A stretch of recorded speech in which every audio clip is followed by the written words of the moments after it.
Hey there, welcome to my channel. I just started this channel, and your support means the world to me. It helps me keep sharing the stories I love. This video is completely ad-free and designed to help you fall asleep fast and comfortably. Like and subscribe, but only if you genuinely enjoy the kind of stories I share here. Drop a comment with where you're listening from and what time it is for you. It's amazing to feel connected with all of you. Now, dim the lights, turn on a soft fan if you like, and let's drift into tonight's stories together. Story 1. My daughter's imaginary friend knows too much about our past. The first time Lily mentioned peaches, it was a sun-drenched Tuesday in June. Sunlight, thick and golden as honey, poured through the bay window of our new living room, illuminating the dust motes dancing in the air like tiny, blissful spirits.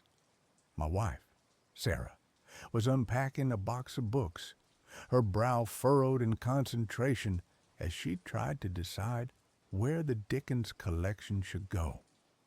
I was on the floor struggling with the notoriously vague instructions for a Swedish-designed bookshelf.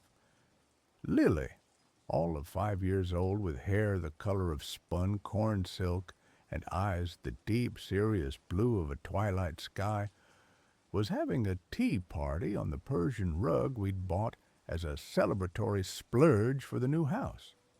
Her guests were a one-eyed teddy bear named Barnaby and a perpetually smiling rag doll called Daisy, and apparently a new addition. "No, Peaches, you can't have more sugar," she said, her voice a stern, motherly whisper. "It's bad for your teeth." I glanced over at her, a smile tugging at my lips. "Who are you talking to, Sweet Pea?" "Peaches," she said, as if it were the most obvious thing in the world. She carefully poured a drop of imaginary tea into an empty spot on the rug. "He's very greedy." Sarah looked up from her books, her face softening into the kind of warm, maternal smile that had made me fall in love with her a decade ago. "Oh, we have a new friend? What does Peaches look like?" Lily tilted her head, considering the question with the gravity of a seasoned philosopher. "He's long," she said finally, "and he wears patchy clothes, like a scarecrow. And he's sad, I think. His face is all smudgy. An imaginary friend. The parenting books we'd devoured had told us to expect this.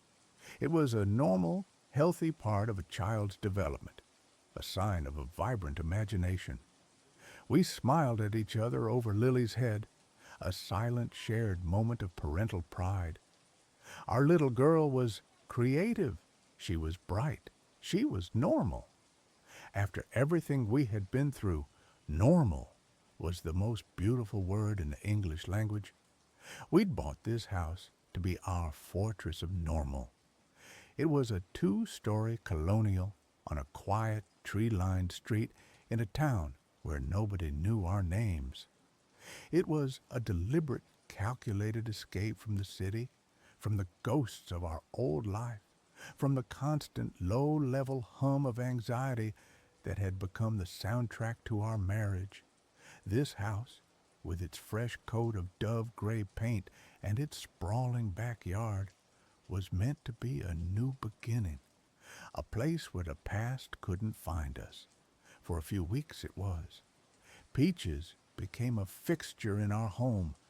An extra, invisible place was set at the dinner table. Lily would leave the bathroom door ajar so Peaches could get out. She would tell us stories about him, strange, disjointed narratives. "Peaches lived in the walls," she said. "He used to live in a dark, wet place.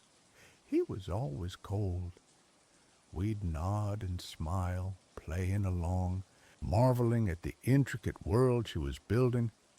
The detail about him being smudgy and sad was a little melancholic, maybe, but kids have a flair for the dramatic.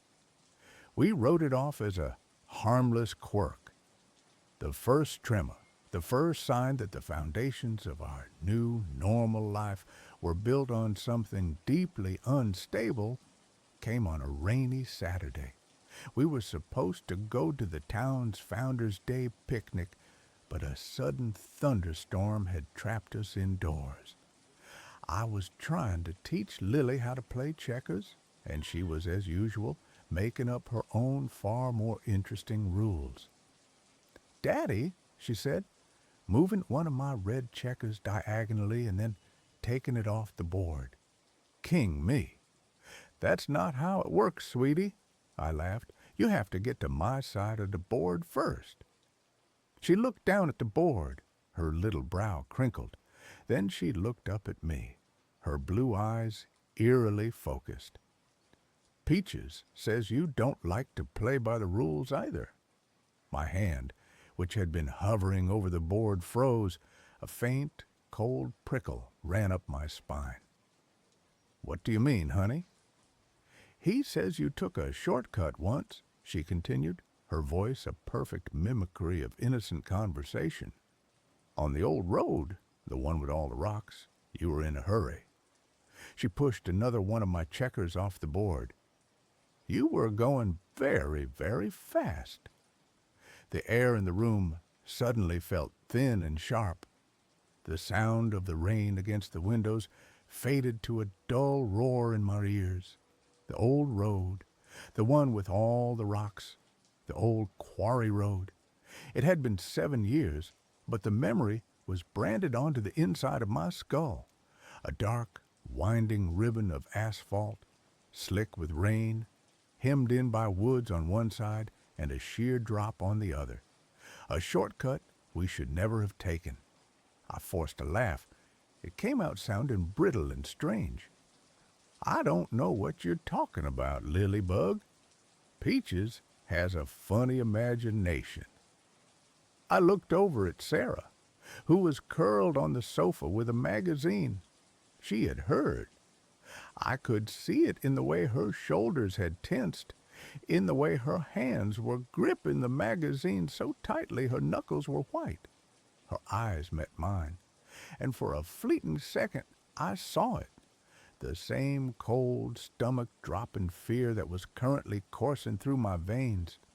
But she blinked, and it was gone, replaced by a practiced, placid neutrality. Later that night, when Lily was asleep, I brought it up.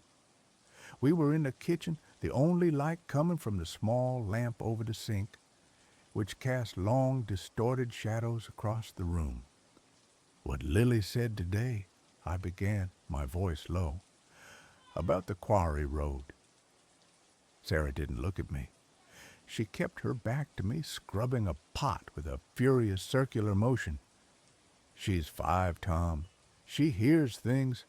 We've probably talked about it when we thought she was asleep. You know how kids are. They're like little sponges." "When have we ever talked about that night?" I demanded, my voice rising. "When? We made a promise, Sarah. We buried it. We never speak of it." "Then it was a coincidence," she said, her voice tight. She turned off the water and placed the pot on the drying rack with a sharp, definitive clatter. A creepy, horrible coincidence, but that's all it was. It has to be. She turned to face me, and her eyes were pleading. She was begging me to believe her, to let her keep the comfortable blanket of denial wrapped around us. I wanted to believe her. God, I wanted to more than anything, to dismiss it, to rationalize it, to file it away as a creepy but meaningless event. So I nodded. I agreed. For her, for us, for the fragile new life we were trying to build. But as I lay in bed that night, listening to the rain and the creaks and groans of our new house, I couldn't shake the image of Lily's serious blue eyes. And I couldn't silence the question that was screaming in the back of my mind. Who the hell was Peaches? The coincidences began to pile up, each one a small, sharp stone added to the growing mountain of my dread. A week later, Sarah came home from the grocery store with a bouquet of yellow roses, her favorite. She put them in a vase on the kitchen table, a bright, cheerful splash of color in the sunlit room. Lily came running in, took one look at them, and her face crumpled. "Peaches doesn't like those," she said, her lower lip trembling. "They were his mommy's favorite. They make him sad." Sarah froze, her hand still on the vase. She looked at me, her face pale. Yellow roses. It was another detail, another piece of the mosaic of that night. The other car, the one that had spun out in front of us, had been a beat-up station wagon.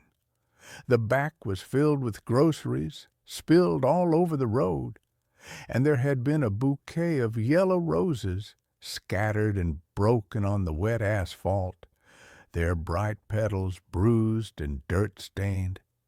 It was a detail I hadn't even realized I remembered until that very moment. "How could she know that, Tom?" Sarah whispered later, after we'd managed to calm a hysterical Lily down by moving the flowers outside. "How?" "She couldn't," I said, my voice hollow. The rationalizations were getting harder and harder to construct.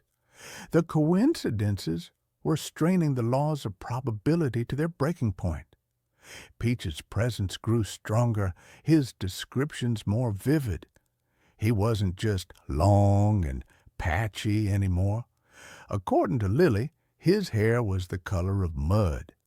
He had a big, ugly cut on his forehead that never went away, and one of his shoes was missing. He was always looking for his other shoe. I started watching Lily obsessively.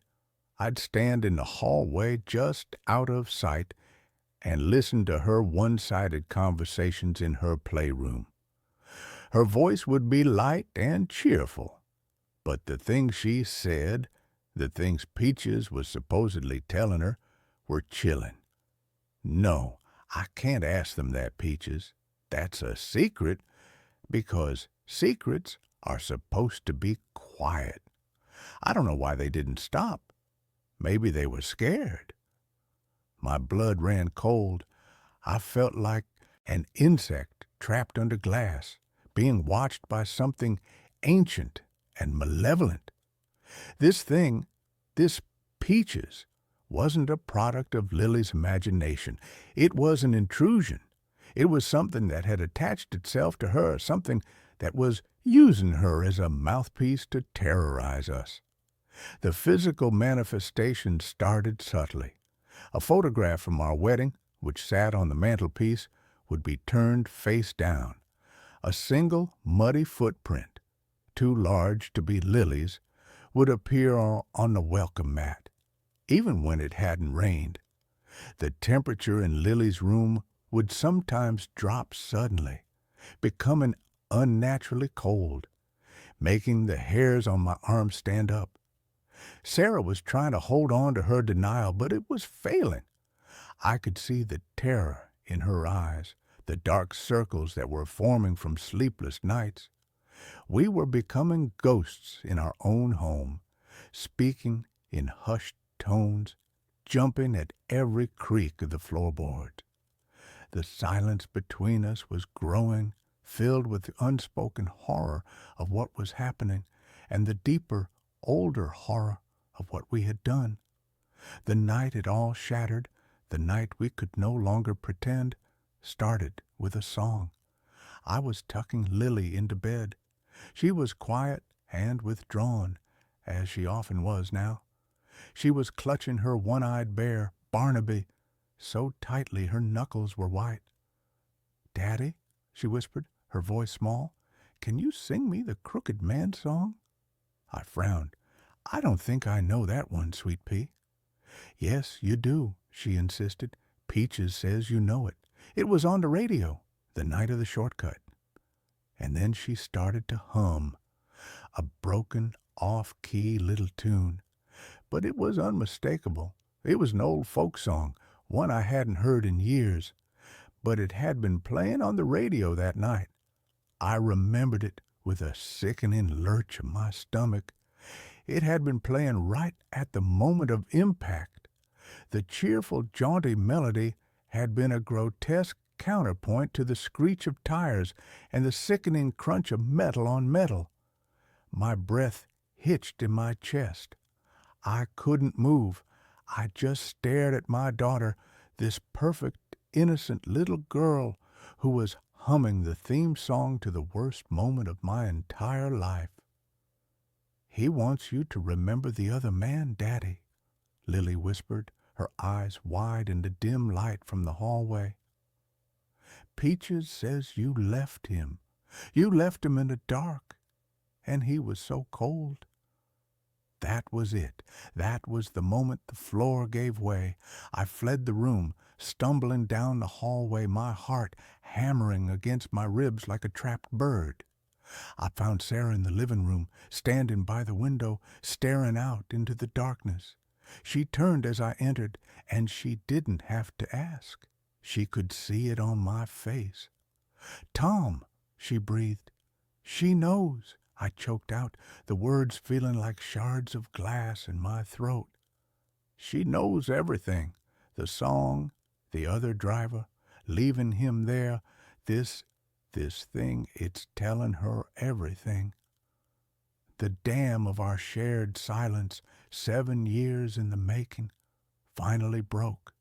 The story, the one we had buried so deep we could almost pretend it never happened, came rushing out. We were 24, young, stupid, and a little drunk from a friend's wedding. I was driving. It was raining, a torrential downpour that made the world outside the windshield a blurry, impressionistic nightmare. Sarah was navigating, and she pointed me down the old quarry road, a shortcut she'd heard about. I was driving too fast, showing off, feeling immortal, in the way only a 24-year-old can. He came out of nowhere, a station wagon pulling out from a hidden side road. I swerved, but it was too late. The impact was a jarring, deafening explosion of sound and light. Our car spun, the world turning into a kaleidoscope of rain and shattered glass before we came to a stop in a ditch. We were alive, bruised, terrified, but alive.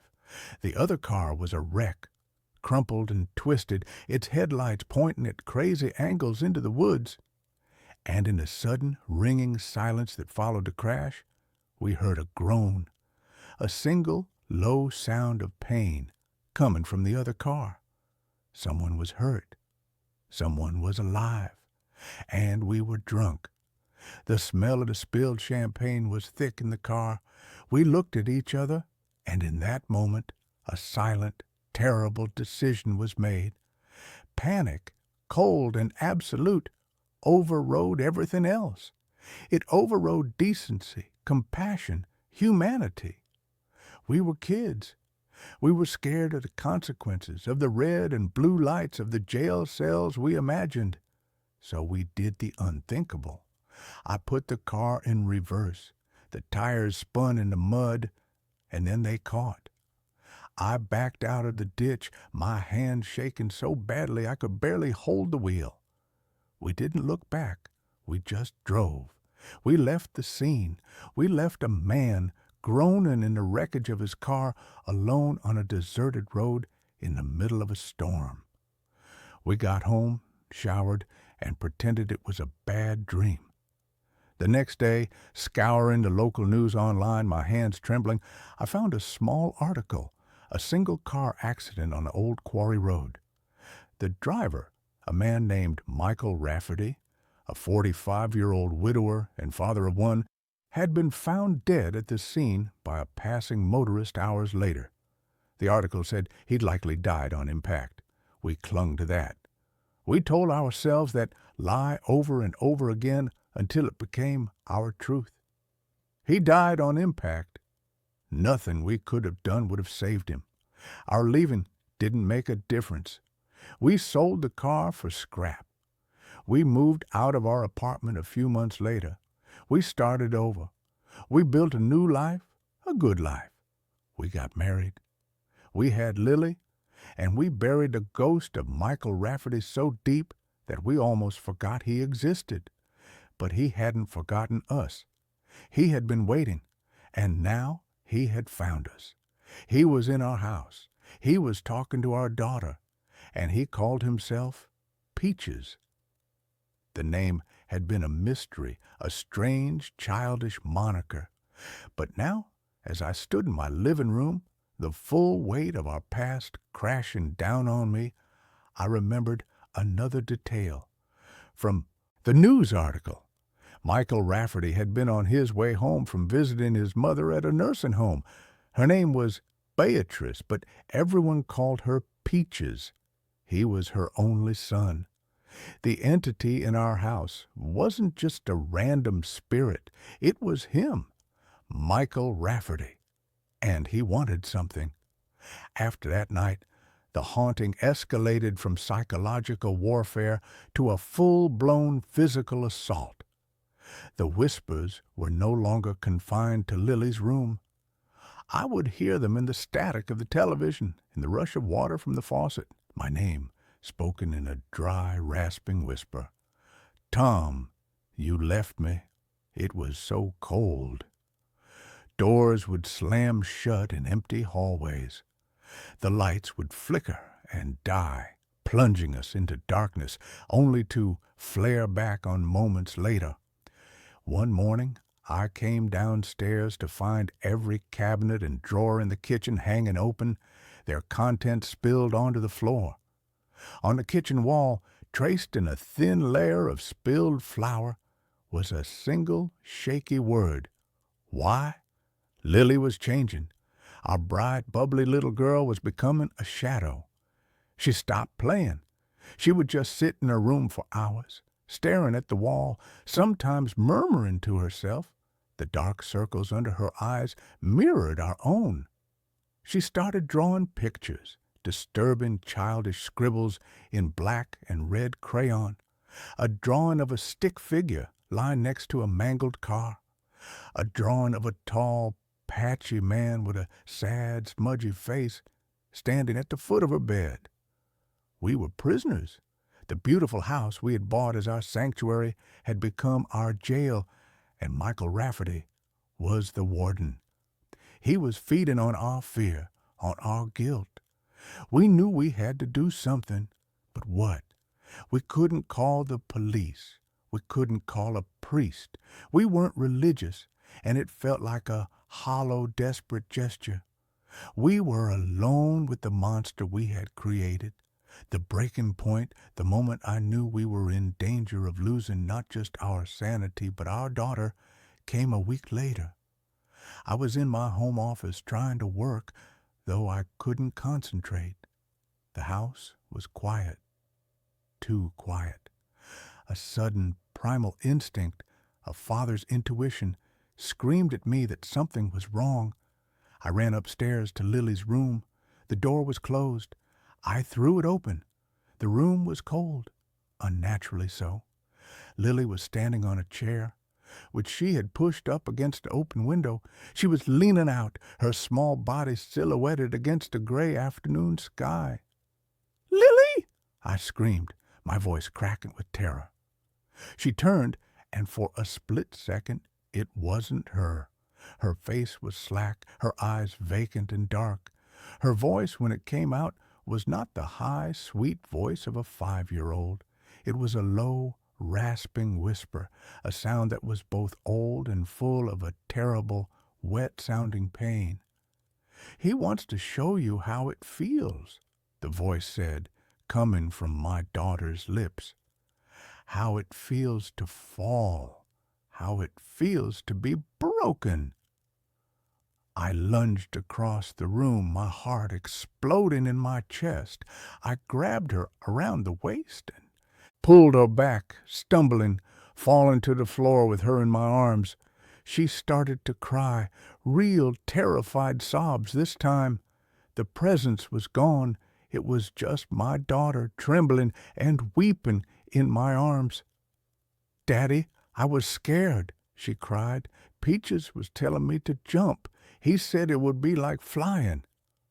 I held her, rocking her back and forth, my own body shaking uncontrollably. This was it. He wasn't just trying to scare us anymore. He was trying to take our daughter. He was going to make us feel the same pain he had felt, the pain of losing a child. We had left him to die, and now he was going to take the one thing that made our lives worth living. That night, after Lily was asleep in our bed, barricaded between us, Sarah and I finally faced the truth. "We have to leave Tom," she said, her voice a shattered whisper in the dark. "We have to pack a bag and just go. Leave the house. Leave everything." "And go where?" I asked, my own voice hollow with despair. "Don't you see, Sarah? It's not the house. He's not attached to the house. He's attached to us, to our secret. He'll follow us wherever we go. We can't run from this." "Then what do we do?" she sobbed, burying her face in her hands. "What can we possibly do?" I was silent for a long time, the answer forming in my mind, a cold, heavy thing. It was an answer I had been avoiding for 7 years. "We have to tell the truth," I said softly. She looked up at me, her face streaked with tears. "What are you talking about?" "We have to confess," I said, the words tasting like ash. "We have to go to the police. We have to tell them what we did. It's the only way. The secret, the guilt, that's his anchor. It's what's given him his power. If we release it, if we face the consequences, maybe it will set him free, and us." The terror in her eyes was replaced by a different kind of fear, the fear of public shame, of prison, of losing Lily to the system. "Tom, no, we can't. It would destroy our lives. It would destroy Lily's life." "He is destroying Lily's life right now," I retorted, my voice a harsh whisper. "He tried to make her jump out of a window today. What's he going to do tomorrow? We have no choice, Sarah. We either face the justice of the living, or we will be tormented by the justice of the dead for the rest of our lives, and we will lose our daughter in the process." We didn't sleep that night. We just lay there holding each other, with our daughter sleeping between us, the silent, terrible weight of our decision settling over us. As dawn broke, painting the sky in pale, watery shades of gray and pink, we knew what we had to do. But first, there was one more thing. We had to face him, not the police, not yet. We had to face Michael Rafferty. We had to confess to him. We decided to do it in Lily's room. It felt like his territory, the place where he was strongest. We waited until Lily was downstairs watching cartoons, a temporary, fragile truce having settled over the house. We stood in the middle of her room, the childish drawings and colorful toys a bizarre backdrop for what we were about to do. "Michael," I said, my voice shaking. "Michael Rafferty, we know you're here." The room grew cold. A floorboard creaked behind me. The air grew thick and heavy with a palpable sense of sorrow and rage. "We are so sorry," Sarah whispered, tears streaming down her face. "We were just kids. We were scared. It's not an excuse. There are no excuses. But we were so scared." "We should have stopped," I continued, my own voice thick with unshed tears. "We should have called for help. We should have stayed with you. Maybe we could have saved you. We'll never know. And we have to live with that for the rest of our lives." The temperature dropped further. A little plastic horse on Lily's dresser flew across the room and shattered against the wall. A low moan seemed to emanate from the walls themselves. He was listening. "We left you," I said, forcing myself to say the words that had been buried for so long. "We hit you, and we left you to die alone in the dark. It was a cowardly, monstrous thing to do, and we are going to pay for it. Tomorrow, we're going to the police. We're going to confess everything. We're going to tell them what we did to you." The room was silent. The oppressive presence seemed to lessen, the anger replaced by a profound, bottomless well of sadness. "We can't give you back your life," Sarah sobbed. "We can't undo what we did. All we can do is tell the truth and ask you to please, please leave our daughter alone. She's innocent. This is on us, not her. Punish us, but let her go." For a long moment, nothing happened. The silence stretched, thin and taut. Then, on the wall opposite us, a single word was traced in the condensation that had suddenly formed on the cold surface. It wasn't angry. It wasn't threatening. It was just one heartbreaking word. Lonely. And then, as quickly as it had come, the cold was gone. The presence, the weight, the feeling of being watched, it all lifted. It was like a pressure valve had been released inside the house, inside my own head. The room was just a little girl's room again. The sun streamed through the window, bright and warm. It was over. The confession, the promise of justice, had been enough. We had finally done the right thing, and it had set us all free. The next day we hired a lawyer and turned ourselves in. The story that followed was a messy public ordeal. It was in the papers, on the local news. We were the monsters who had fled, who had hidden for 7 years. We were judged, and rightly so. But through it all, there was a strange, unexpected sense of relief. The secret was out. The burden we had been carrying for so long was finally lifted. Because of our confession and the years that had passed, the sentence was lighter than it could have been. I served 18 months. Sarah, as a passenger, got 5 years of probation and community service. We lost the house. We lost our savings. We lost our reputation. But we never lost Lily, and the ghost of Michael Rafferty never came back. Lily has no memory of Peaches. To her, he was just an imaginary friend she eventually grew out of. Sometimes, late at night, I think about him, Michael Rafferty. I think about the life we took, the future we stole from him. The justice of the courts feels inadequate for what we did. My true sentence is the one I serve every day, the memory of his name whispered in the dark, the image of that single, sad word traced on the wall. We buried a secret, and in doing so, we buried our own souls. It took the haunting of our daughter to finally dig them back up. We live with the scars. We have to. It's the price we pay for being the people who drove away, leaving a good man to die alone on a dark, rocky road, with only the sound of a crooked man singing on the radio for company. The town's cemetery has no graves, but I keep hearing screams underground. My therapist, a woman with a kind face and a voice as soft as felt, called it a geographical cure.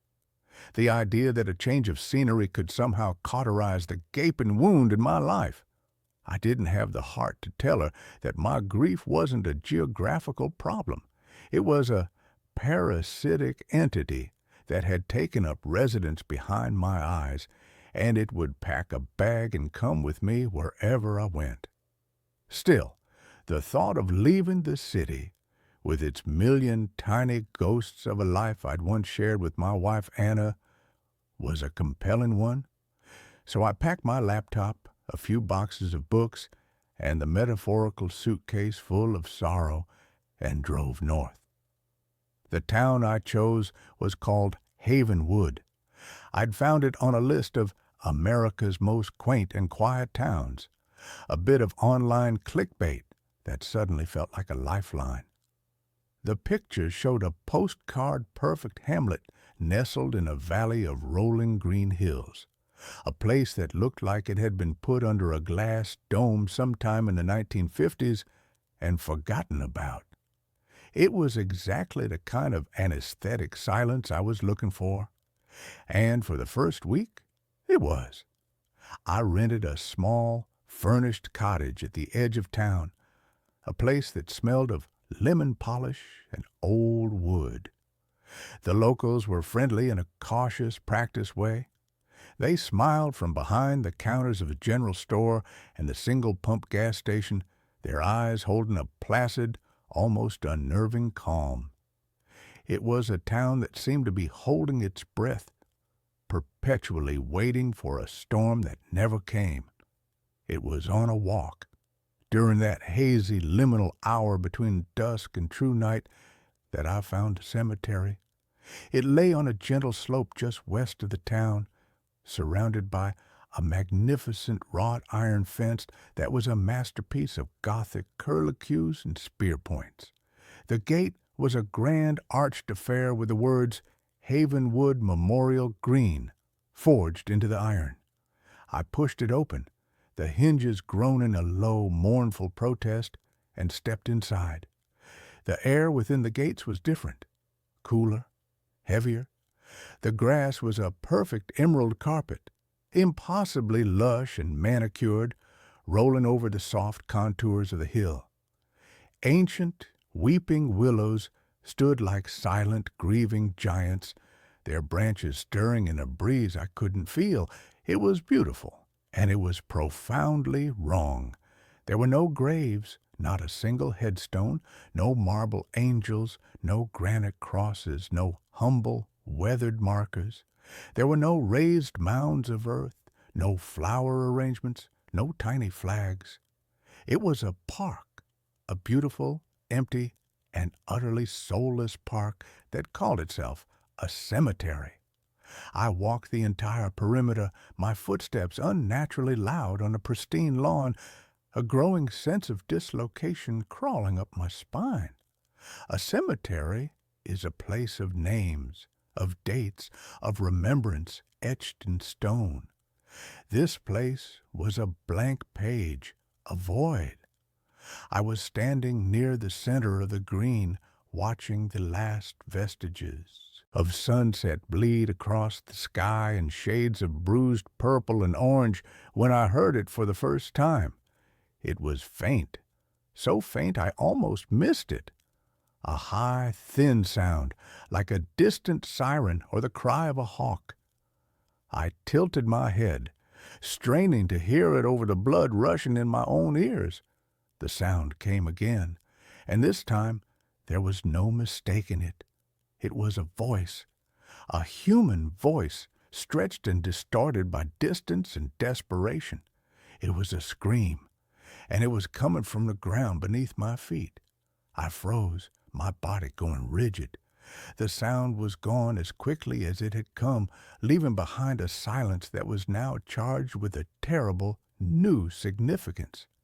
It had to be the wind, an animal. My mind, raw and frayed from months of grief, was playing tricks on me.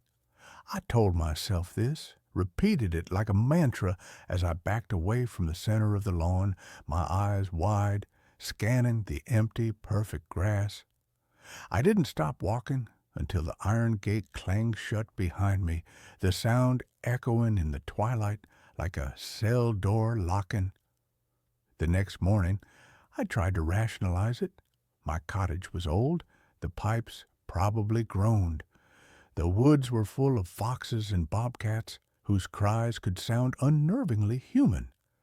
But the memory of the sound, its specific human tenor of agony, was a fishhook in my mind. I went into town for coffee, needing the comforting banality of human interaction. The diner was a small, bright place called the Morning Glory. and the woman behind the counter, a middle-aged lady named Brenda with a beehive of impossibly blonde hair, slid a mug in front of me with a practiced, friendly smile. "You're the writer, aren't you?" she asked, her voice cheerful. "Renting the old Miller place." News traveled fast in Havenwood. "That's me," I said, forcing a smile in return. "Leo Vance." "Brenda, welcome to Havenwood. Hope you're finding the peace and quiet you were looking for."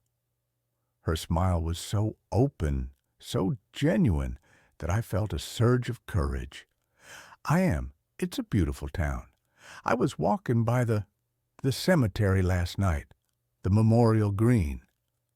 Brenda's smile didn't falter, but something in her eyes tightened, a subtle, almost imperceptible shift. The light behind them dimmed for a fraction of a second. "Oh, yes, our green," she said, her voice a little too bright. "Isn't it lovely? So much nicer than a field full of sad old stones, don't you think?" "It's certainly unique," I said, choosing my words carefully. "I've never seen a cemetery without any graves before. What do you do? Cremation?" She wiped down a perfectly clean section of the counter. "We don't believe in dwelling on the end, Mr. Vance. We believe in celebrating life. When someone passes, their spirit is freed, returned to the valley. The green is a place for quiet reflection on that freedom. It's a place for life, not death." The answer was so polished, so rehearsed. It was like she was reading from a town brochure. It was a neat, tidy deflection that answered nothing at all. I wanted to press, to ask her if she'd ever heard strange noises there, but the look in her eyes, a sudden hard glint of warning behind the friendly facade, stopped me. "Don't ask," the look said. "You don't want to know." I couldn't stay away. The Memorial Green drew me back that evening, a moth to a flame I knew would burn me. This time, I was prepared. I brought a high-powered directional microphone, a relic from my brief, ill-fated foray into podcasting. I sat on a stone bench just inside the gates, the headphones pressed tight against my ears, and pointed the microphone at the center of the lawn. For an hour, there was nothing but the soft, rustling sound of the willow leaves and the low, ambient hum of a world settling down for the night. I was starting to feel foolish, a paranoid man chasing auditory ghosts. Then, through the headphones, the sound erupted. It wasn't a single scream this time. It was a chorus, a cacophony of voices, muffled and overlapping, rising from the earth.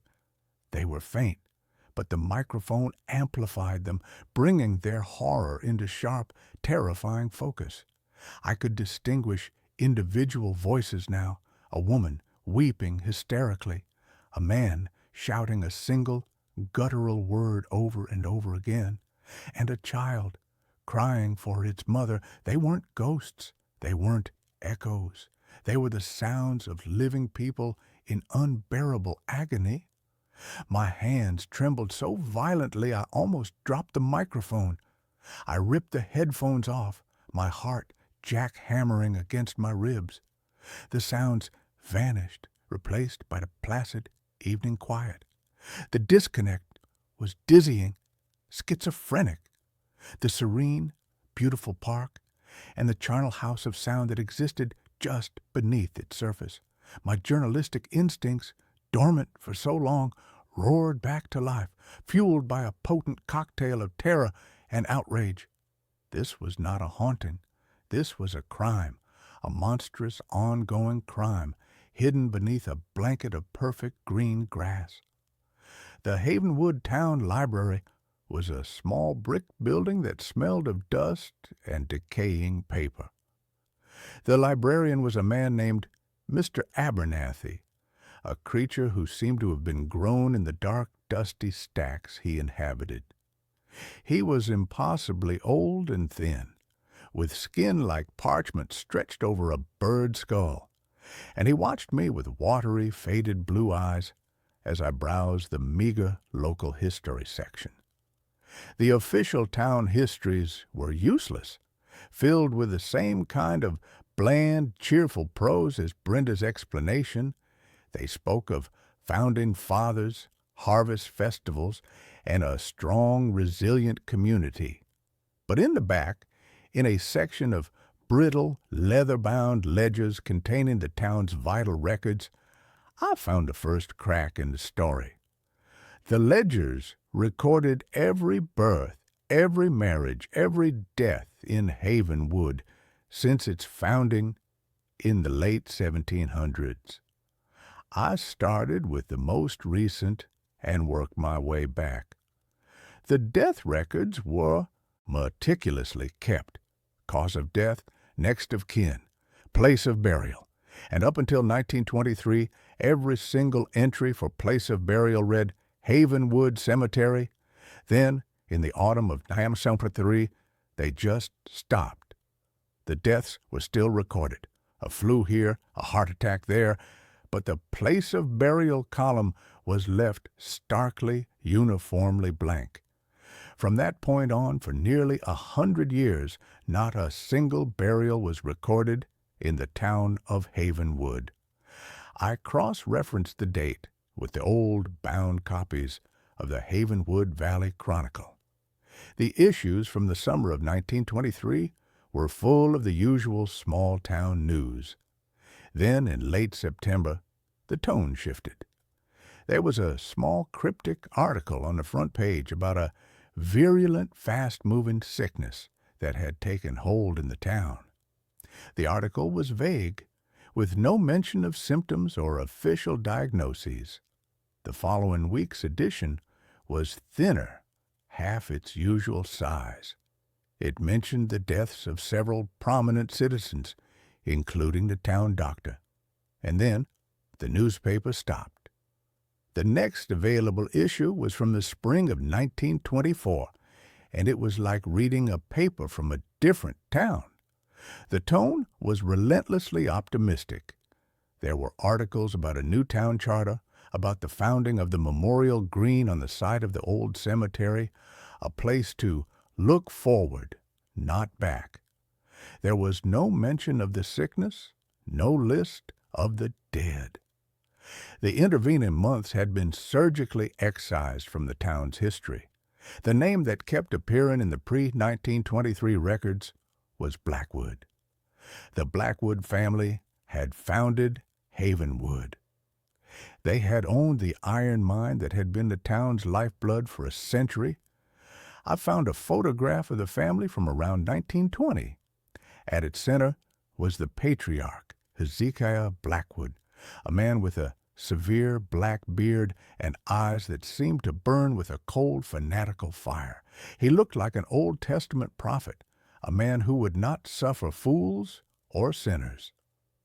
The Blackwood iron mine, according to the records, had closed for good in October of 1923. The same month, the burials had stopped. As my investigation deepened, the town's subtle hostility began to coalesce around me. The friendly smiles became fixed and glassy. Conversations would stop when I entered a general store. I'd feel their eyes on my back as I walked down the street.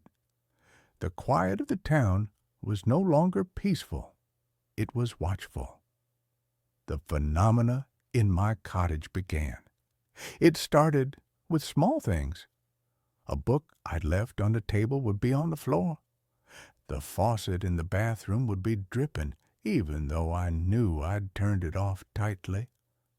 Then came the whispers, faint, sibilant sounds from the corners of the rooms, just on the edge of my hearing. They sounded like the rustling of dry leaves, but they had a cadence, a rhythm, like a hushed, urgent conversation I couldn't quite make out. One night, I woke up from a nightmare I couldn't remember, my body drenched in a cold sweat. The room was freezing. I could see my breath in the moonlight slanting through the window, and in the corner of the room there was a patch of darkness that was blacker than the surrounding shadows. It seemed to pulse, to breathe. As I watched, paralyzed with a primal pre-verbal terror, a single, pale, skeletal hand emerged from the darkness, reaching towards me, its fingers twitching. I cried out and threw myself back against a headboard, and the darkness and the hand vanished. I was being warned. The message was clear. Stop digging. But I couldn't. The thought of those voices of that child crying for its mother made it impossible to stop. I found an old hand-drawn geological survey map of the valley in the library archives, a map that Mr. Abernathy had seemed reluctant to show me. It confirmed my growing, horrifying suspicion. The Blackwood Iron Mine was a sprawling network of tunnels, and they ran directly and extensively beneath the perfect green lawn of the Memorial Green. It was a man the locals called Old Man Hemlock who gave me the final, jagged piece of the puzzle. He was a recluse who lived in a shack deep in the woods, a man the town treated as a harmless eccentric. I found him sitting on his porch, carving a piece of wood with a gnarled, steady hand. His eyes, when he looked up at me, were surprisingly clear and sane. "You're the fella asking questions," he said. It wasn't a question. "I am," I said, my heart pounding. "Some holes are best left unfilled," he said, his voice a low, gravelly rasp. He spat a stream of tobacco juice into the dirt. "You hear 'em, don't you? The hungry ones?" "What are they?" I whispered. "What happened here?" He looked out toward the distant green slope of the cemetery. "That ain't a sickness that took this town in '23, he said, his voice dropping even lower. "That was a reckoning. Hezekiah Blackwood, he didn't dig for iron in that hill. He was digging for something else, something older than the hills themselves. He made a pact for prosperity, for longevity, a fountain of youth watered by tears." My blood ran cold. "What kind of pact?" "The kind that demands a price," Hemlock said. "A tithe.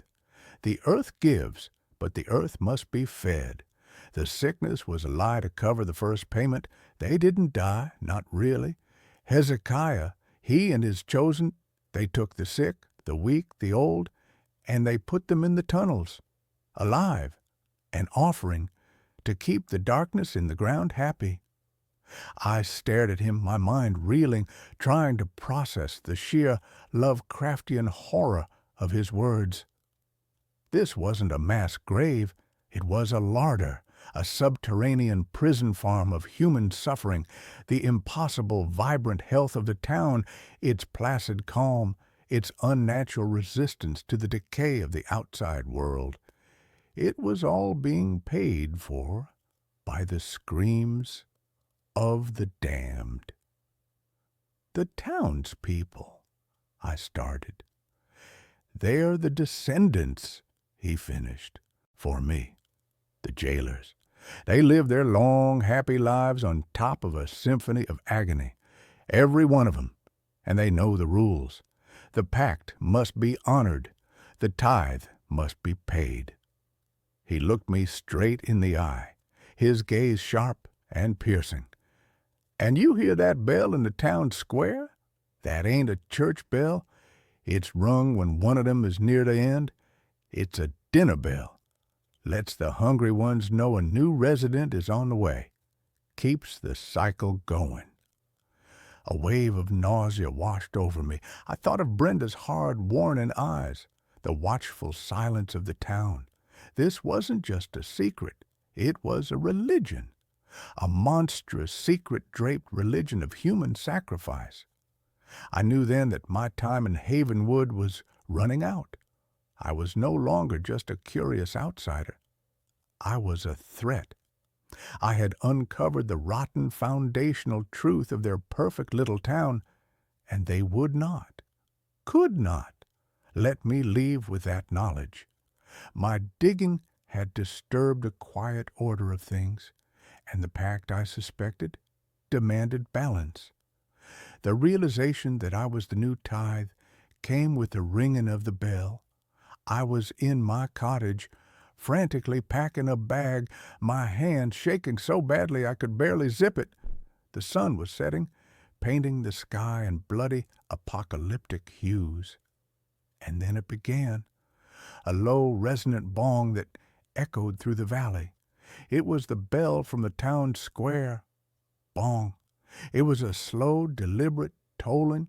It was a sound that vibrated not just in the air, but deep in the bones of the earth. Bong. It wasn't a funeral bell. It was a summons. I looked out the window.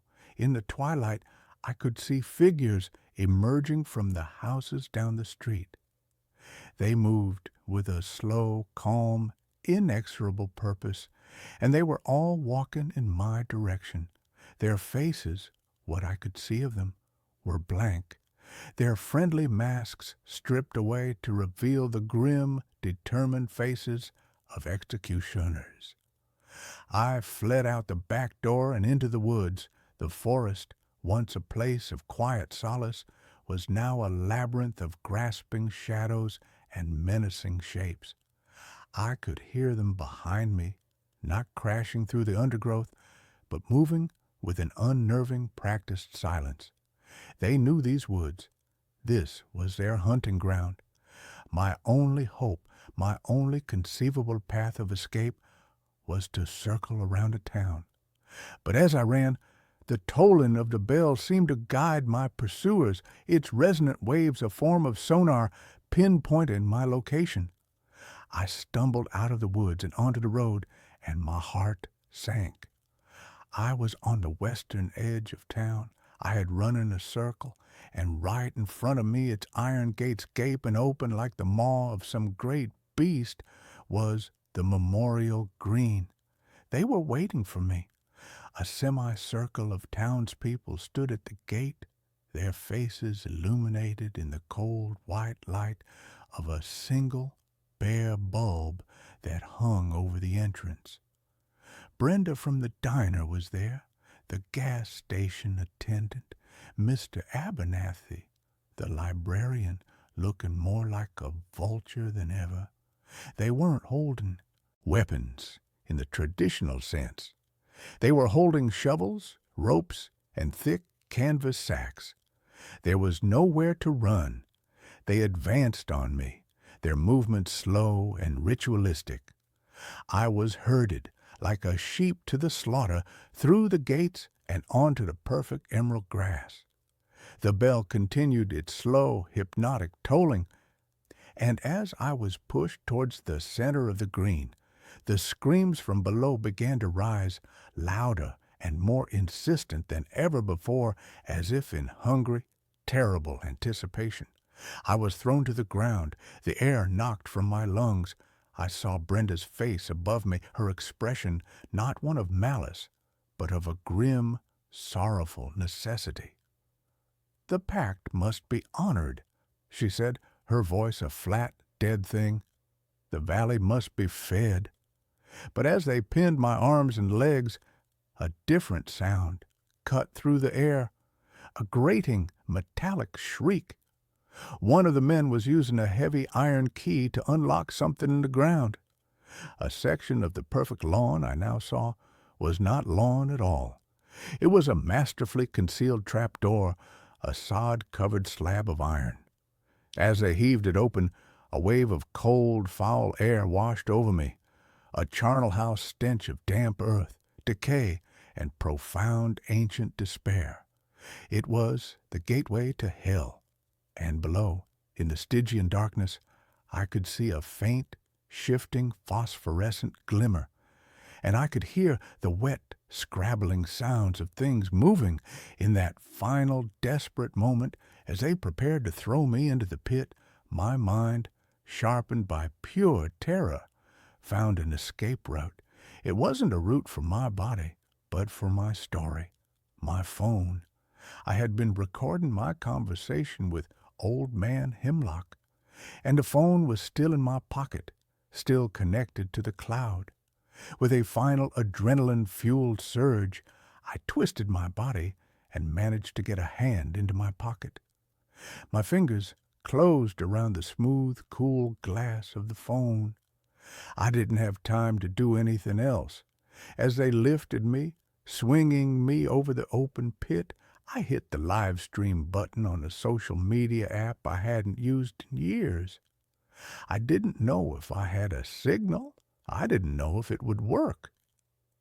It was a final, desperate message in a bottle, thrown into the digital ocean. The last thing I saw before they let me go was the screen of my phone, flickering to life, the red live icon glowing like a single defiant drop of blood in the darkness. Then I was falling. The fall was short, a jarring impact that sent a bolt of agony through my leg. I landed on a floor of cold, damp, packed earth. The trapdoor slammed shut above me, plunging me into an absolute disorienting blackness. The bell had stopped. The air was thick, suffocating, and filled with the deafening, echoing symphony of the damned. The screams were all around me now, a physical pressure against my eardrums. My phone had survived the fall. Its screen was cracked, but the light from it cut a weak, pathetic beam into the oppressive dark. I scrambled back, pressing myself against a rough stone wall, and held the phone out like a sword. The light illuminated a scene from a madman's fever dream.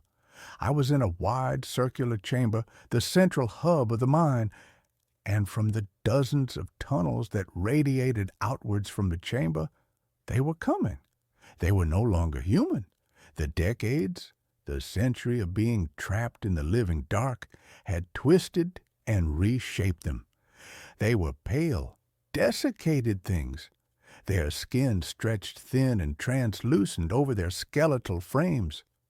Their hair was long and white and wispy, and their fingernails had grown into yellowed, curving talons that scraped against the stone floor. But their eyes were the worst part. They had no pupils, no irises. They were just two faintly glowing milky white orbs that stared at me with an expression of eternal, ravenous agony. They were the hungry ones, and I was the offering. They shuffled towards me, a slow, inexorable tide of living death, their mouths open in silent screams, their clawed hands reaching. My own scream was a raw, ragged tear in my throat. I was going to die here. I was going to be torn apart and consumed, and then I was going to become one of them. My own voice added to the subterranean chorus for all eternity. But as the first one reached me, its glowing eyes inches from my face, its breath a foul, grave-like exhalation, the light from my phone flickered across its face. It flinched. It recoiled from the light, raising a skeletal hand to shield its eyes, and let out a high-pitched, hissing shriek. The light, they were creatures of the absolute dark. The light hurt them. Hope, a wild, impossible thing, flared in my chest. I turned the phone's flashlight function on, and the beam, though weak, was like a searchlight in the Stygian gloom. I swept it across the chamber, and the advancing tide of figures fell back, hissing and shielding their faces, a writhing mass of pale limbs and glowing eyes. It bought me a moment. I scrambled to my feet, my injured leg screaming in protest, and chose a tunnel at random, plunging into the darkness, using my phone as both a light and a shield. The tunnel was narrow, claustrophobic, the walls slick with a damp, foul-smelling slime. I could hear them behind me, their shuffling, scraping pursuit echoing in the confined space.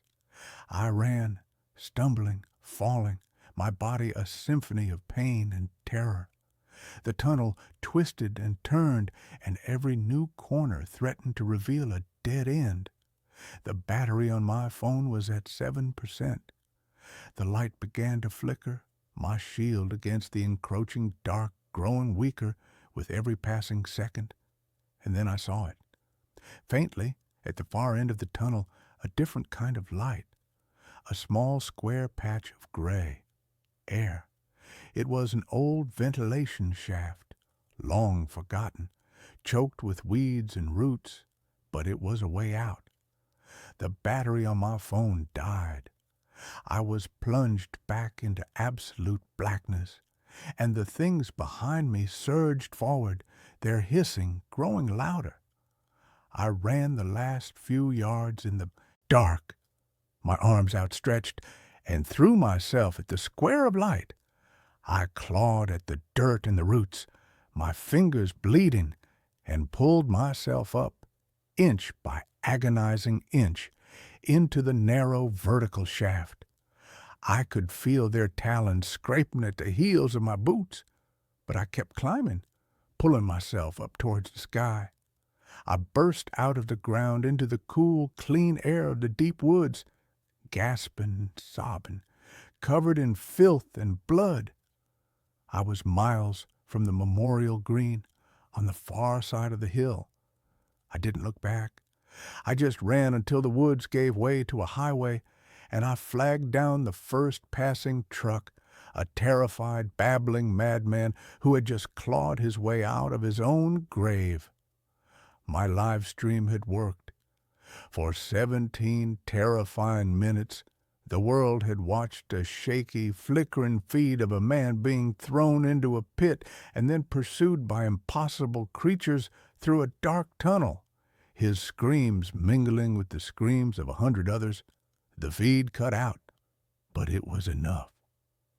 By the time the state police, spurred on by a viral video that was being called the most elaborate horror hoax ever staged, arrived in Havenwood, the town was empty. The houses were abandoned, as if the residents had simply vanished into thin air. They found a trap door in the memorial green. They found the tunnels. They found the bones of those who had crumbled to dust, and they found the others, the ones who still moved. The authorities have sealed the mine, and the official story is a bizarre, convoluted tale of a forgotten, isolated cult. No one wants to believe the truth. I am in a hospital now.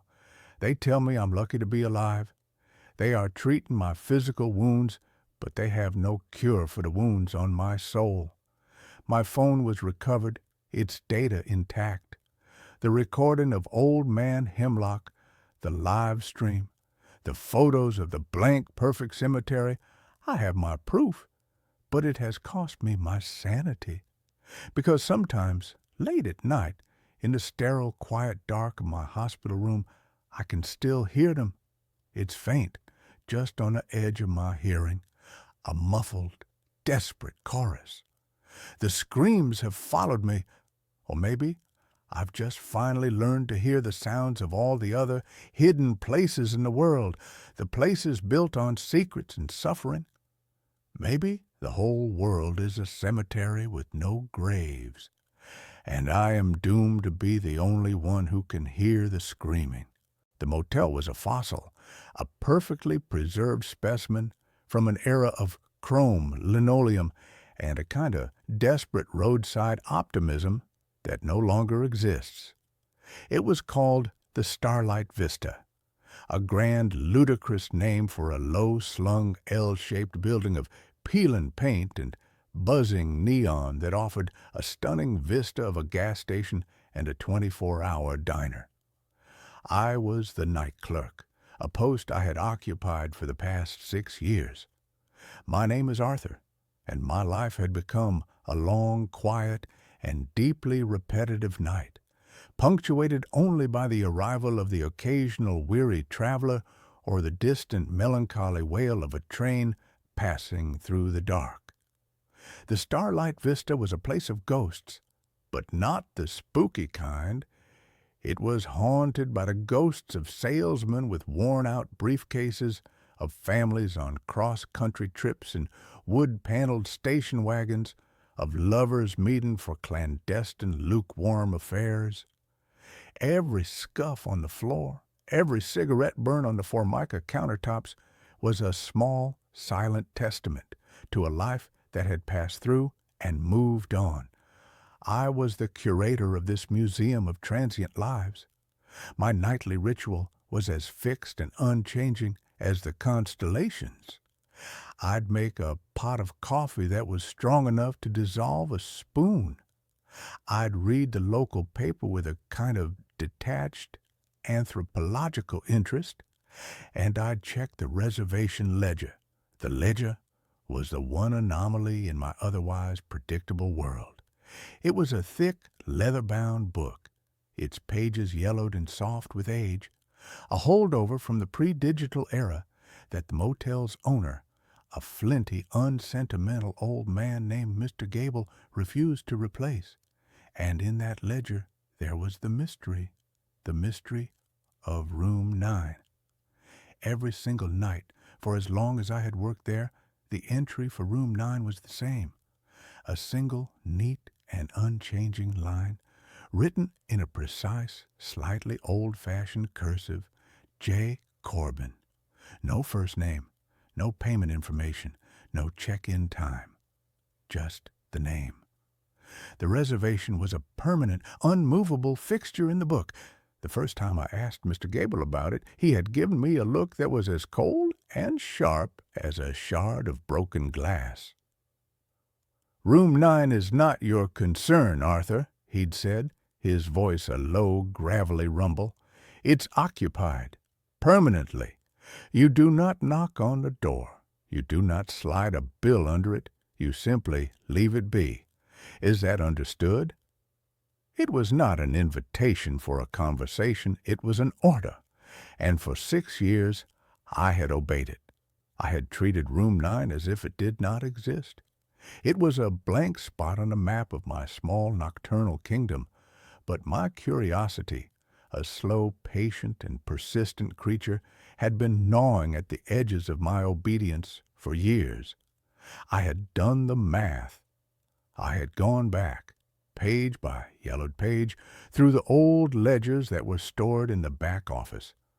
The reservation for J. Corbin had started on a Tuesday, October 14th, 1986, and it had never stopped. 39 years, 14,235 nights, a single unbroken reservation. Who was J. Corbin? Was he a recluse, a modern-day Howard Hughes, living out his days in a cheap roadside motel? But I had never seen anyone go in or out of that room. The housekeeping staff, 2 quiet middle-aged sisters named Maria and Sophia, never cleaned it.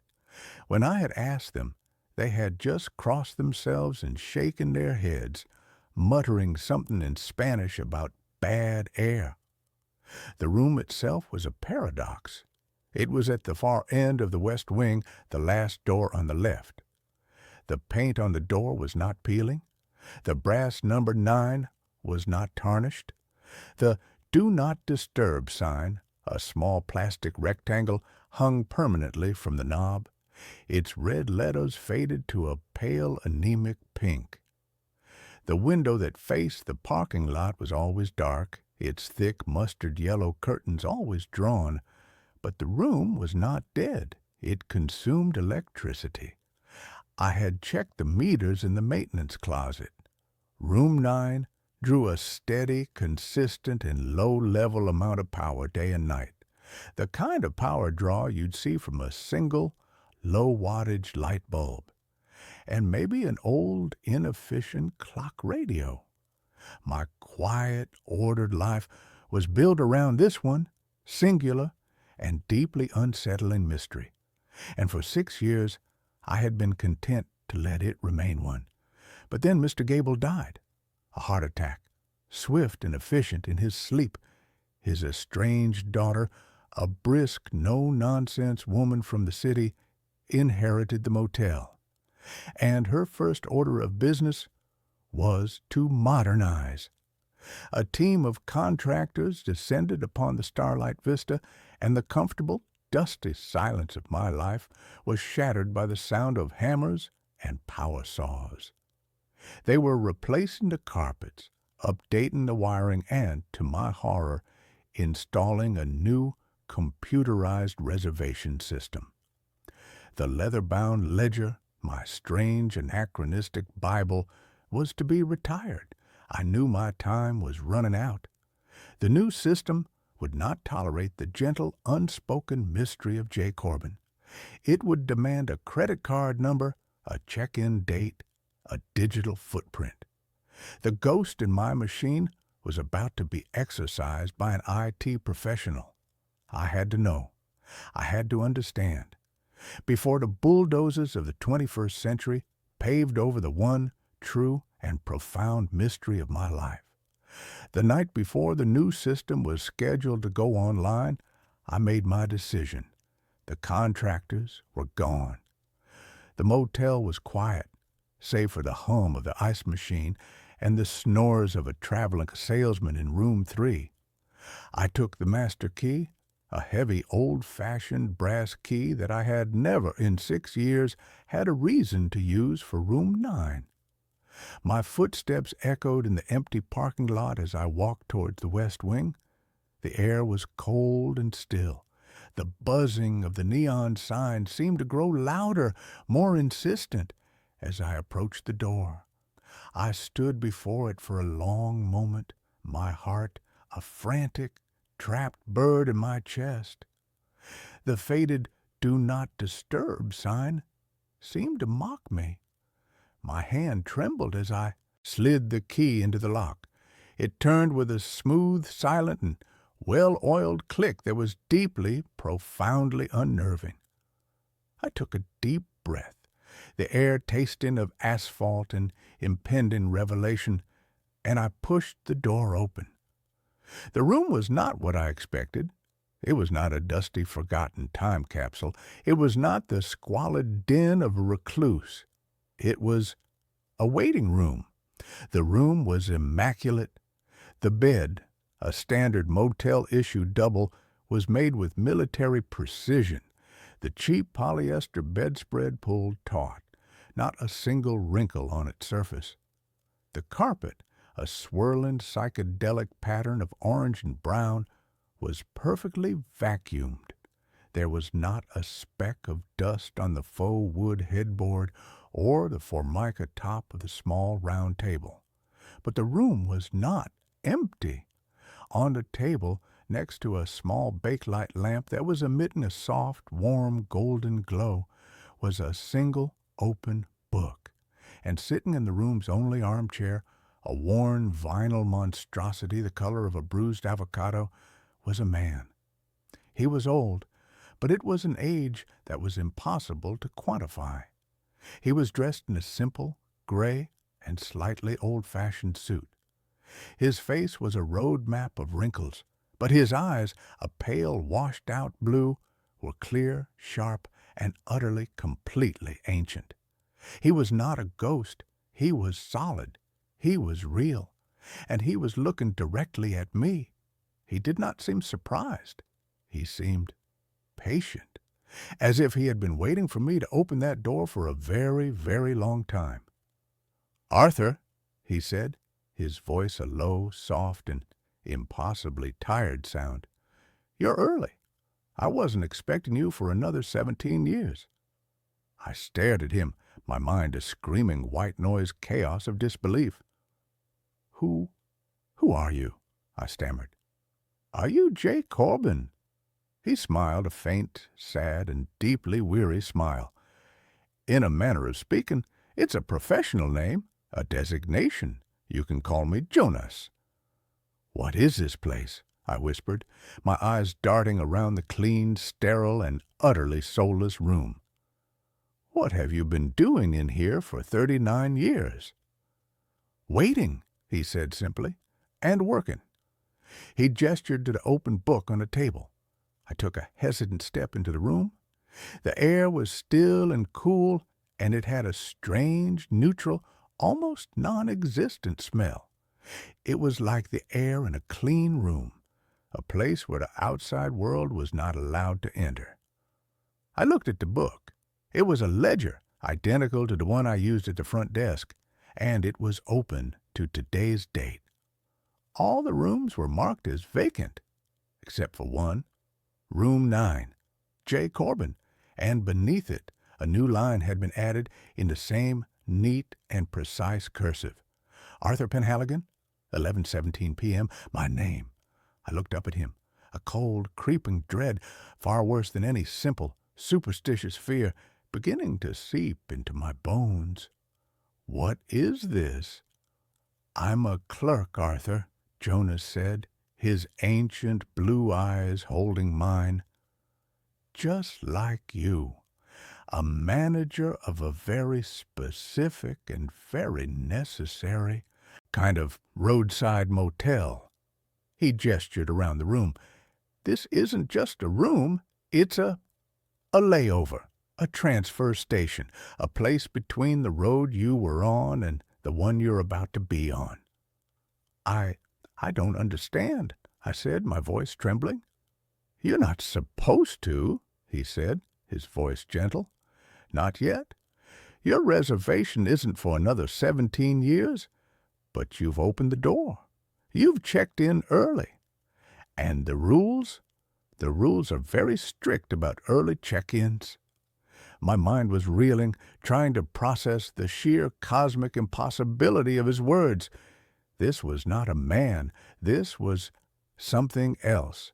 And this motel, my quiet, predictable, and boring little motel, was a part of it.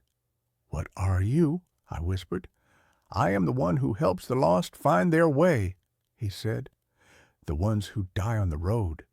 The ones who are untethered. A car crash on the interstate, a lonely heart attack in a room that isn't their own. A soul that has, for one reason or another, missed its exit. They get stuck in the static between the stations. This place, this room, is a beacon, a quiet, stable place in the storm. And I am the one who sits here and waits for them to find their way to the front desk. I thought of the thousands of lives that had passed through the starlight vista, the salesmen, the families, the lovers, and I thought of the others, the quiet ones, the ones who checked in and never checked out, the small, forgotten tragedies that are the lifeblood of any place that is built on the lonely, anonymous promise of the open road. And what do you do with them? I asked, my voice barely a whisper. I check them in, he said. I give them a key, and I help them to understand that the trip they were on is over, and that a new one is about to begin. He looked at me, and his eyes were filled with a sadness that was as old and as deep as the universe itself. My work is very important, Arthur. It requires quiet. It requires discretion. It requires a place that is constant. I understood then. The reservation, the untouched room, the low, steady hum of the electricity. It was all a part of it, an anchor, a lighthouse for the lost souls of the highway. And my mundane, boring, and quiet little life had been lived unknowingly in the shadow of this profound and terrifying cosmic machinery. But why me? I asked. Why are you telling me this? Because you opened the door, he said, his voice taking on a new, graver tone. And because my own reservation is coming due. I have been a clerk here for a very, very long time. My own journey is about to continue, and a place like this can never be left unattended. The implication of his words hit me with the force of a physical blow. The room seemed to tilt, the walls closing in. No, I said, shaking my head. No, I have a life. I am a clerk at a motel. You were a clerk at a motel, he corrected gently. But you chose to open a door that was not meant for you. You have seen behind the curtain, Arthur, and once you have seen, you cannot unsee. You are a part of the mechanism now. He stood up, his movement slow and stiff, like a man who had been sitting in the same chair for 1,000 years. He walked over to me, and he placed a heavy, cold brass key in my hand. It was the master key for room 9. Your training was supposed to be gradual, he said, his voice a soft, tired whisper in my ear. Over the next 17 years, you would have begun to see, to understand. But now you will have to learn on the job. He walked past me, towards the open door of the room. He did not look back. He stepped out into the dark, silent parking lot of my world, and he dissolved. He didn't vanish in a puff of smoke. He just faded. He became a part of the darkness, a part of the quiet, a part of the lonely, endless night of the open road. I was alone in the room, the clean, sterile waiting room. The book was still on the table, open to my name. The soft, golden light of the lamp was still glowing. I was the new clerk, the new manager, the new J. Corbin. I walked out of the room and pulled the door shut. It clicked with a soft, final sound. I hung the faded "Do Not Disturb" sign back on the knob. I walked back to the front desk, the heavy brass key in my pocket, a cold, heavy weight. The new computerized reservation system was installed the next day, but when the technician tried to input the data for room 9, the system crashed. They tried 3 times. Every time, the same result. The new digital world could not comprehend the old analog and cosmic truth of that room. In the end, they just left it alone, a single, anomalous, and permanent booking in a system that was otherwise perfect, a ghost in the new machine. My life is different now. It is still quiet. It is still nocturnal. I am still the clerk at a roadside motel. But I have a new set of responsibilities. I still make the coffee. I still read the paper. But now I also watch. And I listen.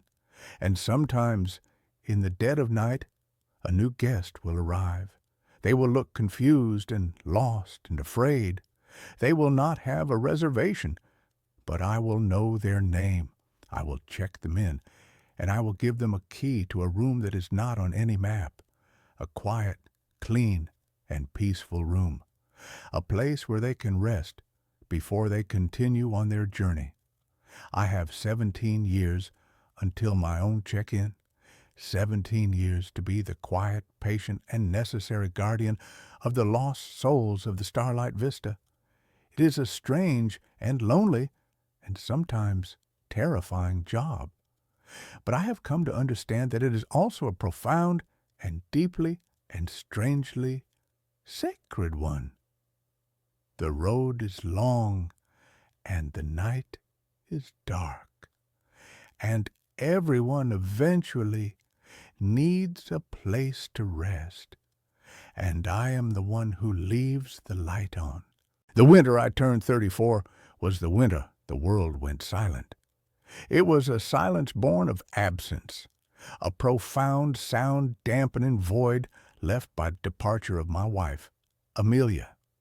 She hadn't died. She had just left, a quiet, bloodless coup, leaving me the sole deposed monarch of our small 2-story suburban kingdom. The silence she left behind was a physical entity. It soaked into the drywall, it pooled in the corners of the rooms, and it muffled the outside world, turning the cheerful shouts of neighborhood children into distant, tinny echoes. My name is Samuel. I'm a cartographer, a man who makes his living drawing lines creating order from the chaos of geography. My work is precise, logical, and quiet. I had always thought I enjoyed the quiet. I was wrong. The quiet of our house, once a peaceful harbor, was now the vast, terrifying, and empty ocean. I was adrift. The neighborhood, Havenwood Hills, was a perfect self-contained diorama of suburban bliss. Mature oak trees, manicured lawns, and a prevailing sense of polite, unspoken conformity. It was a place where things were supposed to make sense, a place for summer barbecues, for autumn leaf raking, for the gentle, predictable rhythms of a life well lived. It was not a place for an ice cream truck in the dead of winter. The first time I saw it, it was a Tuesday in the bleak, iron-gray heart of January. A thick, wet snow was falling, the kind that clings to every branch and wire, swaddling the world in a thick white bandage. I was in my study, a room on the second floor that overlooked the gentle curve of our street, trying to lose myself in the intricate topography of a coastal estuary map. And then I heard it. It was a melody, a faint, tinny, music box jingle that was so profoundly out of place in the muffled, snowy silence that my mind initially refused to process it. It was "Pop Goes the Weasel." But it was wrong. It was slow, lugubrious, each note slightly off-key, as if the music box that was playing it was very old and very, very tired. The sound grew slowly, agonizingly, louder. I went to the window, my brow furrowed in confusion. And there it was, creeping down the center of the snow-covered street at a pace that was more funereal than festive, was an ice cream truck. It was a relic, a ghost from a bygone era, a vintage 1960s model with rounded, friendly-looking fenders and a high, curved roof. The paint was peeling in long pastel strips of what had once been cheerful pink and white, revealing a layer of rust that was the color of old, dried blood. On the side, in a faded, looping, and vaguely sinister script, were the words, "Jolly Jack's Joyful Gems." The cartoon caricature of Jolly Jack was the stuff of nightmares, a winking, ruddy-cheeked clown whose smile was too wide, whose eyes were just two black, empty circles. The truck moved with a strange, unnatural silence, the only sound the slow, melancholy dirge of its song. It left no tracks in the fresh snow. My first thought was that it was a prank, some art school prankster with a vintage truck and a twisted sense of humor. But as it drew nearer, I saw the other residents of Havenwood Hills begin to emerge from their warm, bright houses. They moved with a slow, shambling gait, their faces slack, their eyes empty and unfocused. They were dressed in their indoor clothes, pajamas, bathrobes, slippers, oblivious to the biting cold and the falling snow. They were like sleepwalkers, drawn from their homes by the truck's sad, hypnotic song. My neighbor, Mr. Henderson, a man who wouldn't step outside without his tweed jacket, was standing in his driveway in a thin silk dressing gown, a light dusting of snow already gathering on his bald head.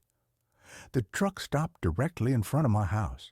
A small sliding window on its side opened with a soft, scraping sound. A figure leaned out. It was a silhouette, a shape in the deep, shadowy interior of the truck.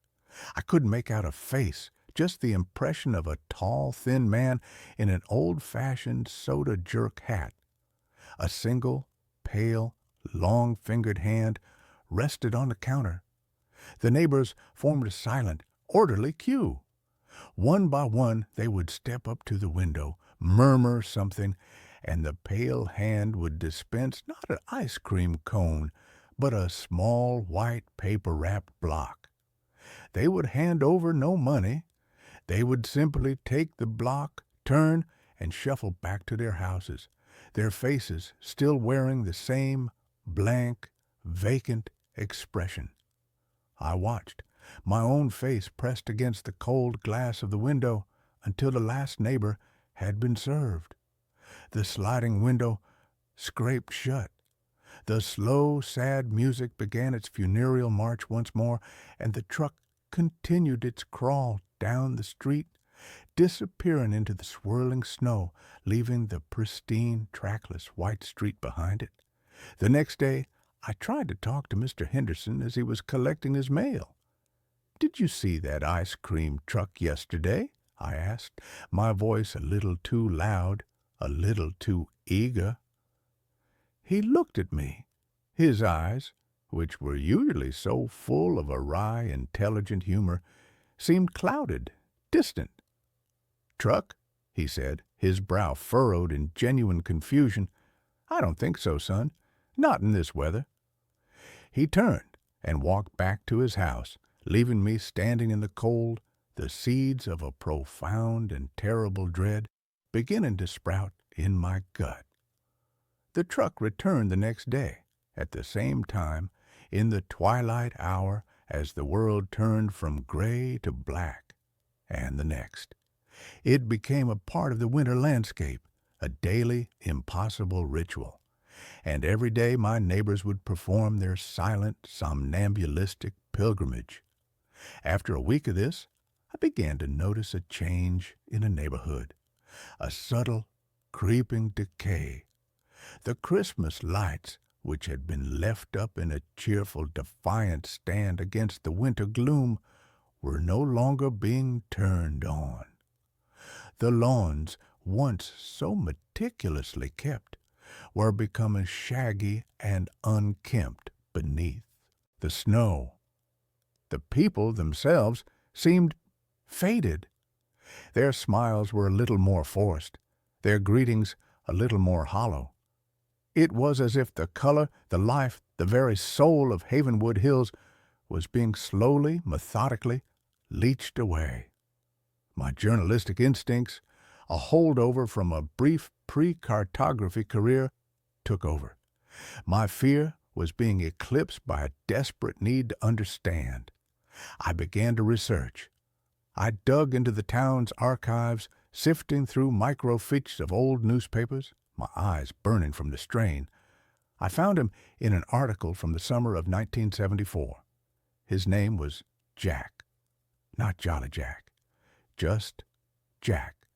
He had been a beloved local figure, the original owner and driver of Jolly Jack's Joyful Gems. There was a picture of him, a kind-faced man with a sad smile, leaning out of the window of his brand-new ice cream truck. And then a second article from the winter of that same year, a tragedy. Jack's 8-year-old son, Bobby, had wandered off during a snowstorm and had never been found. He had been playing in the woods at the edge of the neighborhood and had simply vanished. The town had searched for weeks, but the snow had been too deep. They found nothing. Jack, the article said, was consumed by his grief. He had continued to drive his truck through the neighborhood day after day, long after the season had ended, his cheerful jingle becoming a familiar sad refrain in the winter quiet. He was looking for his son. He was hoping the familiar sound would guide him home. He had driven that route every day until his own death of what the paper called a broken heart a decade later. The truck, his rolling musical tombstone, had been sold for scrap, or so the article said. The knowledge was a cold, heavy stone in my stomach. The truck was not a prank. It was a ghost. It was the physical manifestation of a father's eternal, inconsolable grief, doomed to forever patrol the streets where his son was lost. And the driver was the ghost of a man who had never been able to say goodbye. But what was he selling? What were those little white blocks? I knew I had to get closer. The next evening, as the first sad notes of Pop Goes the Weasel drifted through the falling snow. I put on my coat and went outside. The cold was a physical shock, a sharp, clean slap in the face. I joined a silent, shuffling line of my neighbors. Standing among them was like standing in a graveyard. Their eyes were vacant, their breathing shallow. The air around them felt thin, depleted. When it was my turn, I stepped up to the window. The inside of the truck was a deep, impossible darkness, and the cold that emanated from it was not the cold of winter, but the deep, cellular, ancient cold of the grave. The pale, long-fingered hand of the driver rested on the counter. His face was a blur of shadow beneath his hat. "What would you like?" a voice whispered. It was not a real voice. It was a dry, rasping sound like dead leaves skittering across pavement. I looked at the menu, a small hand-painted board inside the truck. The flavors were not chocolate or vanilla or strawberry. They were written in the same looping, faded script as the side of the truck. And they were a carefree summer afternoon, the pride of a first success, Christmas morning, age 6, a mother's embrace. I stared at the words, my mind reeling. This was not ice cream. This was something else. "What are they?" I whispered, my voice trembling. "Memories," the driver rasped. "Just a little taste, to help you forget the cold." My eyes scanned the list again, and my heart stopped. At the bottom of the board, one flavor was written in a slightly different, more recent hand.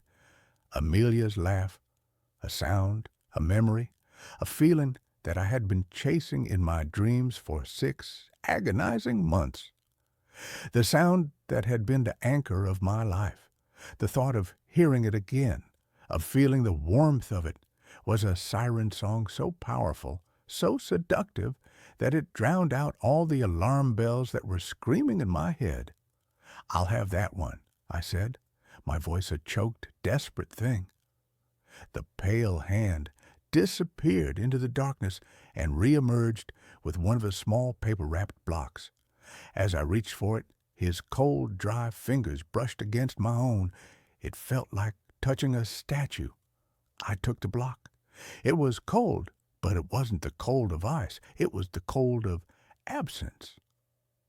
I turned and walked back to my house, the small white block clutched in my hand. I felt the empty eyes of my neighbors on my back. I knew I had just crossed a threshold, that I had become a part of their silent, waking nightmare. Inside my house, I unwrapped the block. It was not ice cream.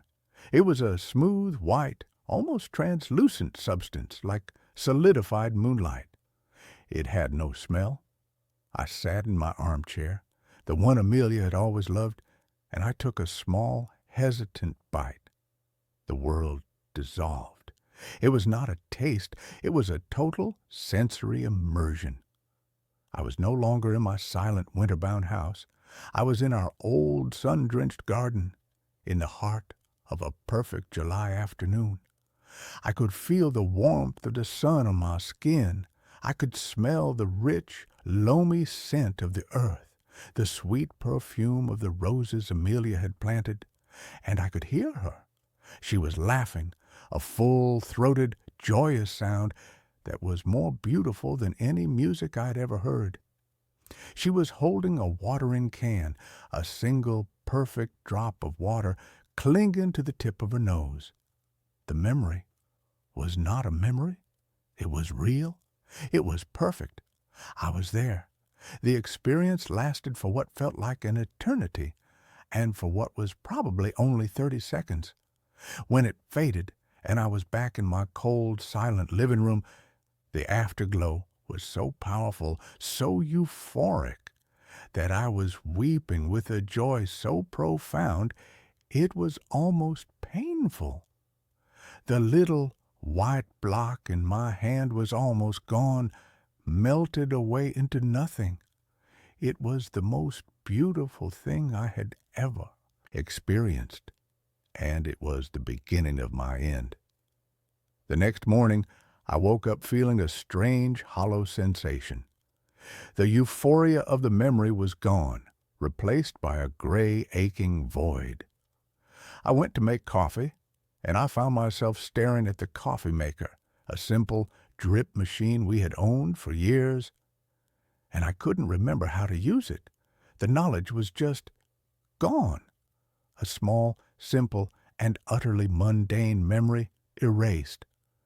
I stood there for a long time, a new, different kind of cold seeping into my bones. The price. The transaction had not been free. I had bought a taste of a perfect memory, and the price had been one of my own. I knew, with a sudden, sickening certainty, what was happening to my neighbors. They were trading their lives piece by piece, memory by mundane memory, for the euphoric, nostalgic poison of the ice cream truck. They were hollowing themselves out, becoming empty, silent vessels, their pasts consumed, leaving only the blank, placid present. I should have stopped. I should have thrown the rest of the block away and boarded up my windows and never gone outside again. But I was an addict, and the grief for Amelia was a disease for which that little white block was the only cure.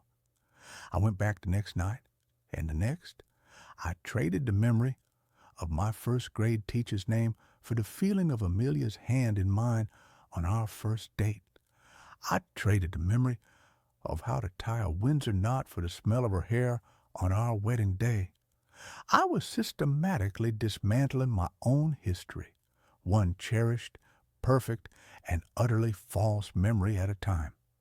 My own life was becoming a blur, a collection of disconnected moments, and the only things that felt real were the ones I was buying from the ghost in the truck.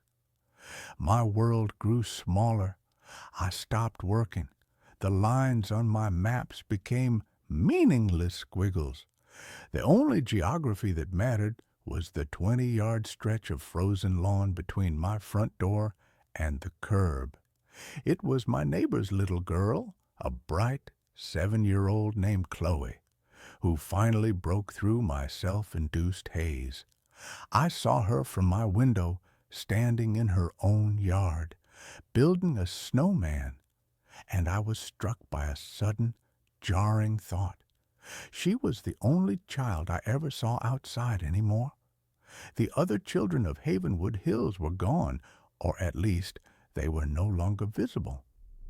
And then I saw the truck beginning its slow daily crawl down the street. And I saw Chloe's mother come out of the house, her face wearing the same slack, empty expression as all the others. She took Chloe by the hand and began to lead her towards the street, towards the truck.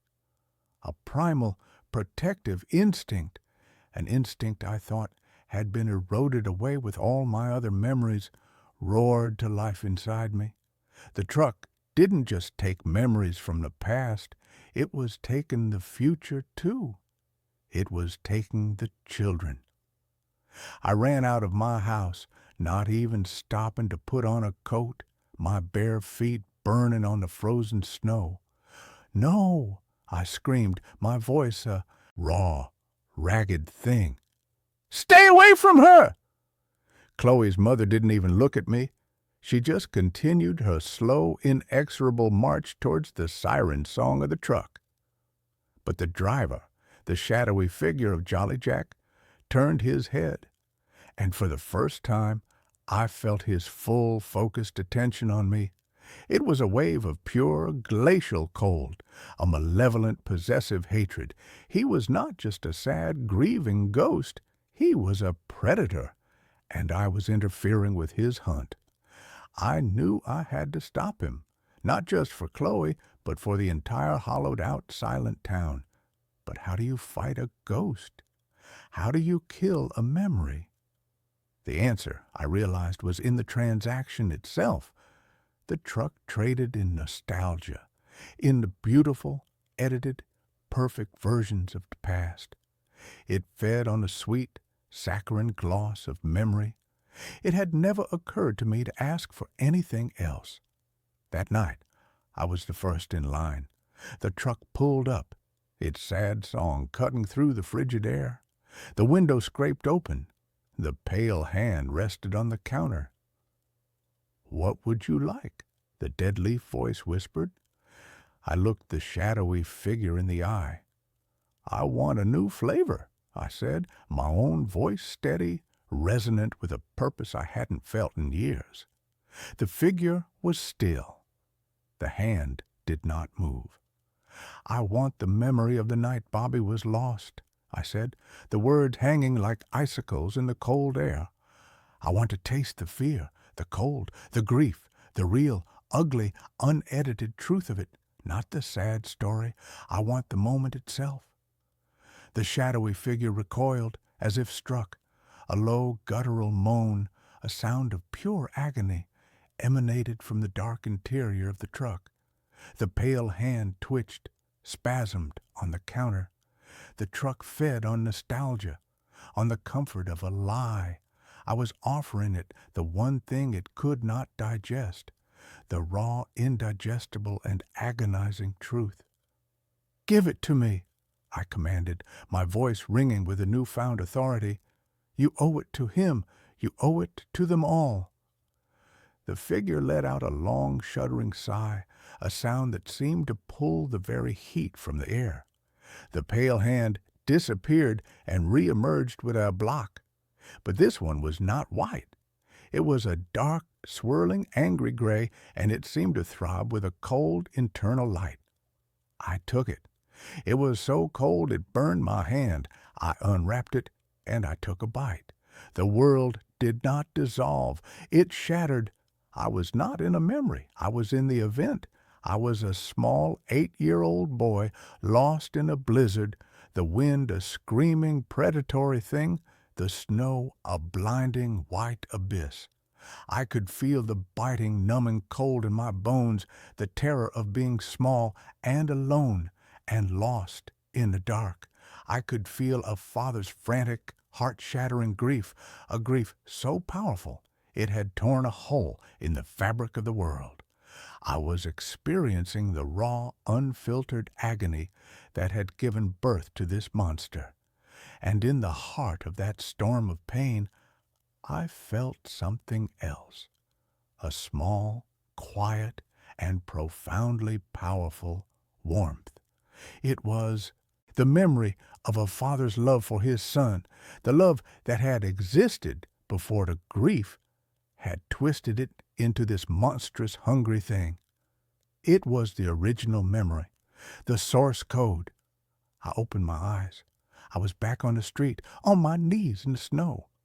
The block was gone. The ice cream truck was changing. The cheerful, peeling paint was dissolving into a cloud of black, swirling smoke. The metal was groaning, rusting, decaying before my very eyes. The sad, melancholy jingle was distorting, rising in pitch until it was a single, agonized electronic shriek. The figure of Jolly Jack was visible now, not as a shadow, but as a man made of pure, shimmering grief, his face a mask of eternal, unending sorrow. He looked at me, and for a fraction of a second I saw not a monster, but a man, a father. And his eyes, for the first time, were not empty. They were full of a terrible and finally liberating peace. And then, with a final silent implosion, the truck, the driver, the sad eternal music were gone. The silence that followed was different. It was not the silence of absence. It was the silence of peace. The neighbors, who had been standing in their silent, zombie-like line, began to stir, to blink, as if waking from a long, dreamless sleep. They looked at each other, a dawning confusion and shame on their faces. Mr. Henderson looked down at his silk dressing gown, a look of profound comical bewilderment on his face. The next day, the color began to return to Havenwood Hills. The Christmas lights were turned back on. The sound of children's laughter, real, joyous, and loud, echoed through the streets. The world was slowly, tentatively waking up. They would not remember what had happened. They would only have a strange shared amnesia, a collective missing season in the story of their lives. But I remember. I carried a memory for all of them. The grief for Amelia is still with me, a quiet, constant companion, but it is my own. It is not a thing to be traded or erased or consumed. It is a part of my story. The winter is just winter now. It is cold and it is quiet. But it is a real quiet, a natural quiet. And when the snow falls, I no longer see ghosts. I just see the snow. And I know that spring, in its own slow and beautifully, wonderfully predictable time, will eventually come. The first time I noticed the lag, I dismissed it as a trick of the light. My apartment is an old one, a pre-war cavern with floors that sigh and windows that rattle out a mournful, off-key tune when the wind blows in from the river. The mirror in my bathroom is as old as the building itself, a heavy, beveled-edge rectangle with a fine, spidery tracery of desilvering around the edges like a slow, creeping frost. I've always been fond of its imperfections. It gives my reflection a kind of melancholic antique quality, a tintype ghost of my own tired 30-something face. My name is Leo. I'm a professional translator, a man who spends his days in the quiet, meticulous, and sometimes maddeningly precise world of semantics. I work from home, a life of monastic, self-imposed solitude. The mirror is often my only real point of face-to-face contact for days on end. The lag. It was a Tuesday morning. I was brushing my teeth, my movements a familiar, half-conscious ballet of foam and bristles. I moved the brush from the left side of my mouth to the right. And my reflection? It was late. By a fraction of a second, a delay so infinitesimal that if I hadn't been staring directly at it, I would have missed it entirely.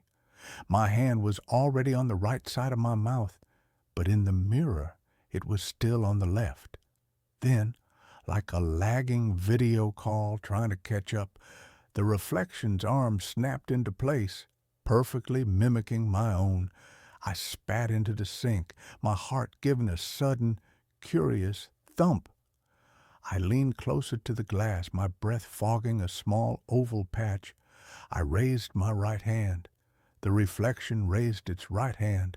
I wiggled my fingers. It wiggled its fingers. It was perfect, a perfect, synchronous, and utterly reliable law of physics. I shook my head, a small self-deprecating laugh escaping my lips. I was tired. My eyes were playing tricks on me. I had been translating a particularly dense and deeply tedious German philosophical text for 12 hours straight. My brain was clearly misfiring. But the next morning, it happened again. This time, I was combing my hair. I lifted the comb to my head, and the reflection was a beat behind. A tiny, almost imperceptible, but undeniably present delay. It was like watching a movie where the sound was a few frames out of sync with the picture. The dissonance was subtle, but deeply, profoundly unnerving. My rational mind, the part of me that translates legal documents and abhors ambiguity, immediately began to construct a list of logical explanations. It was a neurological issue, a mild, undiagnosed form of visual processing disorder, a side effect of my chronic, low-level caffeine addiction. I made an appointment with an optometrist. I cut back on coffee, but the lag continued, and it began to get worse. The fraction of a second became a full second, then two. I would turn my head, and my reflection would hold its position for a long, pregnant, and deeply unsettling moment before it, too, would turn, its movement a little too smooth, a little too fluid, as if to make up for its tardiness. My morning routine became a ritual of slow-motion paranoid dread. I would stand before the mirror, my heart pounding, performing a series of simple, deliberate movements, a terrified conductor trying to lead an orchestra that was perpetually and deliberately out of time. I began to notice other changes. The reflection was no longer just late. It was different. The dark, tired circles under my eyes, a permanent fixture of my own face, were fainter on the reflection. The small, worried frown line between my eyebrows was absent. The reflection looked better, more rested, more confident. It was me, but it was a version of me that had been getting a full, uninterrupted 8 hours of sleep. I stopped using the bathroom mirror. I started shaving in the kitchen sink, using the small, cheap plastic travel mirror that I propped up on the counter, but I couldn't avoid all reflective surfaces. The darkened screen of my computer monitor, the window of a passing bus, the polished chrome of the elevator doors in my building, in every surface, in every fleeting, distorted glimpse of myself, I could see it. The lag, the subtle and growing dissonance between my own real-time movements and the delayed and slightly improved version of me that was looking back. I had to understand. I was a man who believed in research, in evidence. I set up a camera. I mounted my high-speed digital camera on a tripod in the bathroom, aimed directly at the mirror. I stood before it, and I performed my strange, new, and terrifying daily ballet. I raised my arms. I turned my head. I smiled, a pained, forced, and deeply unnatural grimace. I loaded the footage onto my computer and slowed it down, frame by agonizing frame. The evidence was undeniable. It was not a trick of my own fallible and increasingly terrified perception. It was real. Frame 1. My arm begins to rise. The reflection remains still. Frame 2. My arm is halfway up. The reflection's arm begins its ascent. The lag was consistently and quantifiably 24 frames, a single, solid, and scientifically proven second of impossible, reality-bending delay. And then I saw something else, something that made the blood in my veins turn to a slush of pure icy terror. As I was lowering my arm for a single, solitary frame, just before the reflection began its own delayed descent, it smiled. My own face in the foreground of the shot was a mask of tense, worried concentration. But the face in the mirror, for 1/24th of a second, was wearing a slow, easy, and deeply, deeply malevolent grin. My apartment, my quiet, solitary, and safe little world, was no longer my own. It was a shared space. I was living with a roommate who lived on the other side of the glass, a roommate who was becoming more and more confident, more and more independent with every passing day. My research became an obsession. I dove into the dark, strange, and esoteric corners of physics and philosophy. I read about quantum entanglement, about parallel universes, about the holographic principle. I was a man drowning in a sea of theories, looking for a single, solid piece of driftwood to cling to. I found a strange and deeply unsettling paper by an obscure and largely discredited physicist from the 1970s named Dr. Eris Thorne. He had postulated a theory he called psychic inertia. He believed that a strong, focused consciousness could, over time, leave a kind of energetic residue on its immediate and most frequently observed environment. He believed that mirrors, especially old mercury-backed ones, were particularly susceptible to this phenomenon. He theorized that a mirror in a person's home over the course of decades did not just reflect a person's image, it absorbed a faint, echoic, and cumulative impression of their identity. He believed that, under certain rare and deeply traumatic circumstances, this stored psychic energy could cohere. It could gain a kind of momentum, a kind of life of its own. The reflection is not a ghost, he wrote. It is a habit. It is the accumulated and deeply ingrained memory of the person it has been reflecting for a lifetime.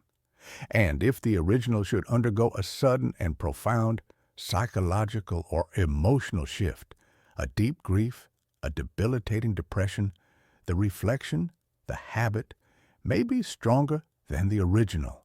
It may, in a very real sense, refuse to change. It may choose to continue being the person it has always been, the person it remembers rather than the broken, altered version of the person it is now seeing. The words on the page were a cold, hard, and perfectly fitting key to the lock of my own private madness. My life had been one of deep and profound and deeply ingrained routine. And then 6 months ago, my mother had died. It had not been a sudden, tragic death, but a slow, cruel, and deeply undignified wasting away from a cancer that had consumed her, and in the process had consumed my own quiet and carefully ordered life. I had been her primary caregiver for the last terrible year, and her death had not been a release. It had been an amputation. The grief had hollowed me out, had replaced the quiet, thoughtful, and sometimes even happy man I had once been with this new, gray, and perpetually tired ghost. My reflection had not changed with me. It was still him, the old Leo, the better Leo, and it was, it seemed, fighting to reassert itself. The lag was no longer just a delay. It was a period of silent and deeply unsettling rebellion. I would walk away from the mirror, and my reflection would stay for a full 10 seconds, its head tilted, its expression a mixture of pity and contempt, before it would turn and walk, not out of frame, but deeper into the strange, silvered, and two-dimensional world of its own. The physical phenomena began. The temperature in the bathroom dropped. A cold, palpable, and deeply unnatural chill seemed to emanate from the glass itself. I would hear a soft, whispering sound at night, a sound that was not quite my own voice, but a clearer, more confident, and more articulate version of it. It would be speaking in French or in German, the languages I translated, but it would be speaking them with a fluency, a poetry, that I, in my own waking and deeply insecure life, had never been able to achieve. He was not just a reflection anymore. He was a presence, and he was growing stronger, more defined, while I, in the real world, felt like I was fading, becoming more and more like a faint and poorly rendered copy of him. I knew I had to get rid of it. The mirror. I had to smash it. I had to break the connection. But I was afraid. My own superstitious and deeply irrational mind was filled with the old childish fears. 7 years of bad luck. But it was more than that. I was afraid that if I broke the mirror, I would not be destroying him, but releasing him, or that I would be destroying the last, remaining, and better part of myself. The night he finally spoke to me, the voice was not in the room. It was in my head, a clear, calm, and deeply rational, thought that was not my own. I was standing before the mirror, the nightly morbid ritual now an ingrained and deeply masochistic habit. He was there, his image clear and steady, the lag now a full and deeply and profoundly and unsettlingly and terrifyingly and strangely and beautifully and tragically and comically and, I'm sorry, the words, they are difficult. He was there. The lag was a full 30 seconds, a half a minute of my own personal and deeply real time that he now possessed. He was looking at me, his expression calm and deeply and profoundly and unsettlingly and strangely and beautifully and tragically and comically and, "It doesn't have to be this way, Leo," the thought whispered in the quiet, empty, and suddenly crowded space of my own mind. "You are so tired. You are so sad. Let me help you." "Who are you?" I whispered, my voice a dry rattling and deeply and profoundly and unsettlingly and strangely and beautifully and tragically and comically and, "I am you," the thought replied. "The you that you were meant to be. The you that existed before the world broke you. I am the blueprint. You are the flawed and fading copy. But we can be whole again. We can merge. I can fix you." He raised his hand and pressed it to the surface of the glass, and I felt a cold, tingling sensation on my own chest, as if his fingers were reaching through the glass, through the air, and into my very soul. I stumbled back, a raw, ragged, and deeply and profoundly and unsettlingly and strangely and beautifully and tragically and comically, and I stumbled back. The connection broke. The feeling was gone. He was not trying to help me. He was trying to replace me. He was a psychic vampire, a ghost of my own, former self, and he was trying to reclaim his old life, his old body. I knew then that I had to fight. I had to do what I should have done weeks ago. I went to the garage. I found a hammer, a heavy steel, and deeply and profoundly and unsettlingly and strangely and beautifully and tragically and comically, and it was a hammer. I walked back to the bathroom. He was there in the mirror waiting for me, and he was smiling. He knew what I was about to do, and he was not afraid. "You can't destroy me without destroying yourself," he thought, his voice a calm and deeply and profoundly and unsettlingly and strangely and beautifully and tragically and comically, and it was a confident voice. "I am your past. I am your strength. I am all the good and strong and unbroken parts of you. You are nothing without me." I looked at him, at the better me, the me who had not spent a year watching his mother die, the me who had not inherited her deep and profound and deeply and profoundly and unsettlingly and strangely and beautifully and tragically and comically, and her sadness. And I understood. He was right. He was all the parts of me that had not been touched by the grief, by the pain, by the messy and beautiful and heartbreaking and real and deeply and profoundly and unsettlingly and strangely and beautifully and tragically and comically, and the real parts of life.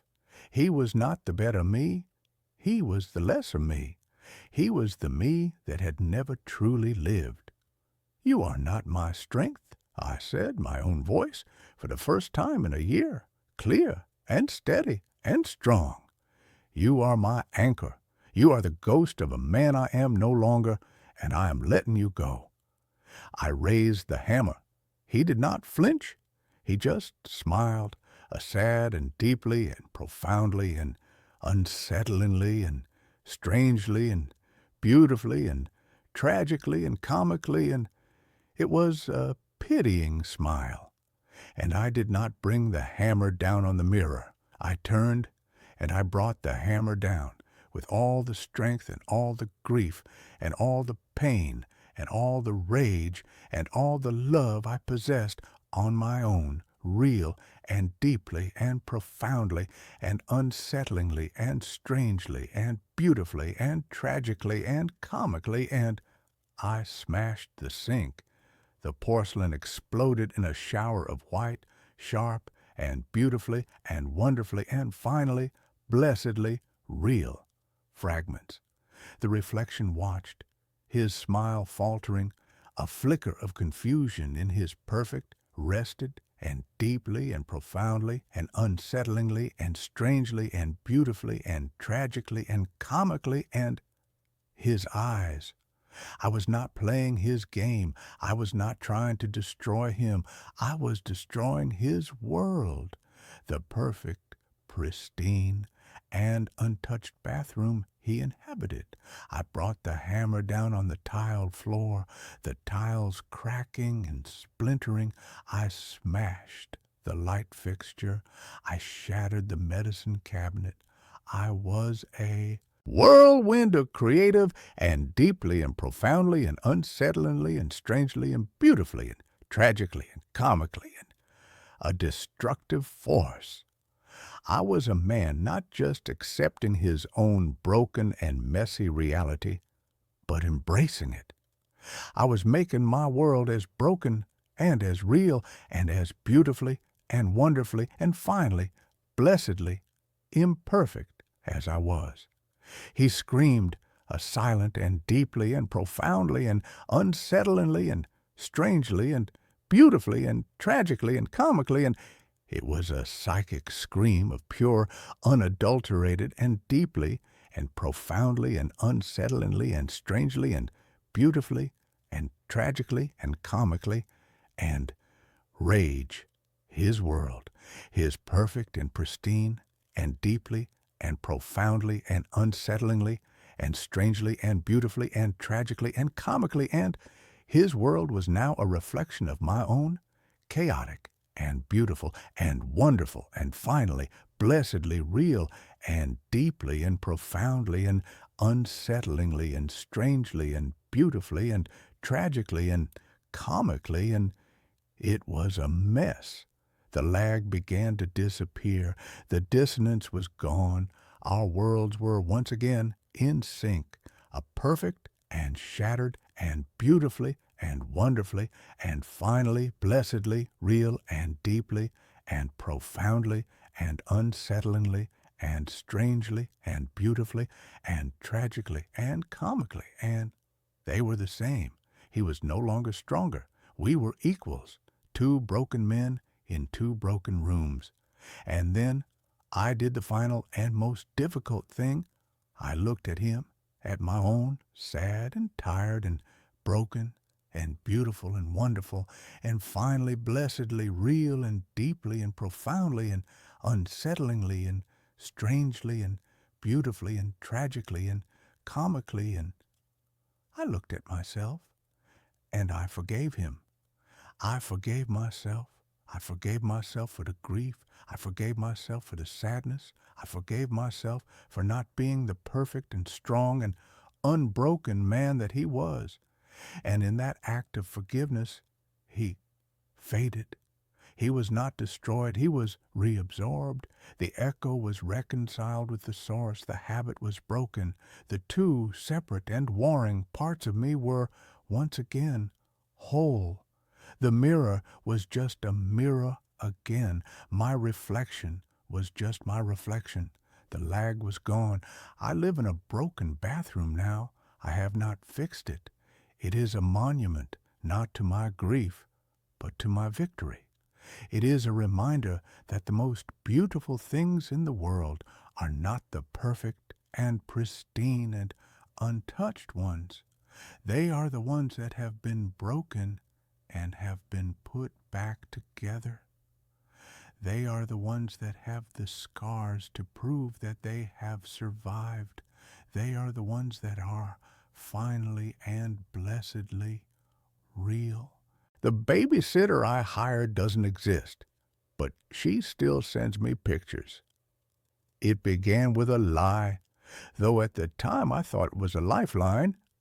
The lie was a website called sittersafe.com with its calming blue and white color scheme, its stock photos of happy, racially diverse families, and its promise of peace of mind for working parents. I was the target demographic, distilled to my purest, most desperate form. A single father, recently widowed, working a job that demanded more of me than I had to give. My daughter, Maya, was 6 years old, a tiny, fierce creature with her mother's wide, curious eyes and a spirit that deserved more than a tired, grieving father fumbling his way through each day. Her name on the website was Clara Bell. Her profile was a masterpiece of curated trustworthiness. The photo showed a young woman in her mid-20s with a kind, open face, a sprinkle of freckles across her nose, and warm, intelligent eyes. She was wearing a sensible cardigan. Her bio was pitch perfect, a child development major, certified in CPR and first aid, with a passion for creative play and a list of glowing 5-star reviews that seemed almost too good to be true. Clara was a gift, one review gushed. Our little Alfie is usually so shy, but he took to her immediately. Professional, punctual, and so wonderful with our kids. Another read, she even tidied the kitchen, a true gem. I did my due diligence. I paid the extra fee for the premium background check, which came back spotless. We had a video call, and she was just as she appeared in her photo, charming, articulate, and genuinely interested in Maya's love for dinosaurs and sparkly glue. She asked all the right questions. I felt the tight, persistent knot of anxiety in my chest loosen for the first time in months. I hired her for the following Friday night. I had a crucial dinner meeting with a client I couldn't miss. It was the first time I would be leaving Maya with someone other than her grandmother since Sarah had passed. That Friday, she arrived exactly on time. In person, she was even more disarmingly normal. She had a gentle voice and a calm, centered presence that immediately put Maya at ease. She'd brought a tote bag with a new coloring book and a set of crayons that had a glittery sheen. When I left, Maya was sitting at the kitchen table with her, chattering away, already fully under her spell. I drove to my meeting feeling a profound, almost dizzying sense of relief. The first picture arrived at 7:45 p.m. It was a photo of Maya holding up a drawing of a lopsided purple T-Rex. She was beaming, a gap-toothed smile of pure, unadulterated joy. The caption read, "The fearsome Mayasaurus, having a great time." More pictures followed throughout the evening. A shot of Maya in her pajamas, listening intently as Clara read a storybook. A blurry action shot of them building a pillow fort in the living room. Each photo was a little balm to my worried soul, a digital reassurance that I had made the right choice, that my daughter was safe and happy. The last picture came at 9:30 p.m. It was a photo of Maya fast asleep in her bed, her favorite stuffed sloth, Mr. Higgins, tucked under her arm. The soft glow of her rocket ship nightlight cast a warm, peaceful aura over the scene. Safe and sound. Good night from us. When I got home around 11, the house was silent and immaculate. The pillow fort was gone, the toys were back in their chest, and the kitchen was cleaner than I'd left it. I crept into Maya's room and saw the exact scene from the photograph. A perfect tableau of sleeping innocence. I felt a surge of gratitude so powerful it almost brought me to tears. Clara became our regular babysitter. Every week or two I'd book her, and every time it was the same flawless experience. And the pictures became our ritual. They were my window into their evenings, a steady stream of happy, reassuring moments. They were proof that I wasn't failing my daughter, that even in my absence, her life could be filled with fun and care. The first discordant note, the first tiny crack in the perfect facade, occurred about 2 months in. It was a Tuesday night. I was working from home, trying to meet a deadline. Maya was asleep upstairs. My phone buzzed on the desk. It was a picture message from Clara's number. I opened it. It was a photo of Maya, asleep in her bed, clutching Mr. Higgins, bathed in the glow of her nightlight. It was an almost identical replica of the picture she sent on her first night. The caption read, "So peaceful when she sleeps." I stared at the photo, a cold, confusing prickle of unease running down my spine. It was a Tuesday. Clara wasn't here. She wasn't scheduled to be. I was the only other person in the house. I checked the timestamp. The photo had been sent just seconds ago. My first instinct was rationalization. It must be a glitch, a delayed message from her last visit. But the caption felt immediate. I stood up, my heart starting to beat a little faster. I walked quietly up the stairs, my every sense on high alert. The house was silent except for the low hum of the refrigerator. I pushed open Maya's door. She was there, in her bed, exactly as she was in the photo, fast asleep. I backed out of the room, my skin crawling. I texted Clara back. "Strange question, but did you just send me a photo?" The reply was instantaneous. "Yes, just thinking about what a sweet girl she is. Hope you both are having a good week." It was a plausible, if slightly odd, explanation. Maybe she was looking through old photos on her phone and sent one by mistake, then tried to play it off. It was weird, but not impossible. I tried to dismiss it, but the image of that photo, sent from outside my house, depicting a real-time event happening within it, was a splinter in my mind that I couldn't quite remove. The following week, I needed to book her again. I logged on to sittersafe.com and searched for her. Profile, nothing. I tried different search parameters. Still nothing. A profile not found error message appeared on the screen. A knot of dread tightened in my stomach. I went to our old messages on the site's platform. The conversation thread was there, but when I clicked on her name, the same error message popped up. Her profile had vanished. I pulled out my phone and called her number. A generic synthesized voice responded, "The number you have dialed has been disconnected." Panic, cold and sharp, began to seep into my veins. This made no sense. I contacted SitterSafe's customer support. I spent 20 minutes on hold, listening to a tinny looping piece of instrumental music that frayed my already raw nerves. Finally, a bored-sounding man named Kevin answered. I explained the situation, gave him Clara Bell's name. He put me on hold again. When he came back, his voice was different, cautious. "Sir, we've checked our records. We have no history of a sitter named Clara Bell ever having a profile on our platform." "That's impossible," I said, my voice rising.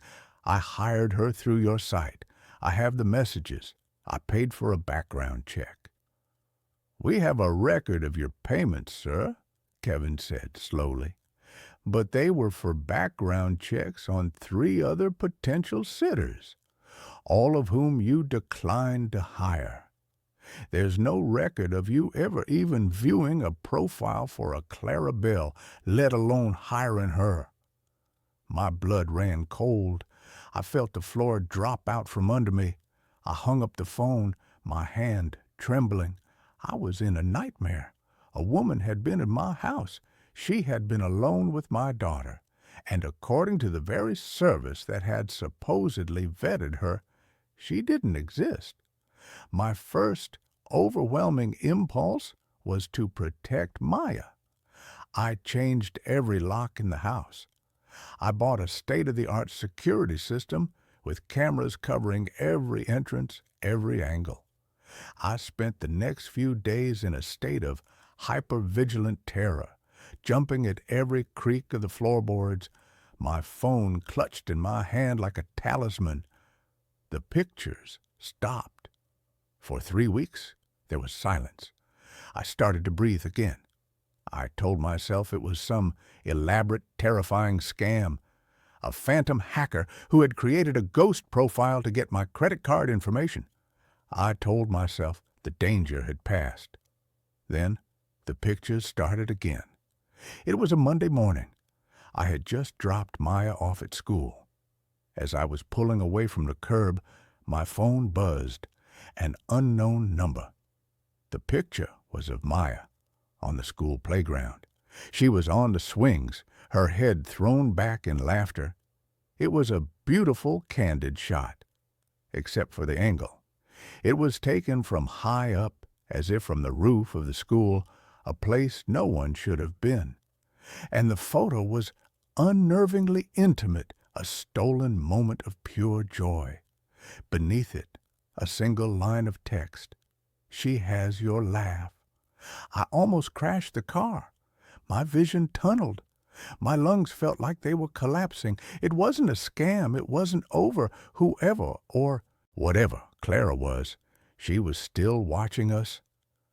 The pictures became more frequent, more invasive. A photo of me at my desk, taken through the window of my home office. A picture of our grocery cart at the supermarket. The contents, a perfect reflection of our weekly shopping list. A picture of my car parked outside my office. The photographer was everywhere and nowhere. The police were useless.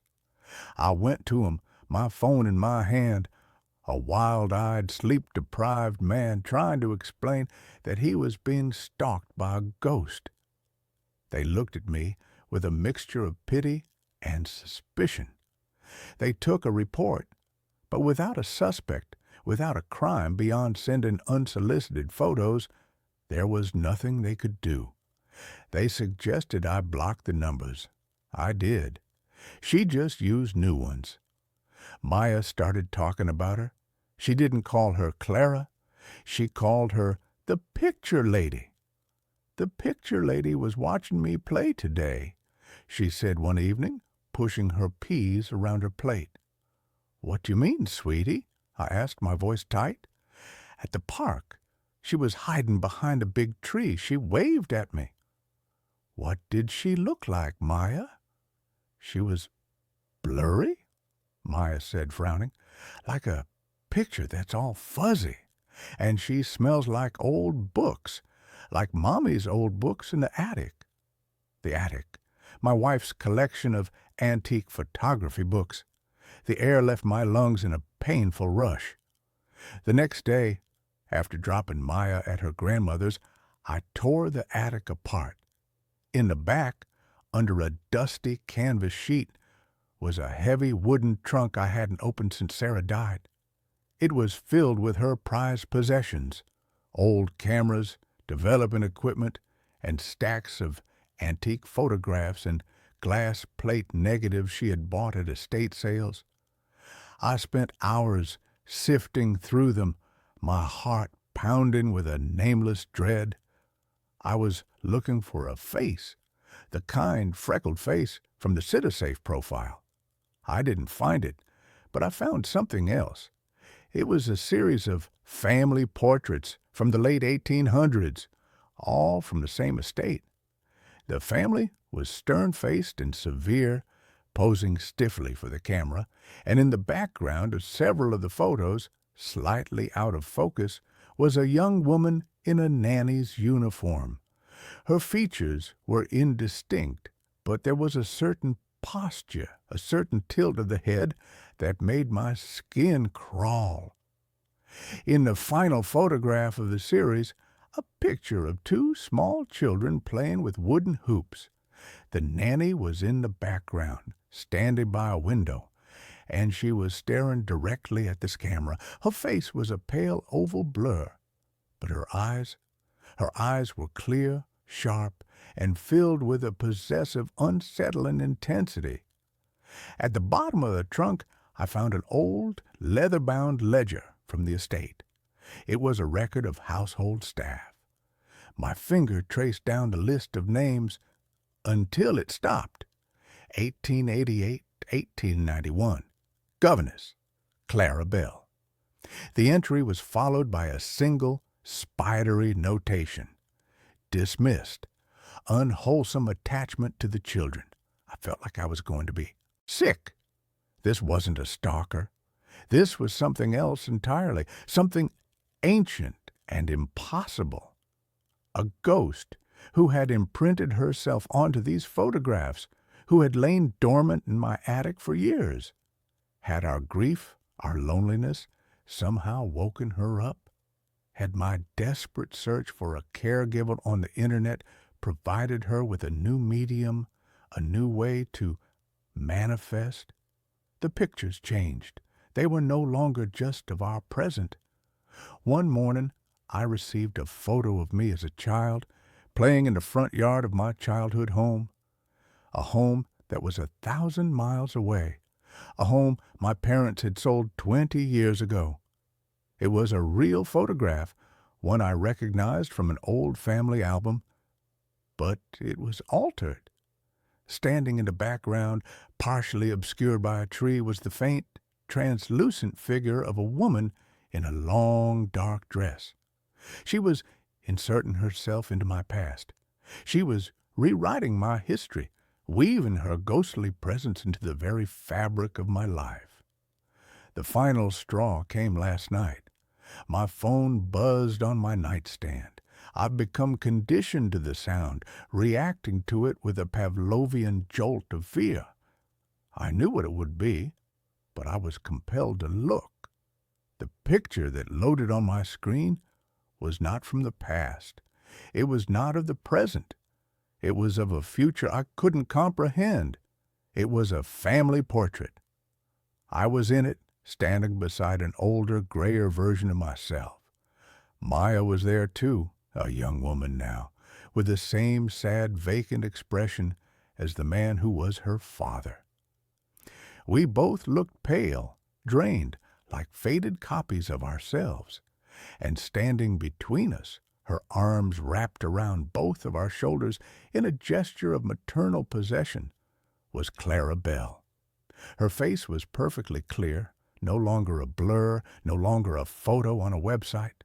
She was solid, real, and she was smiling, a wide, triumphant, terrifying smile.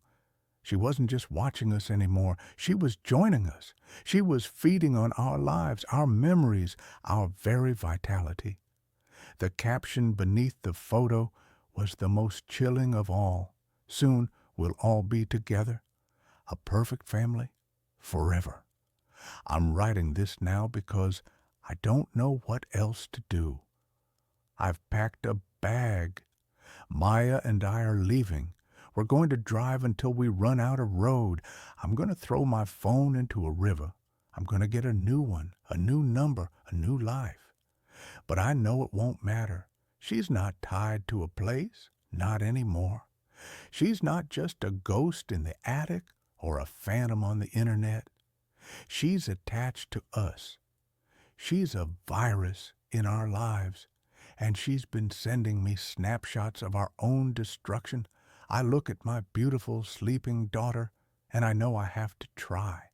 I have to run, but I fear, with a certainty that chills me to the bone, that no matter where we go, her pictures will follow.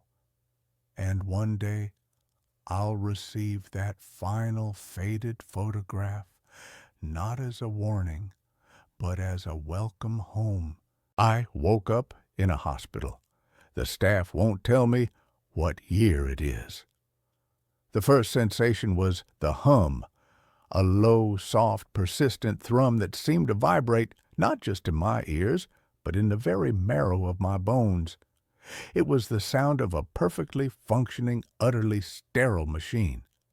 The second sensation was a smell, antiseptic, clean to the point of being aggressive, a scent so devoid of organic life it felt like the opposite of breathing. My eyes opened. The world was a uniform, shadowless, milky white. The ceiling, the walls, the thin synthetic blanket covering me, all the same shade of clinical non-color. My name is Mark Thorne. I knew this with a sudden crystalline certainty. I was 34 years old. I was an architect. I was engaged to a woman named Anna, a woman whose laugh sounded like wind chimes and whose hair smelled of lavender and sunshine, and I had been in a car accident. The memory came back in a jagged, violent flash, the screech of tires on wet asphalt, the blinding glare of headlights where they shouldn't be, the sickening concussive crunch of metal, and Anna's hand, suddenly weightless in my own.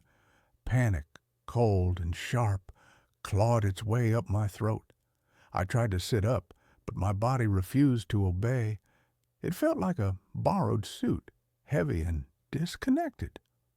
A soft, pleasant chime sounded somewhere in the room, and a woman appeared at my bedside. She was dressed in the same seamless white as the room, her features calm and symmetrical, her smile gentle but utterly unreadable. A name tag on her chest read, Elara, Cognitive Support.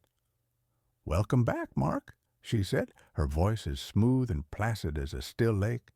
"It's good to see you awake. Please, do not be alarmed. You are safe." "Anna," I rasped, my throat feeling like sandpaper. "My fiancée. Was she—" Elara's smile didn't waver. "All will be made clear in time. For now, your focus must be on recovery.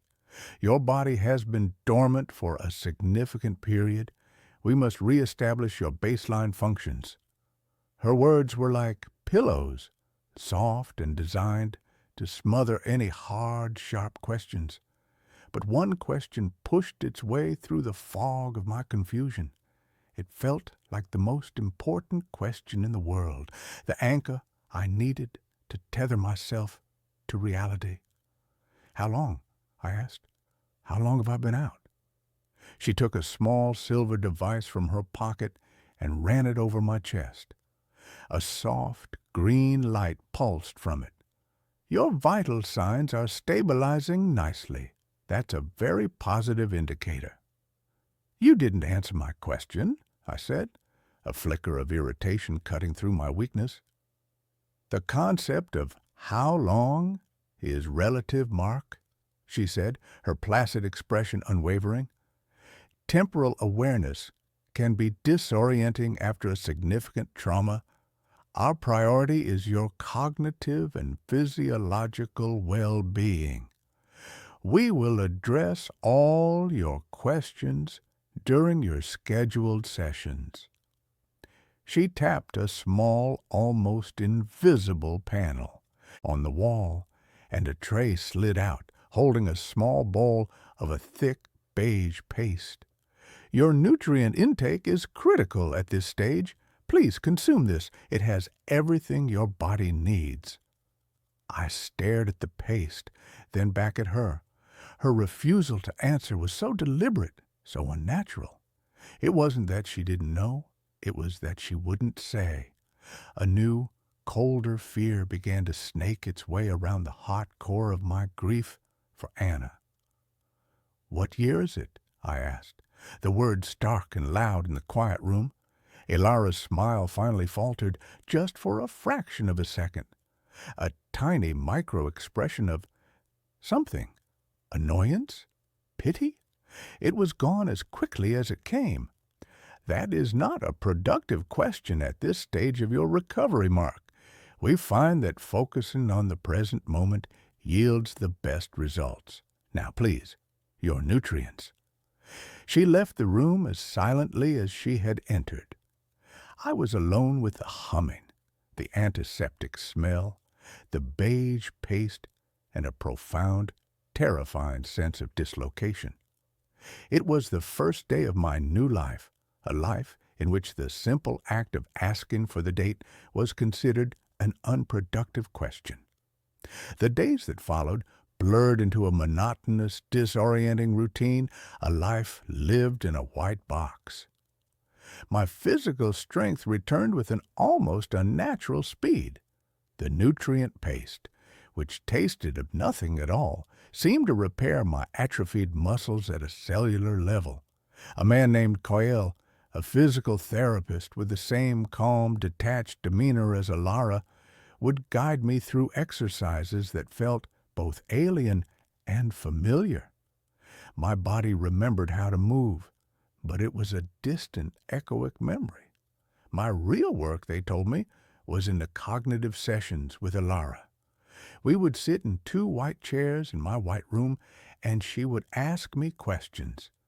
She'd show me images on a tablet, a tree, a house, a dog, and ask me to identify them.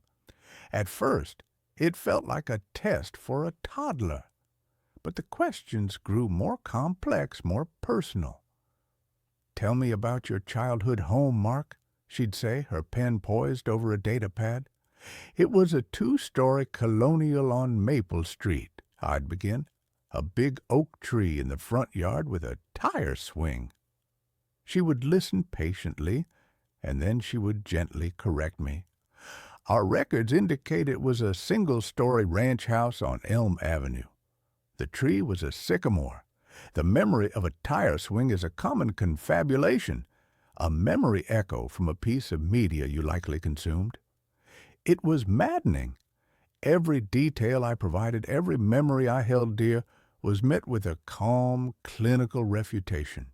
They had a file on me, a complete and total record of the life of Mark Thorne. And it was all wrong. My father was a carpenter, not an accountant. My first pet was a cat named Mittens, not a goldfish named Bubbles.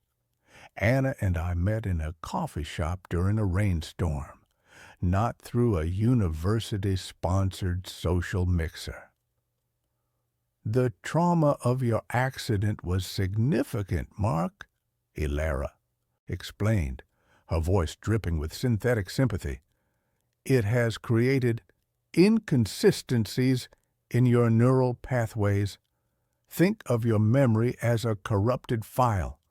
We are simply helping you restore the original uncorrupted data. We are helping you find yourself again." They were trying to gaslight me into a different life. But why? The more I clung to my own memories, the more they increased the frequency of the sessions. The more they insisted my past was a fiction. My grief for Anna was the one thing I held on to with a white-knuckled grip. It was my proof. My pain was real. Our love was real. They wanted to take that away, too. They called it emotional trauma, an anomaly to be corrected. The hospital, I had no other word for it, was a labyrinth of identical white corridors.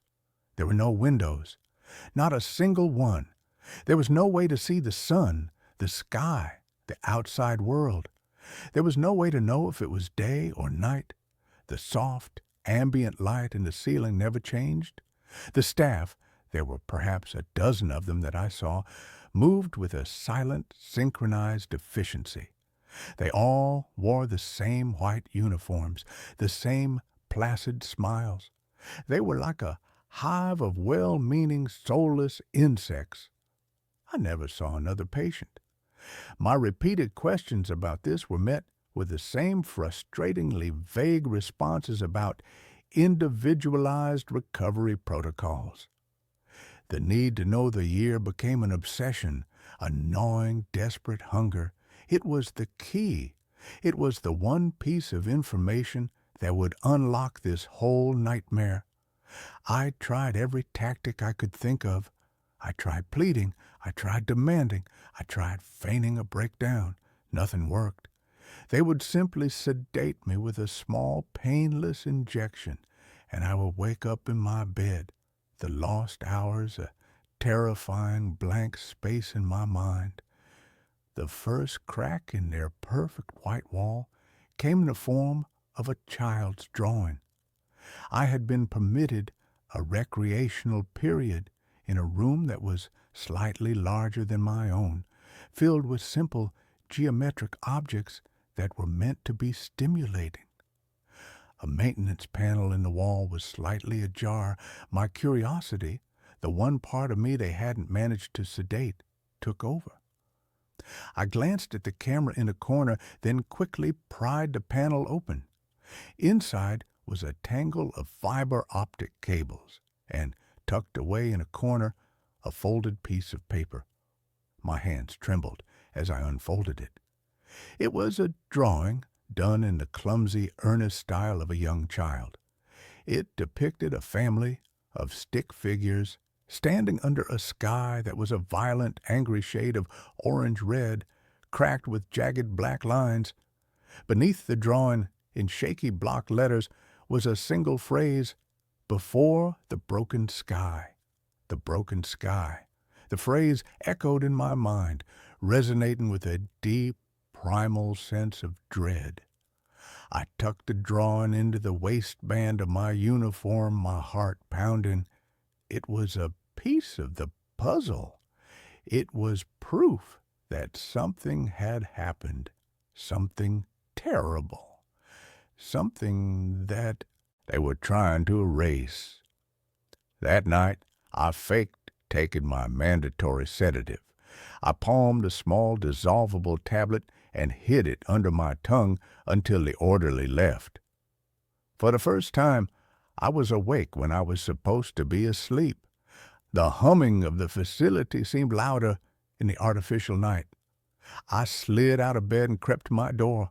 I had no plan, just a desperate need to see something other than the four white walls of my room. The corridor was empty, bathed in the same eternal soft light. I began to walk, my bare feet silent on a cool, seamless floor. I didn't know what I was looking for. A window, a clock, an exit. A soft, scraping sound from a room down the hall made me freeze. I pressed myself against the wall, my breath held tight in my chest. The door was slightly ajar. I peered through the crack. Inside, an old man was on his hands and knees, trying to pry up a floor tile with a spoon he must have stolen from a meal tray. He was gaunt and wild-eyed, his white hair a chaotic halo around his head. He saw me, his eyes widened in terror, and he scrambled back, holding the spoon like a weapon. "Shh," I whispered, holding up my hands. "I'm not one of them." He watched me for a long moment, his chest heaving. Then he seemed to make a decision. "You're new," he rasped, his voice dry and cracked. "The architect. I heard them talking." "My name is Mark," I said. "What is this place?" "This place is a lie," he said, his eyes darting toward the door. "They're trying to correct you, aren't they? Trying to make you forget. Don't let them. The memories are all we have left of what it was like. Before." "Before what?" I asked, my voice barely a whisper. "Before the broken sky." The old man's face went slack with shock. "Where did you hear that?" I showed him the drawing. He stared at it, a single tear tracing a path through the grime on his cheek. "So, you're a digger," he said with a grim, humorless smile. "Like me. They call me Elias. They say I have advanced memory corruption. They say I'm a lost cause." "Elias," I said, "what year is it?" He let out a dry, rattling laugh. "That's the one thing you can't ask, the one thing they protect above all else, because the number is so big it would break your mind, because it would prove that everything you were, everyone you knew, is dust." "What happened?" I pleaded. "The accident." "There was no accident," Elias said, his voice dropping to a conspiratorial whisper. "Not for most of us. We were chosen. The chrysalis protocol. They put us to sleep, the ones with the skills they thought they'd need to rebuild. Architects, doctors, engineers. We were supposed to be the seed of the new world. But something went wrong. The great silence, they call it. The world outside, it died. And we just kept sleeping for a long, long time.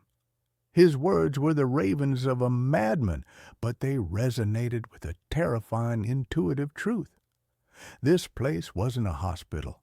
It was a bunker, a tomb, and we were the sleeping inhabitants being woken up one by one. The ones running this place, I asked. Who are they? The Watchers, he said, his eyes wide. The descendants of the original staff. They were born here in the white.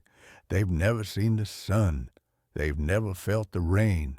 The world before is a myth to them, a dangerous, corrupted file, and we are the last living copies of that file. They're trying to wipe us clean, to make us like them before they integrate us. A chime sounded down the hall. Elias scrambled to his feet, his face a mask of terror. You have to go. They're coming. He pressed the spoon into my hand. Keep digging, architect, he whispered. Don't let them win. I fled back to my room, my mind a maelstrom of horrifying new realities. I was a relic, an artifact from a dead world. My memories weren't corrupted. They were history, and the staff of this hospital were book burners trying to erase it. The fight for my past was no longer just a fight for my sanity. It was a fight for the memory of the entire human race. My relationship with my captors changed. I became a model patient. I pretended to accept their corrections. I parroted back the fabricated details of my new life. I ate the paste. I did the exercises. I smiled the same placid, empty smile as them. But beneath the surface, I was a saboteur. I was mapping the corridors in my mind, noting the patrol patterns of the orderlies, looking for a weakness in their perfect white prison. Elias and I began to communicate in secret. We would leave messages for each other behind the loose maintenance panels using a simple code we'd devised. He told me more about the facility, which he called the Janus Cradle. He told me there were different levels. We were in the integration wing. Below us was the hibernation bay, where hundreds, maybe thousands more were still sleeping.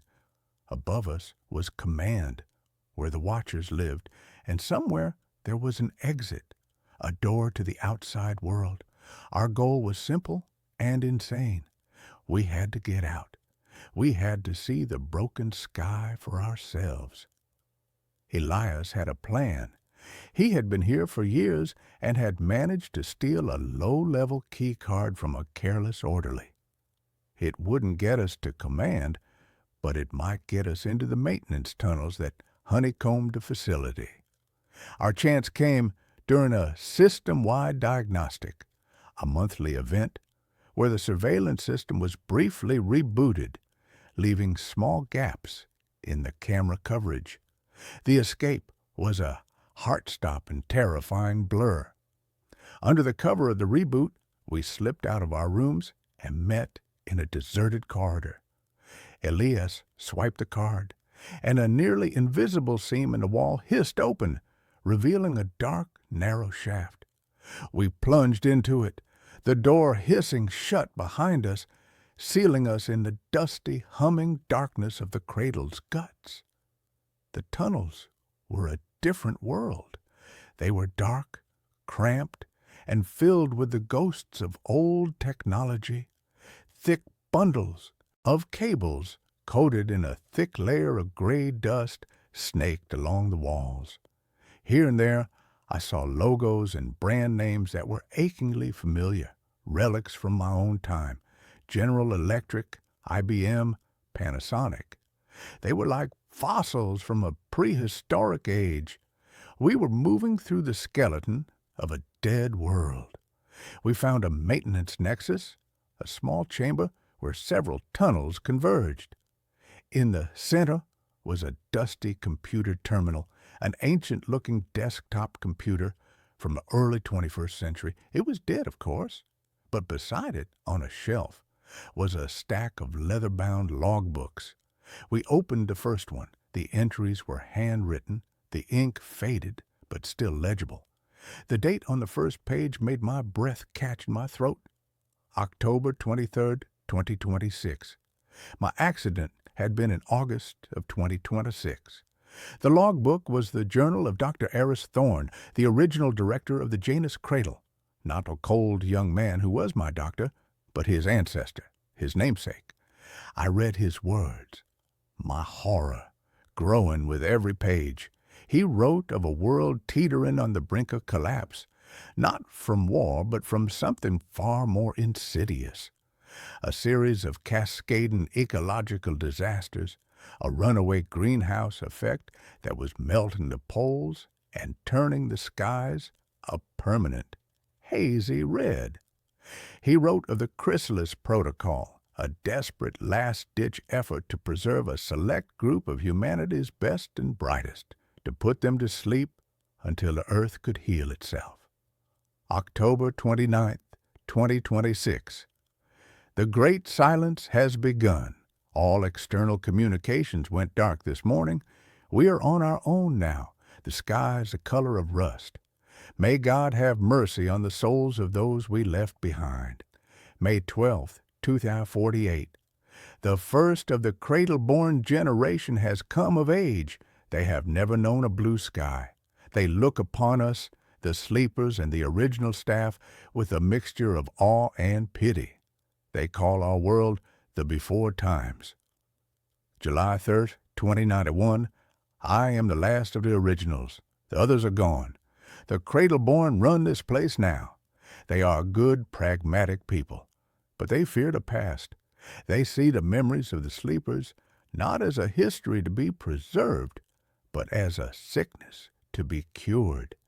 They have begun what they call cognitive correction.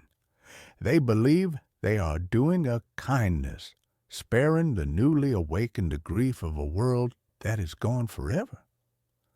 I have tried to argue with them, but to them I'm just a sad old man clinging to ghosts.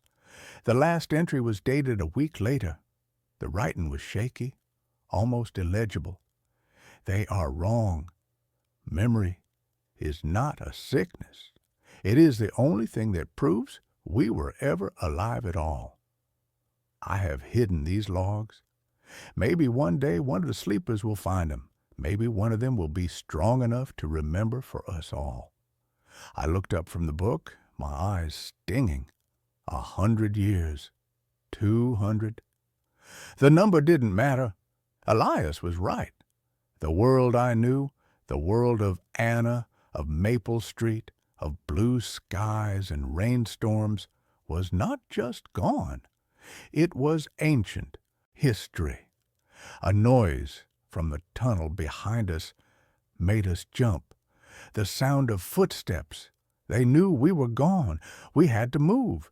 We grabbed the logbooks and plunged deeper into the labyrinth. We were lost for what felt like days. We survived on the emergency nutrient packs we found in a forgotten storage closet. The Watchers were hunting us. We could hear their calm, dispassionate voices echoing through the tunnels, calling our names, assuring us that they only wanted to help. It was during our flight that we stumbled upon the nursery.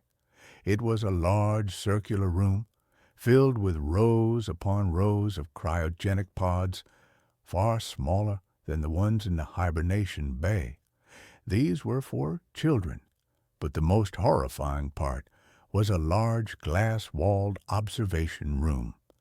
Inside, a group of cradle-born children, no older than 5 or 6, were sitting at desks, watching a large screen.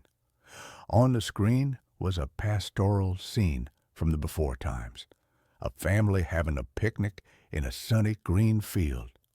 "Look, children," A soft, synthesized voice was saying, "This is a memory echo. It is a simulation of the corrupted data that the sleepers carry. See how bright the light is? It is unnatural. See how the people laugh? It is a symptom of emotional dysregulation. We must be grateful for the calm, for the balance that we have achieved." They weren't just erasing our memories. They were inoculating their own children against them, teaching them to fear the very concept of our world, to fear happiness, to fear the sun. Elias, his mind already fragile, couldn't take it. He let out a strangled, grief-stricken cry and collapsed, sobbing. The sound alerted our pursuers. They were on us in seconds. They dragged Elias away, his eyes locking with mine in a final, desperate plea. "Remember," his eyes said, "I managed to escape back into the maze of tunnels. I was alone again, hunted, with the weight of a dead world on my shoulders. I knew I couldn't stay in the tunnels forever. My only chance was to go up, to get to command, to find the door. Elias had managed to slip me his stolen key card before they took him. It was a desperate gamble, but I found a sealed access ladder that his card miraculously opened. It led straight up, into the heart of the beast. The command level was a stark contrast to the rest of the cradle. The walls were a dark, polished gray. The air was warmer. This was where the watchers lived. I crept through the corridors, my heart in my throat. I saw their living quarters, as Spartan and minimalist as my own room. I saw their food synthesizers, their communal learning centers. It was a life of perfect, sterile, passionless order. I found my way to the central control room. It was a vast, circular chamber. The walls were a single panoramic screen, currently displaying the vital signs of the thousands of souls still sleeping in the hibernation bay. In the center of the room, a young man was sitting at a console. It was the man I knew as Dr. Aris. He wasn't in his white uniform. He was wearing a simple gray tunic. He didn't seem surprised to see me. "Mark Thorne," he said, his voice as calm as ever. "The architect. I must admit, you have been our most resilient subject." "Where is Elias?" I demanded, my voice raw. "He has been returned to hibernation," Aris said. "His memory file was too deeply corrupted. Perhaps in a few more generations our techniques will be advanced enough to help him, to cure him." "He wasn't sick," I snarled. "He was remembering."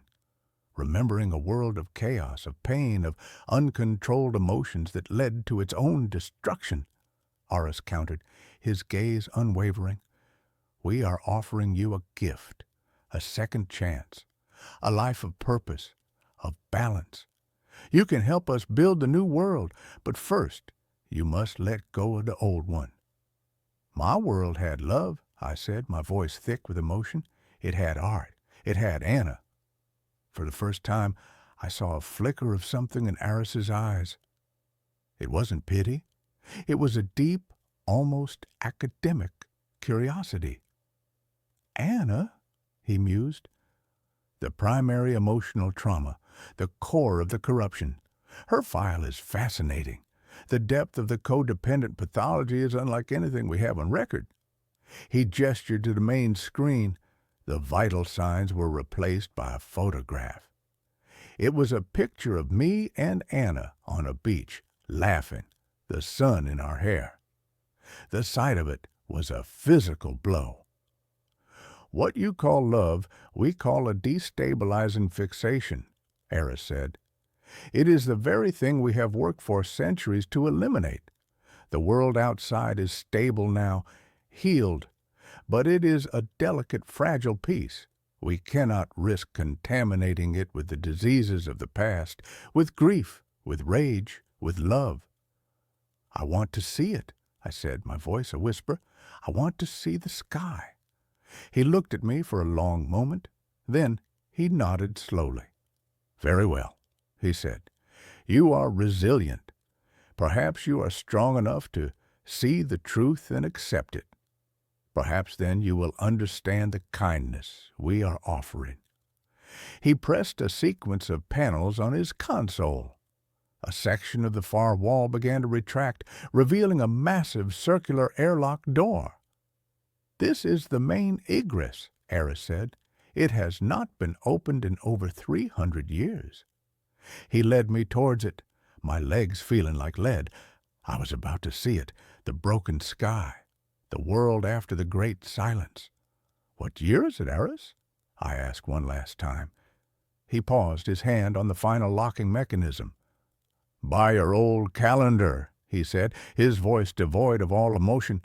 "The year is 2571, 445 years. The number was so vast, so meaningless, it didn't even register as a shock. It was just a sound." The great door hissed open. A strange, pale light, tinged with a faint violet hue, spilled into the room. A wind, cool and smelling of damp earth and strange alien blossoms, washed over me. I stepped forward, my heart pounding, and looked out upon the world of 2571. It wasn't a wasteland. It wasn't a desert. It was a garden, a strange, beautiful, and utterly alien garden. The sky wasn't broken. It was a soft, perpetual twilight of lavender and rose, a permanent global aurora caused by the altered composition of the atmosphere. The vegetation was lush and bizarre, forests of glowing phosphorescent fungi and trees with leaves of spun silver. In the distance, the ruins of an ancient city, my city, were almost completely consumed by this new, vibrant nature, the skeletal remains of skyscrapers draped in iridescent moss. And the people. There were people moving through the glowing forests. They were tall and slender, their skin almost translucent, their eyes large and dark.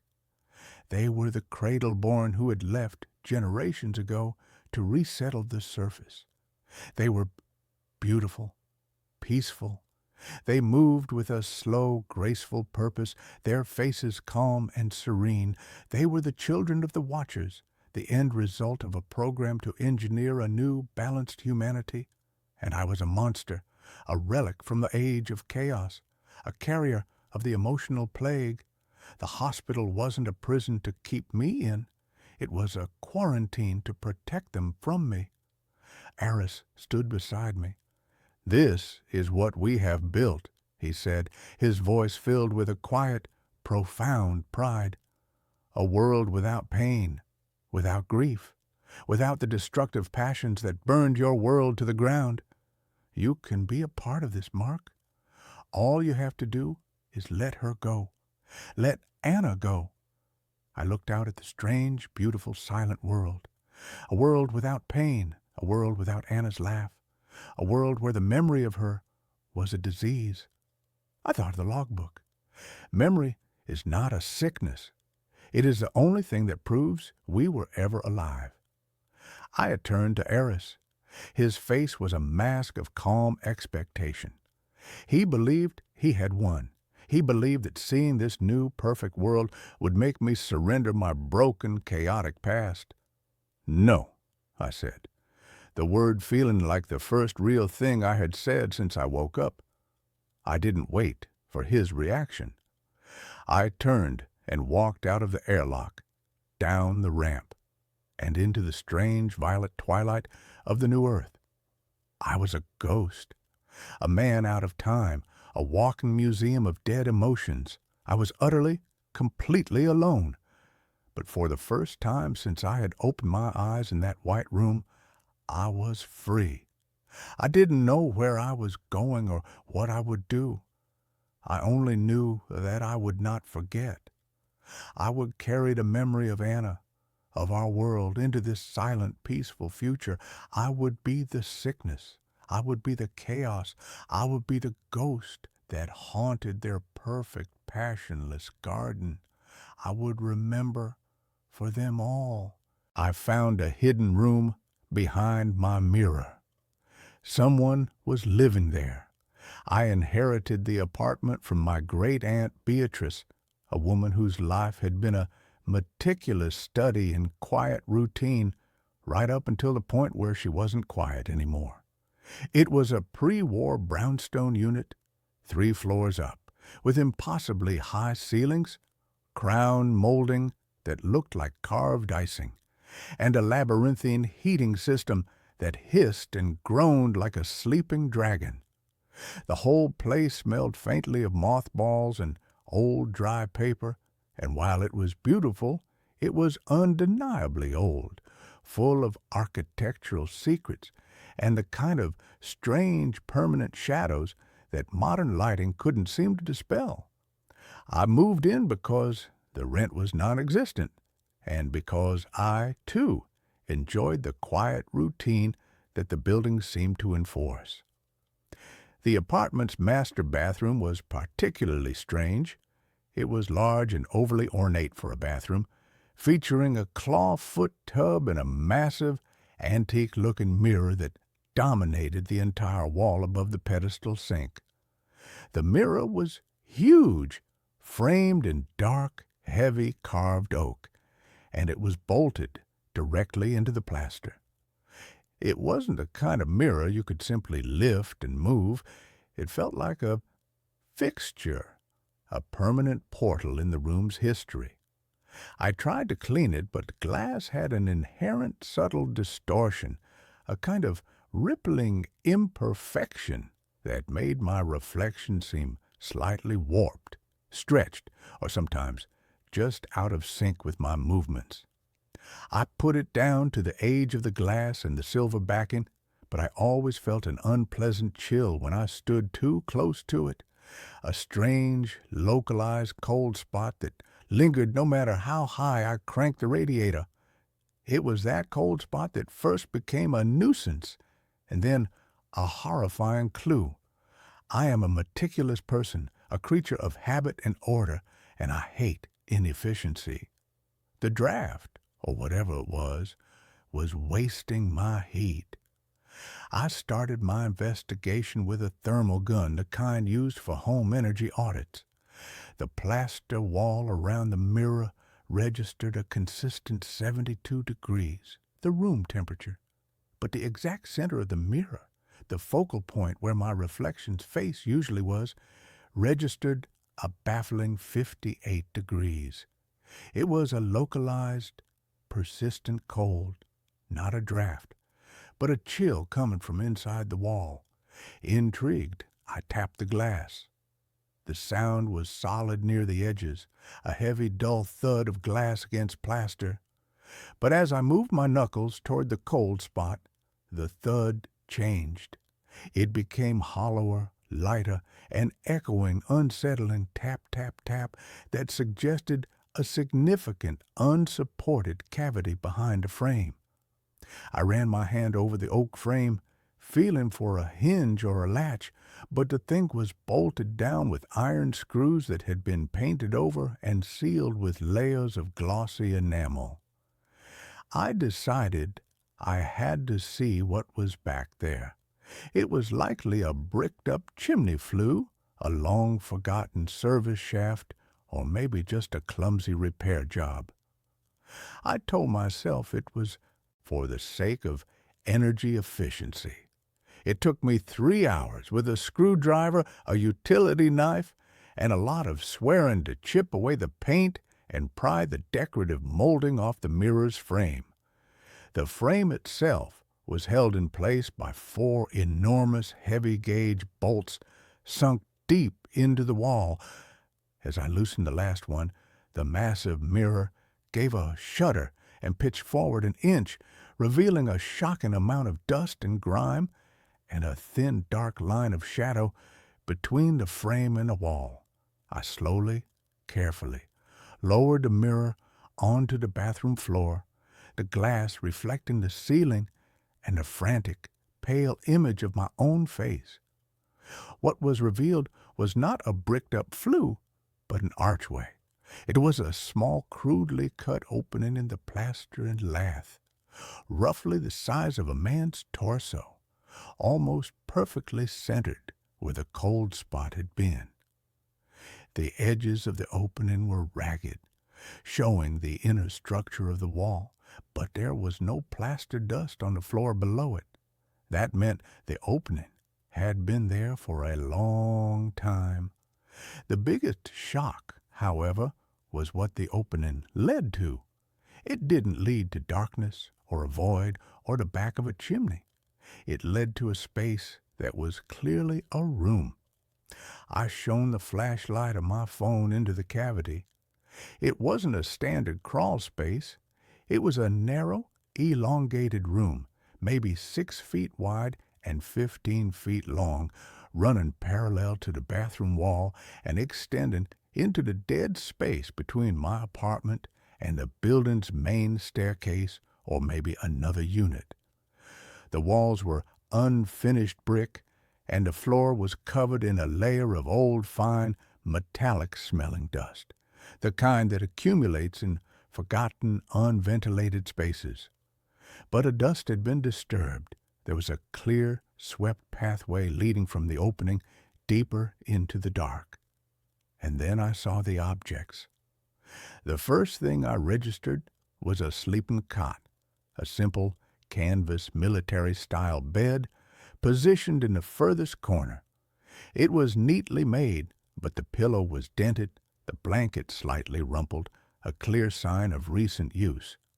Next to the cot, there was a makeshift shelf fashioned from a piece of old wood placed atop 2 stacked bricks, and on that shelf a few personal items: a small tarnished silver cup, a worn, paper-covered book that I couldn't make out the title of, and next to the shelf, tucked discreetly against the wall, a 5-gallon plastic bucket, presumably for sanitary purposes.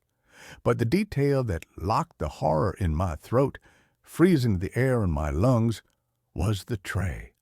Placed near the opening, directly facing where the mirror had been, was a small silver-rimmed tea tray. On it sat a ceramic plate with half a tuna salad sandwich, neatly cut and covered with a piece of plastic wrap. It wasn't moldy. The bread hadn't gone stale. It had been left there at most a few hours prior. Someone was living here. Someone had been living here today. I took a step back, the phone slipping in my sweaty hand. The person who lived here was not a vagrant who had broken in. This room was an architectural anomaly, a permanent hidden space accessed through a secret hole in my wall, a hole that was covered by a massive, centuries-old mirror. The occupant had to have known the architecture, had to have a key, or an incredible talent for stealth.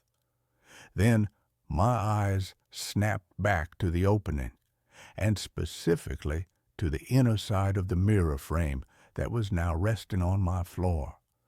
I ran my fingers over the glass.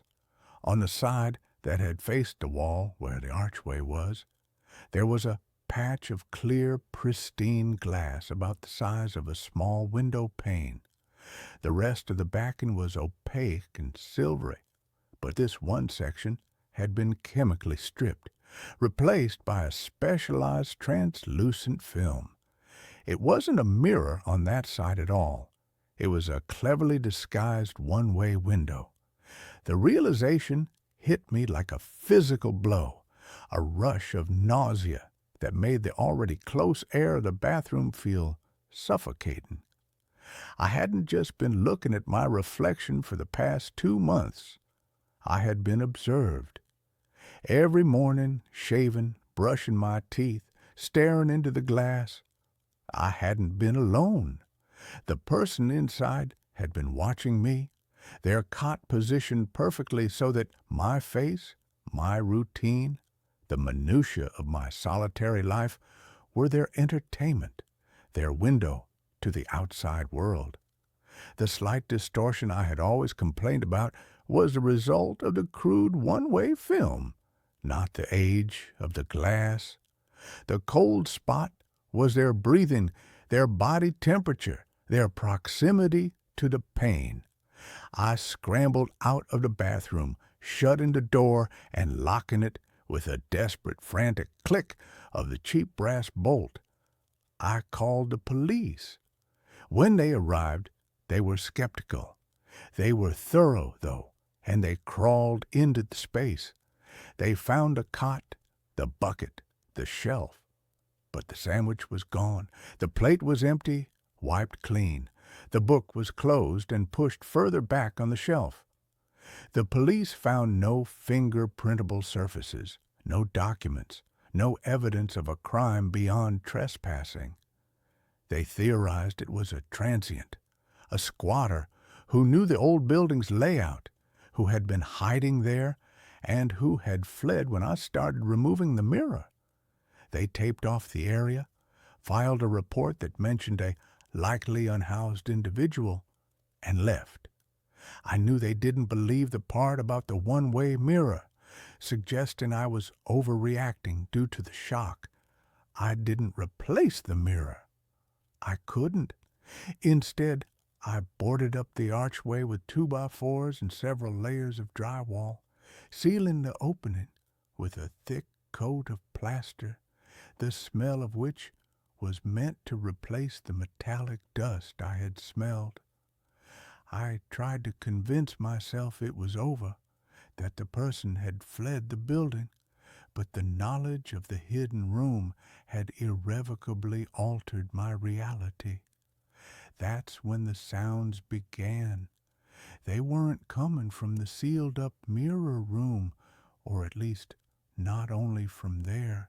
They came from the walls, not the loud, familiar creaks of an old building settling, but soft, dry, insidious noises.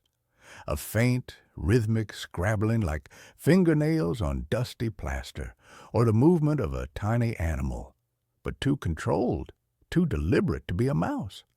A soft, measured thump-tap slide, a sound that seemed to be traveling in the dead spaces between the joists, the service shafts, and the vertical pipes of the ancient heating system.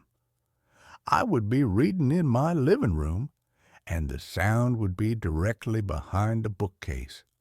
I would be in my kitchen, and it would seem to emanate from the space between the cupboard and a wall. I realized the mirror room wasn't the person's only space. It was their observatory. Their home was the entire forgotten, hidden infrastructure of the building, a complex, dark network of architectural dead space that was only accessible to someone impossibly small, flexible, and utterly silent.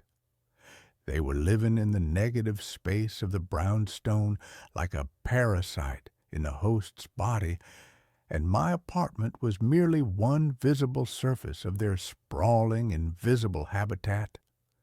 The terror became an exquisite, personalized form of psychological torture. My things would be subtly moved. I would leave my wallet on the hall table and later find it pushed half an inch further toward the wall.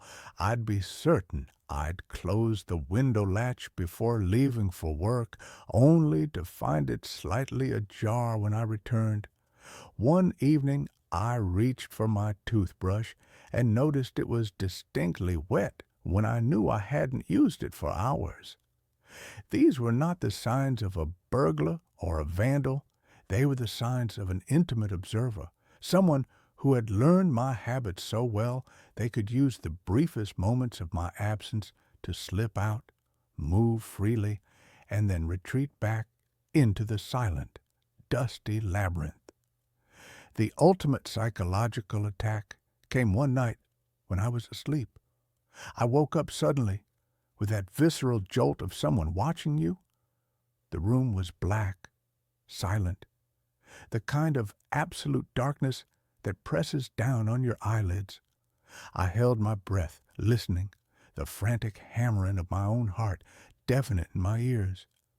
And then I heard it, a soft, dry, almost papery cough that came from the wall directly behind my headboard. It was the cough of a person, but one whose lungs were choked with old dust and the dry air of unventilated space. It was right there. I shot out of bed, slammed on the light, and stared at the beige, innocuous wall. Nothing. No vent, no crack, no seam. Just the solid, painted plaster. I stopped trying to escape the reality. I accepted terrible truth. I was sharing my life with an elegant silent shadow, a forgotten dweller of the city's unseen spaces who used my apartment as a source of warmth and human observation. I went to the sealed-up bathroom. The freshly plastered archway looked solid, but I could hear a faint, high-pitched, scritching sound coming from within the wall. I grabbed a Sharpie and a piece of paper, and I taped the note to the newly painted wall directly over where the one-way mirror had been. The words were a mix of desperation and challenge. Who are you? Please, stop. Why are you here? You need help? The next morning, the note was gone. The tape was still there, a pale frame around nothing. In its place, stuck to the plaster with a tiny, nearly invisible dab of what looked like dried mud, was a small, meticulously folded piece of paper, no bigger than a matchbook. I had to use tweezers to retrieve it. The handwriting was thin, elegant, almost spider-like, a script from a forgotten century, yet completely legible. The message was 3 chilling, impossible words. I am your silent twin. You are too loud. The insult wasn't just in the words. It was in the revelation that my life, my quiet life, was an intolerable racket to this person. My movements, my breathing, the sound of my television, the scraping of my chair, all of it was a cacophony disrupting their perfect, absolute silence. I knew I had to see them. I had to know what kind of human being could exist in such a space. I had to face my silent twin. That night, I waited. I set up my phone on a tripod with the flash off, recording video, and I sat on the floor of the bathroom, a blanket wrapped around me, a heavy wrench lying uselessly beside me. The main lights were off, the only illumination coming from the thin sliver of light beneath the door. Hours passed. The building settled. The heating system finally fell silent. I was a man of routine, and my routine was to sleep. Despite the fear, despite the adrenaline, my body betrayed me. I slumped against the wall, and exhaustion, my old enemy, finally claimed me. I woke with a jolt. The air in the room was suddenly, drastically colder. I hadn't heard a sound. I fumbled for my phone, my hand shaking, and looked at the time. 3:17 a.m. I had been asleep for maybe 20 minutes. I stared at the sealed archway, expecting to see a fresh hole, but the plaster was intact. The scrabbling sound, however, was back, and it was loud, no longer behind the plaster, but right next to me. I realized the sound was coming from the air vent near the floor, the old cast-iron grill on the baseboard that fed the heating system. I spun around, wrench in hand, and focused the dim light of the phone screen on the vent. It wasn't just a sound. The vent cover was slightly ajar, tilted outward at a small, impossible angle, and from the thin black gap created by that angle, something was moving. It was a person, impossibly thin, dressed in layers of old dusty gray fabric that seemed to blend perfectly with the shadows and the dirty plaster. Their face was a pale, wedge-shaped mask, their hair matted with dust, but their eyes were the thing that held me. They were huge, dinner plate-sized, dilated to absolute blackness, reflecting the pinprick of my phone light like twin black mirrors. They were the eyes of a creature accustomed to near absolute, perpetual darkness, eyes that found my faint illumination blinding. They were not menacing. They were terrified. They froze, seeing me, the light, the weapon. For a single, terrifying second, our lives intersected, the man of the light, the man of the dark. And then, with an impossible fluidity, a speed that defied the limits of the human skeleton, the creature slid backward, not running, but smoothly retreating, pulling their thin, dusty body through the narrow ventilation grill. I heard the sound of dry, brittle bones flexing and the rustle of old cloth. The cast-iron grill, which was heavy and usually required a screwdriver to move, pulled itself shut with a soft, decisive click. I sat there for an hour, the light blazing, the wrench still in my hand, staring at the perfectly closed vent. I knew I couldn't report this. I knew the police would institutionalize me. I knew I was not safe. I moved out the next day. I left the furniture, the keys, everything. I moved to a sleek, modern glass and steel apartment tower, a sterile world of new construction where there are no hidden spaces, no old service shafts, no architectural dead zones for a shadow dweller to hide. I live on the 22nd floor, surrounded by sealed walls and new HVAC systems. But I am not free. Every rhythmic thrum of the building's central air conditioning sends a cold wave of panic through me. Every shadow cast by the city lights at night seems to hold a shape that is impossibly thin. I jump at the sound of the elevator moving in the wall, and 1 month ago, a letter was forwarded to my new address from the old brownstone. It was a standard-sized envelope, the paper smelling faintly of ozone and old metallic dust. Inside, there was a single, meticulously folded piece of paper, the same spider-like script. I miss the quiet routine of your sleep. The new walls are too thin. You are still too loud. My terror is now complete. He is not in the walls of the brownstone anymore. He is not a squatter. He is a predator, or perhaps a shadow twin, and he has been following me. He has learned my quiet routine, and I know that somewhere in the dead space between the insulation, the vents, and the concrete of my new modern high-rise, there is a pair of black, dilated eyes watching me, waiting for me to be still enough, quiet enough, for him to slip out and finally introduce himself. And I know with crushing certainty that I will never be truly alone again. The woods behind the cabin weren't just woods, they were an ocean, a deep, green, silent ocean of ancient pines and forgotten maples, and I had been drowning in it for 3 months.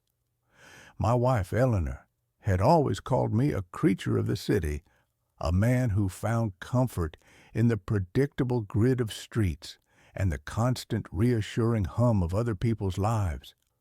She was right.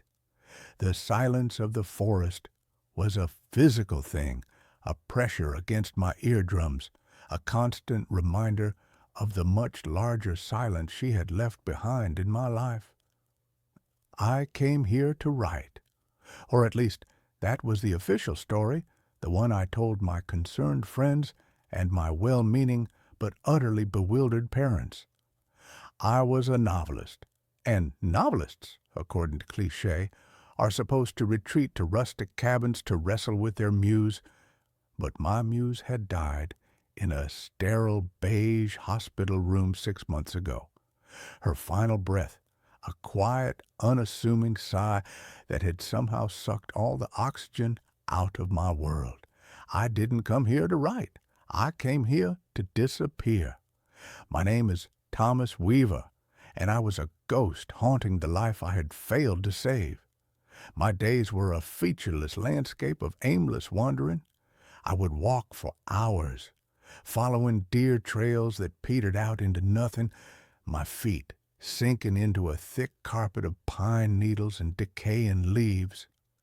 The forest was a living, breathing archive of death and rebirth, a cycle I could observe but no longer feel a part of.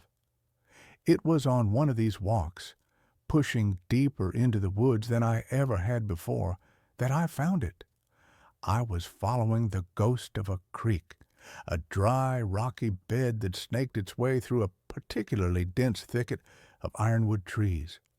The air grew still and heavy, the usual chorus of bird song and insect chatter fading into an unnerving silence. And then I saw it, standing in a small, unnaturally perfect clearing. It was a door, not the ruin of a door, not the last remnant of some long-forgotten homestead. It was a perfect, free-standing door, unconnected to any wall, any foundation, any structure at all. It was made of a dark, almost black wood, polished to a deep, lustrous sheen that seemed to drink the dappled sunlight. It was set in a simple, unadorned frame of the same wood, which simply rose from the forest floor and ended, a perfect, impossible rectangle of civilization in the heart of the wild. The doorknob was a heavy, ornate thing of tarnished brass, fashioned in the shape of a sleeping serpent devouring its own tail.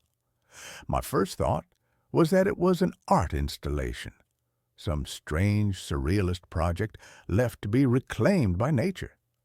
I walked around it. The back was as solid and seamless as the front.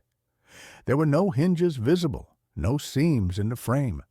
It was a solid, impossible object, as out of place as a cathedral in the middle of the desert. I reached out and touched the wood. It was cool and smooth, vibrating with a low, almost subsonic hum that I felt more in my teeth than in my fingertips. I gripped the brass serpent and turned. Nothing. The knob wouldn't budge. I pushed, then pulled. The door was as solid and immovable as the ancient bedrock beneath my feet. It became my obsession, my secret pilgrimage. Every day I would walk to the clearing and visit the door. I would sit on a fallen log and just look at it, this beautiful, maddening enigma. It was a focal point for my grief, a perfect metaphor for my own life, a locked door to a place I could no longer enter.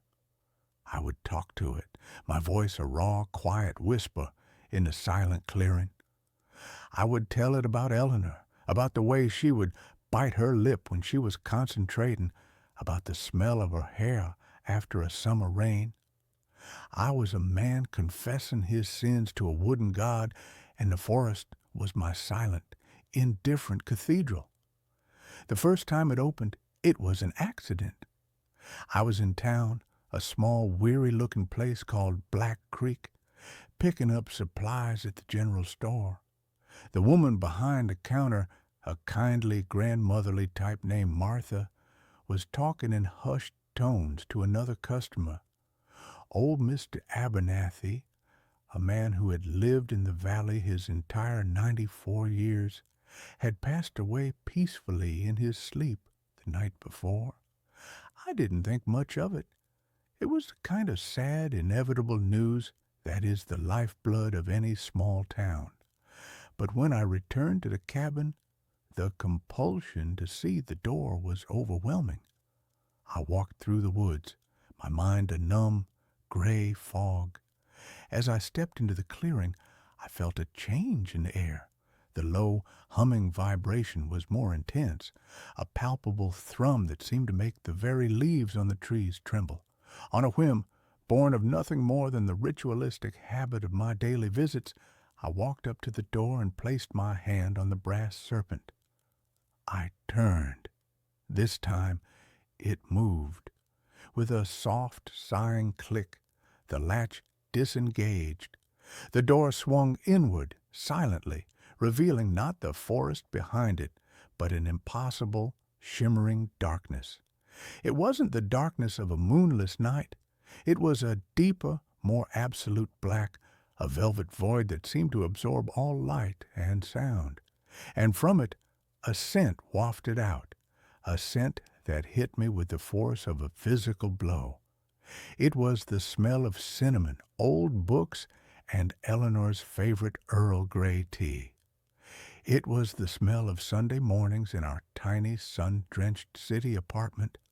My heart hammered against my ribs, a wild, terrified bird. This was impossible, a hallucination, a trick of my grief-addled mind. But a smell was so real, so painfully, perfectly real. I took a hesitant step forward and peered inside. I saw nothing, just the endless, soft black. But I could feel it, the warmth of the morning sun on the worn wooden floorboards, the weight of our old patchwork quilt, the faint, distant sound of traffic 5 stories below. And then I heard it, her laughter, a light, airy sound that had been the soundtrack to the best years of my life.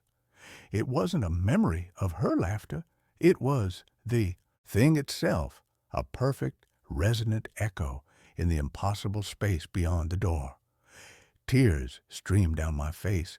I took another step, my hand outstretched, wanting to plunge into that perfect, sensory memory, to wrap myself in it, to drown in it.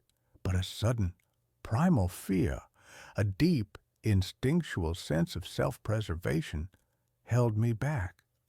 This was wrong. This was a violation of the fundamental laws of the universe. I stumbled back, my heel catching on a root.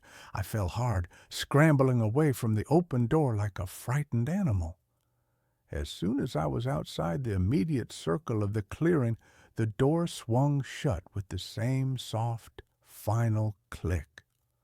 I scrambled to my feet and rushed back to it, grabbing the knob, pushing, pulling. It was locked, solid, immovable. The smell was gone. The feeling of warmth was gone. The sound of her laughter was gone. I was alone again in the cold, silent woods.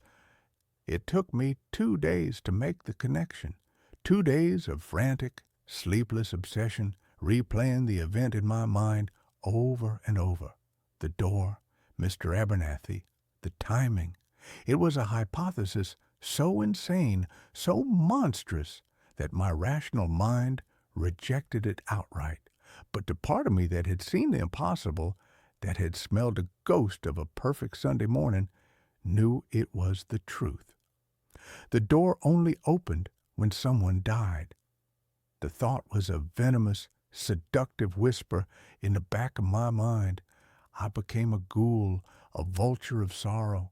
I bought a small, cheap police scanner, the kind used by local news reporters and morbid hobbyists. I would sit in my cabin for hours, the static hissing, listening for the coded language of tragedy. A car crash on the interstate, a heart attack at the diner, a hunting accident in the state forest. My grief for Eleanor became twisted, perverted into a hungry, desperate anticipation for the grief of others. I was a man praying for funerals, not so that I could mourn, but so that I could get my fix. Each time a death was reported, I would race to the clearing, my heart pounding with a sick, shameful excitement. And each time the door would be waiting, the low hum, the soft click, the welcoming darkness, and each time the memory would be different. A fatal car crash on Highway 17 brought me the memory of our first date, the taste of the cheap red wine we'd shared, the feeling of a hand, nervous and electric, in my own. The death of a hiker who'd fallen from Black Creek Falls gave me the scent of the salty air on our honeymoon in Maine, the sound of the waves crashing against rocks. The door was a curator of my happiest moments, a library, of my lost life, and the price of admission was a stranger's death. I was an addict. The real world became a gray, washed-out waiting room, a place I had to endure between my visits to the vibrant, perfect world beyond the door. The novel I was supposed to be writing lay untouched. I stopped answering calls from my family. I grew thin, my eyes taking on a haunted, feverish glint.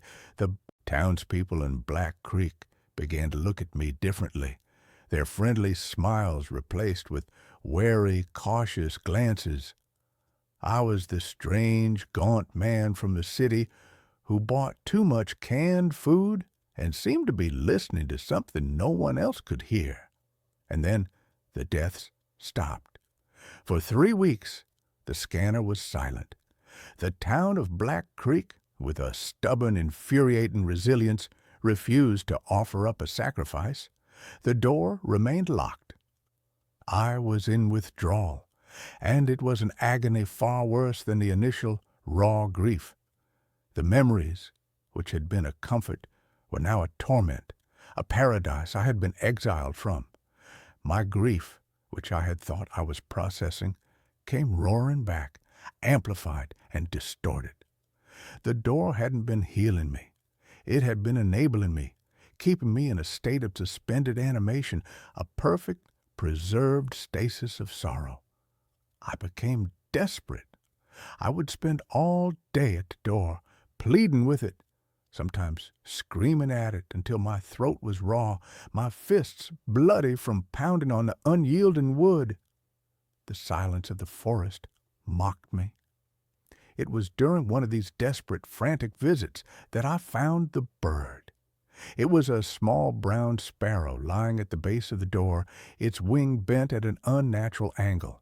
It was still alive, its tiny chest heaving, its black, bead-like eyes filled with a silent animal terror. A thought, ugly and reptilian, slithered into my mind. I tried to push it away, but it was too strong. The addiction was too strong. I told myself it was a mercy. The bird was dying anyway. It was a kindness. My hands trembled as I picked it up. Its tiny heart beat a frantic, terrified rhythm against my palm. I closed my eyes, and with a quick, brutal twist, I broke its neck. The fragile bones snapped with a sound that was horrifyingly loud in the silent clearing. I stood there for a long moment, the small, warm, limp body in my hand, a wave of self-loathing so profound it almost buckled my knees. I had crossed a line. I had taken a life, however small, for my own selfish, pathetic need. With a trembling hand, I reached for the doorknob. It turned. The door swung open. The scent of cinnamon and old books washed over me. But it was different this time. Fainter. The feeling of warmth was gone, replaced by a subtle, creeping chill. And Eleanor's laughter. It had a thin, brittle quality, an echo of an echo. It was a flawed, corrupted memory, a cheap imitation. I stumbled back, the dead bird falling from my numb fingers. I understood then. The door was not just a passive gateway. It was a connoisseur. It was a parasite that fed on death, and the quality of its meal mattered. The peaceful, natural death of an old man, the sudden, tragic death of a stranger, these were one thing. The deliberate, cold-blooded killing of an innocent creature was another. The door had opened, but it was punishing me. It was telling me that the price for a perfect memory was higher. It wanted a more significant sacrifice. The next few months were a descent into a private, methodical madness. I became a hunter. I started with small animals, squirrels caught in traps, a raccoon by the side of the road that I mercifully put out of its misery with a tire iron. Each time I would justify it, a mercy, a kindness.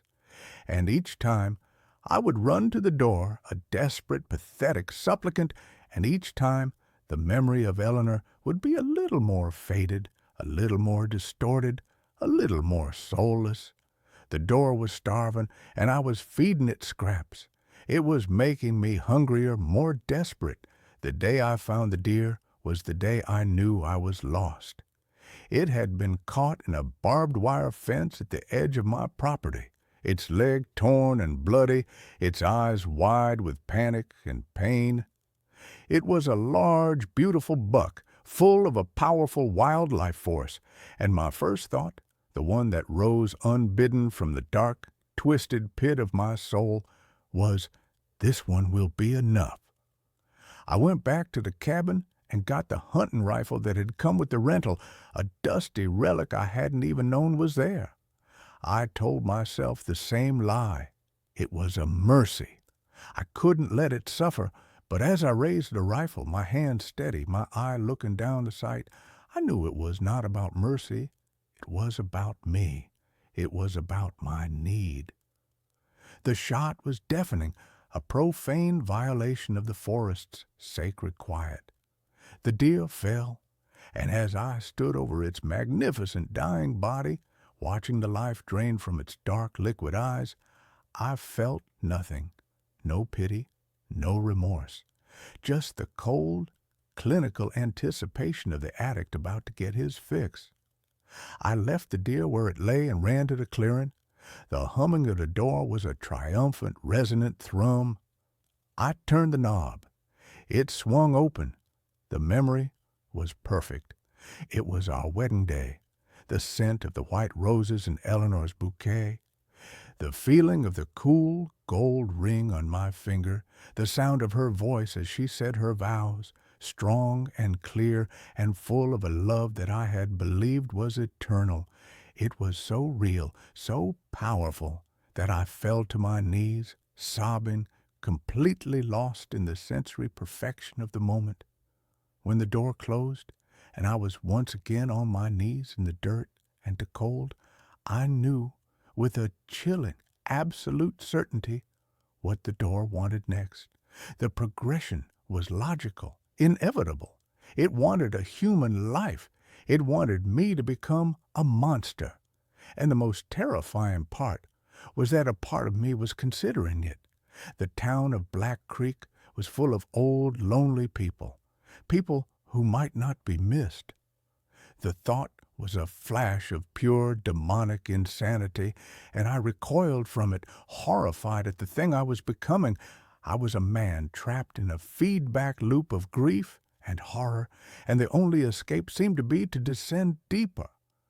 I decided to leave, to run. I packed my car in a frantic, paranoid haze, throwing my books and clothes into the back seat. I would drive west. I would never stop. I would put a continent between myself and that cursed clearing. I just had to visit it one last time. I had to say goodbye, not to the door, but to her. I walked through the woods, a man on his way to his own execution. I felt hollowed out, a husk. I stepped into the clearing. The door was waiting, and I knew, with the sudden, soul-shattering clarity, what the final, perfect sacrifice would have to be. Not a stranger, not an old man from town.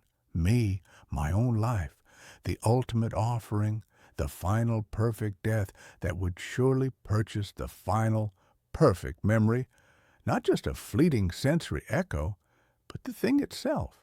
An eternity with her, in that perfect, sun-drenched room beyond the door. It was a transaction, my miserable, grief-stricken life in exchange for an eternity of manufactured happiness. It seemed like a fair trade. I had the rifle with me. I had brought it to protect myself on the road. Another lie in a long, pathetic chain of them. I raised the barrel and placed it under my chin, my finger finding the cold, smooth curve of the trigger. My eyes were fixed on the door. I was ready. I was willing. "Don't, Tom!" The voice was a whisper, a rustle of leaves, but it was her voice. It was Eleanor's voice. It had come not from the door, but from behind me. I lowered the rifle, my heart seizing in my chest, and turned. She was standing at the edge of the clearing, half hidden by the shadows of the ancient pines. It was not the vibrant, sun-kissed Eleanor of my memories. This was a pale, translucent echo of her form wavering like a heat haze, her eyes filled not with love, but with a profound, bottomless sorrow. "Eleanor?" I breathed. The name a prayer, a curse. "It's a trap, Tom," she whispered, her voice a fragile, distant thing. "It's not a memory. It's a cage. It feeds on life, but it traps the echo of a soul. Every time you open that door, you fed it, and you twisted my key in its lock." I stared at her, my mind refusing to comprehend. "What are you talking about? I was with you." "You were with a lure," she said, a single, translucent tear tracing a path down her spectral cheek. "A puppet made from your own memories and my stolen essence.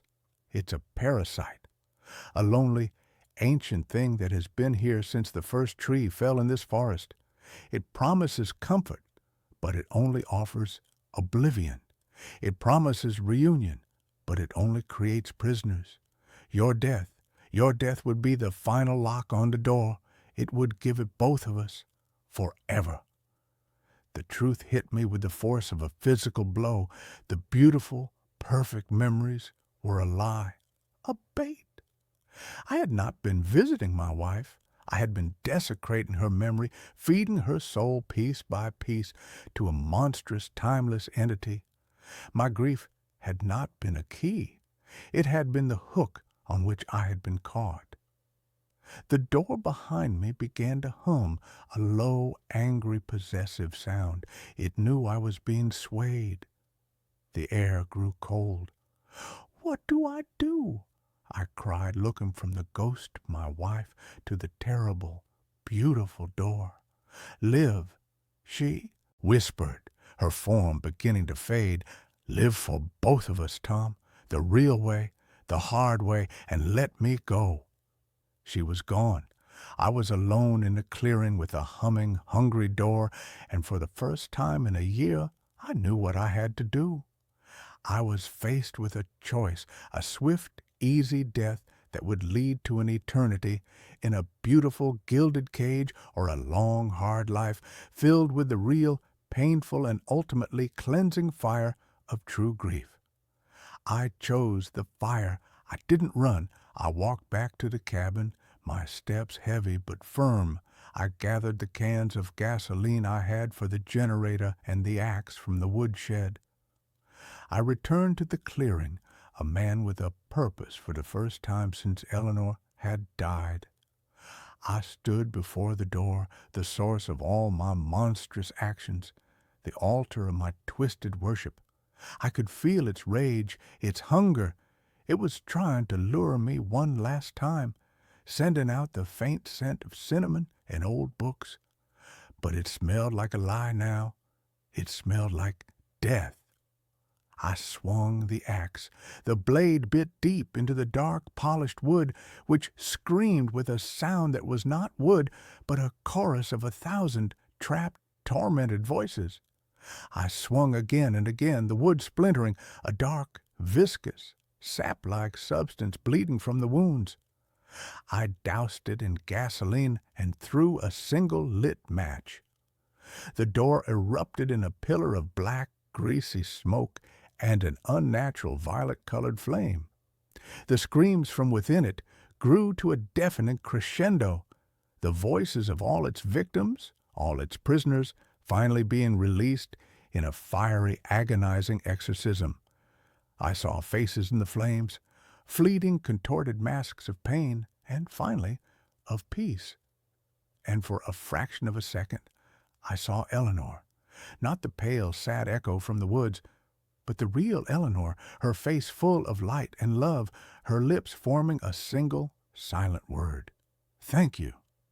I stood there until the fire burned itself out, leaving nothing but a patch of scorched earth and a lingering foul smell that the clean forest air quickly carried away. The door was gone. The clearing was just clearing again. The silence was no longer a pressure. It was just silence. I left the cabin that day. I drove back to the city, back to the grid, back to the comforting, messy, and imperfect world of the living. The grief is still with me. It is a part of me now, a scar that will never fully fade. But it is a clean wound, not the festering, infected thing the door had made it. Sometimes, in my quiet moments, I remember the feel of the memories the door offered, their perfect, seductive beauty. And I understand that the greatest horrors are not the ones that threaten to kill us, but the ones that offer us a reason to stop living. I chose to live. I chose the pain. I chose the real, flawed, and beautiful memory of my wife, the one I carry inside me, the one that no locked door can ever contain or ever take away. I woke up to 47 missed calls, all from my future self. The first thing I noticed wasn't the number of calls, it was the silence. Usually my apartment complex is a symphony of urban decay.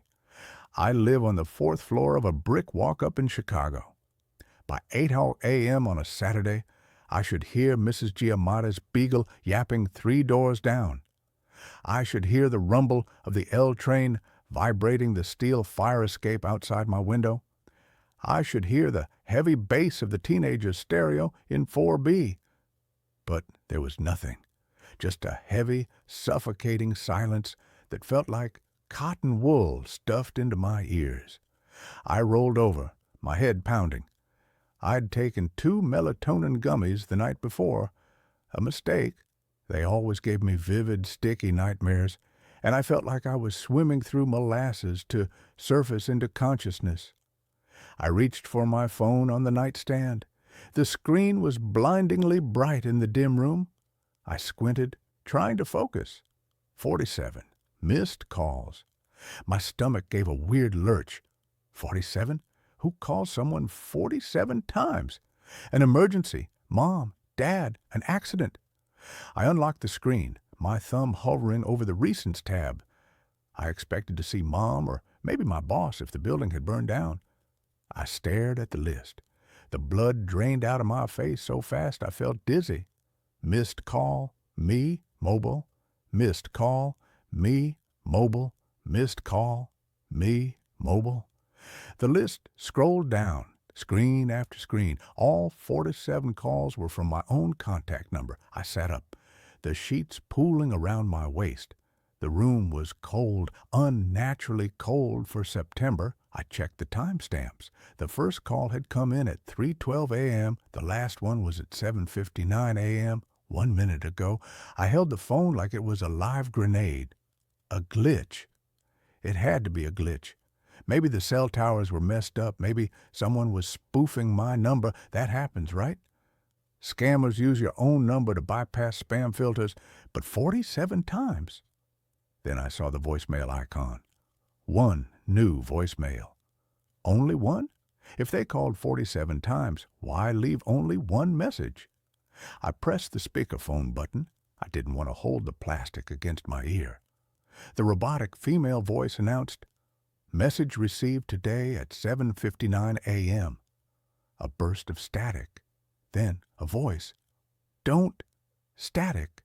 Don't open the blinds. David, listen to me. Do not look outside. Do not leave the bedroom. They are..." Heavy breathing. "They are tracking the movement of your eyes. Lock the door, now." The message clicked off. I sat frozen on the edge of the bed. The voice wasn't a scammer. It wasn't a generated AI voice. It was me. It was my voice. But it sounded wrong.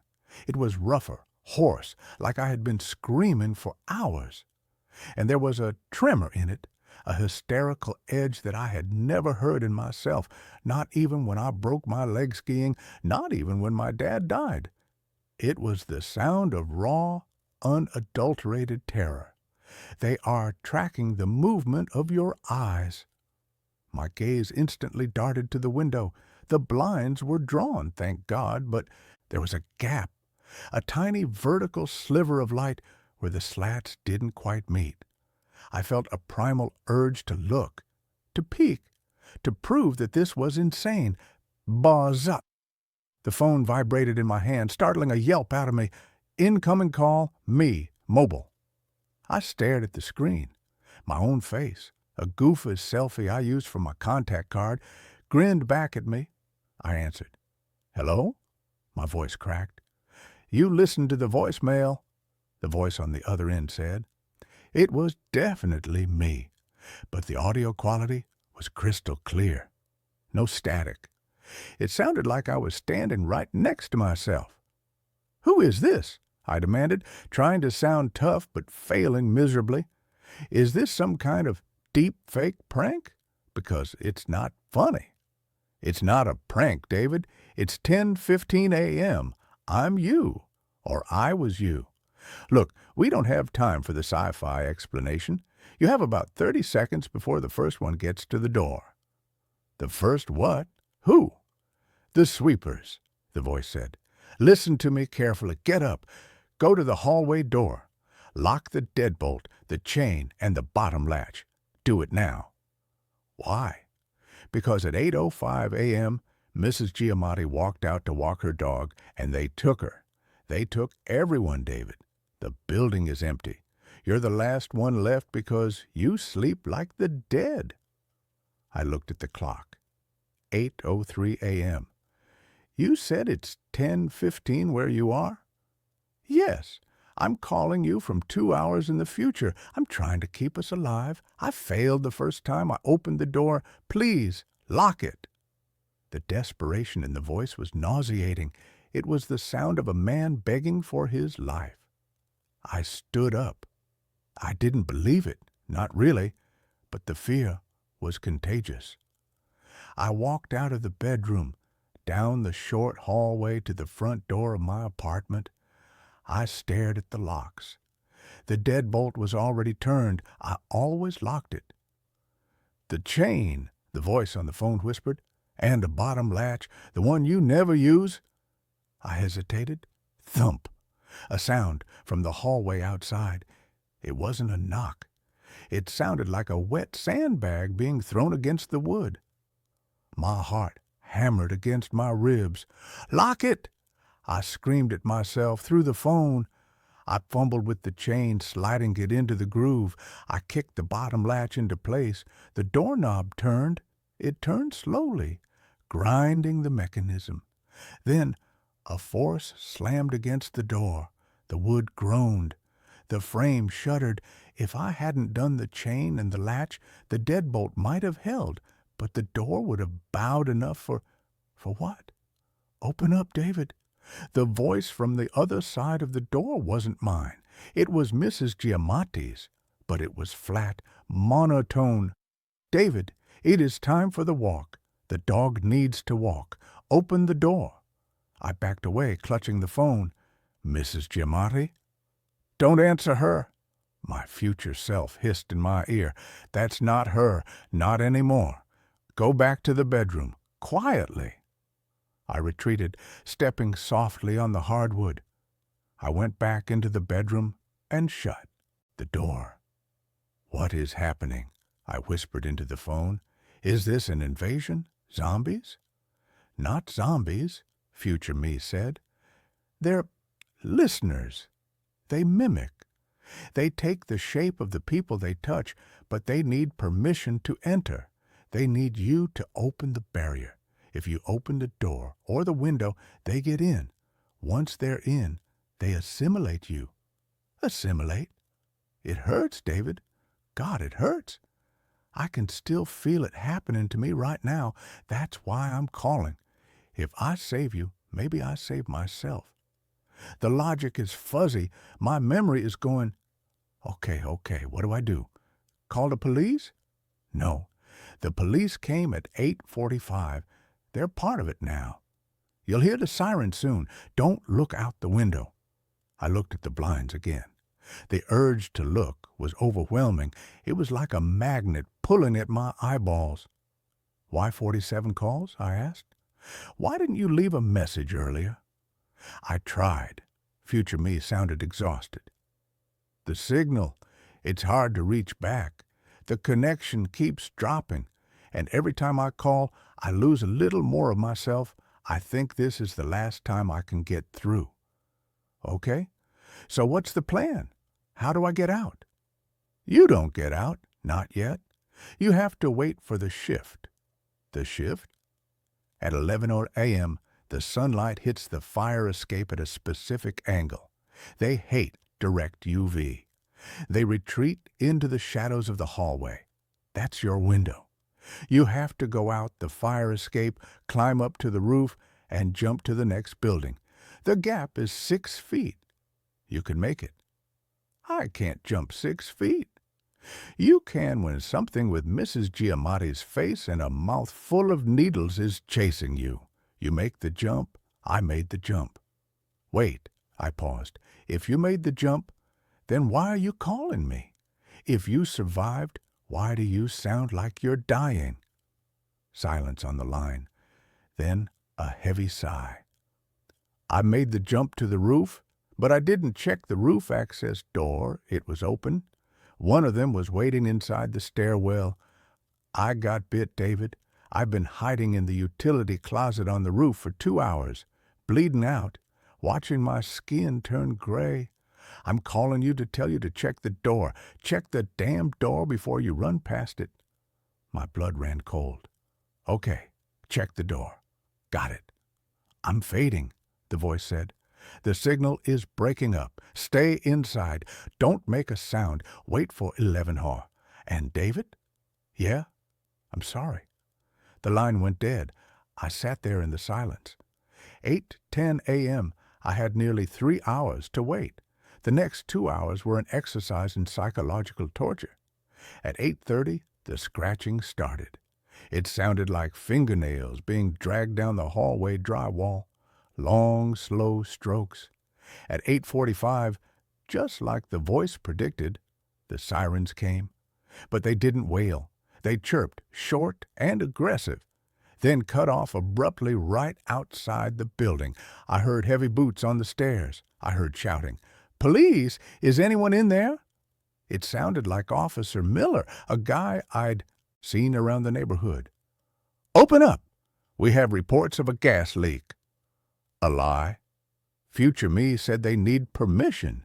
They need me to open the barrier. "I know you're in there, David." The voice changed. It shifted from Officer Miller's baritone to my mother's voice. "David, honey, please open the door. I'm scared." I clapped my hands over my ears. I sat in the corner of the room, curled into a ball, rocking back and forth. It's a mimic. It's a mimic. It's a mimic. At 9:30, the power went out. The hum of the refrigerator died. The room plunged into gloom. The silence returned, heavier than before. I stared at the phone. 48% battery. I scrolled through the missed calls again. 47 calls. It seemed so desperate. I tapped on the voicemail again. I needed to hear it one more time to make sure I hadn't hallucinated it. Message received today at 7:59 a.m. Don't open the blinds. I listened to the cadence of the voice, the terror. It was real. 10:55 a.m. I stood up. My legs were stiff. I went to the window. I peeked through the tiniest crack in the blinds. The sun was shining.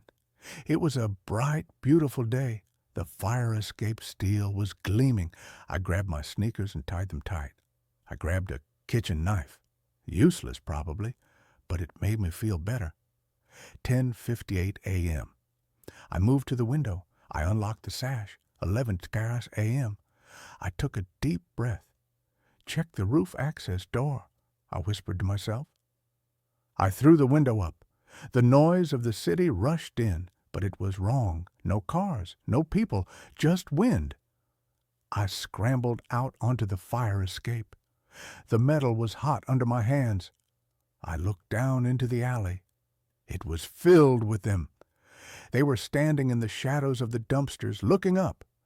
They looked like people, neighbors, the mailman, the barista from the corner shop. But their limbs were elongated, their jaws hanging slackly open. They saw me. A collective hiss rose up from the alley like steam escaping a vent. I didn't look back. I climbed. I scrambled up the rusting ladder, my breath tearing at my throat. 4th floor, 5th floor, roof. I pulled myself over the parapet and rolled onto the gravel surface of the roof. The sun was beating down. It was clear. I stood up and scanned the roof. There was the utility closet my future self had mentioned, and there was the roof access door for the next building over. I ran toward the edge. The gap between the buildings was about 6 feet, a terrifying distance, but doable. I backed up to get a running start.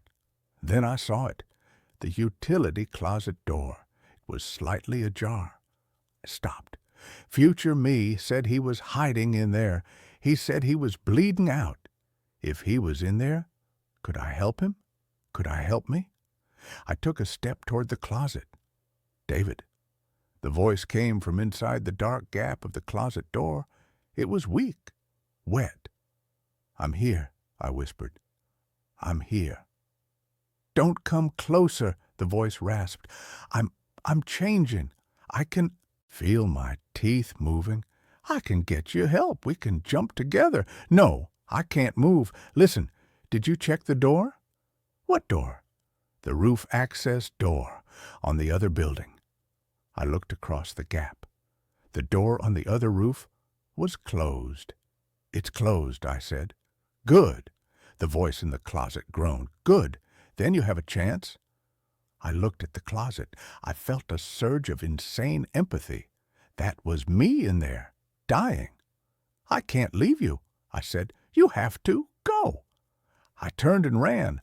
I hit the edge of the roof and launched myself into the air. For a second, I was flying. Then gravity grabbed me. My feet hit the gravel on the other side. I tumbled, scraping my elbows, but I was alive. I was on the other building. I scrambled up and looked back.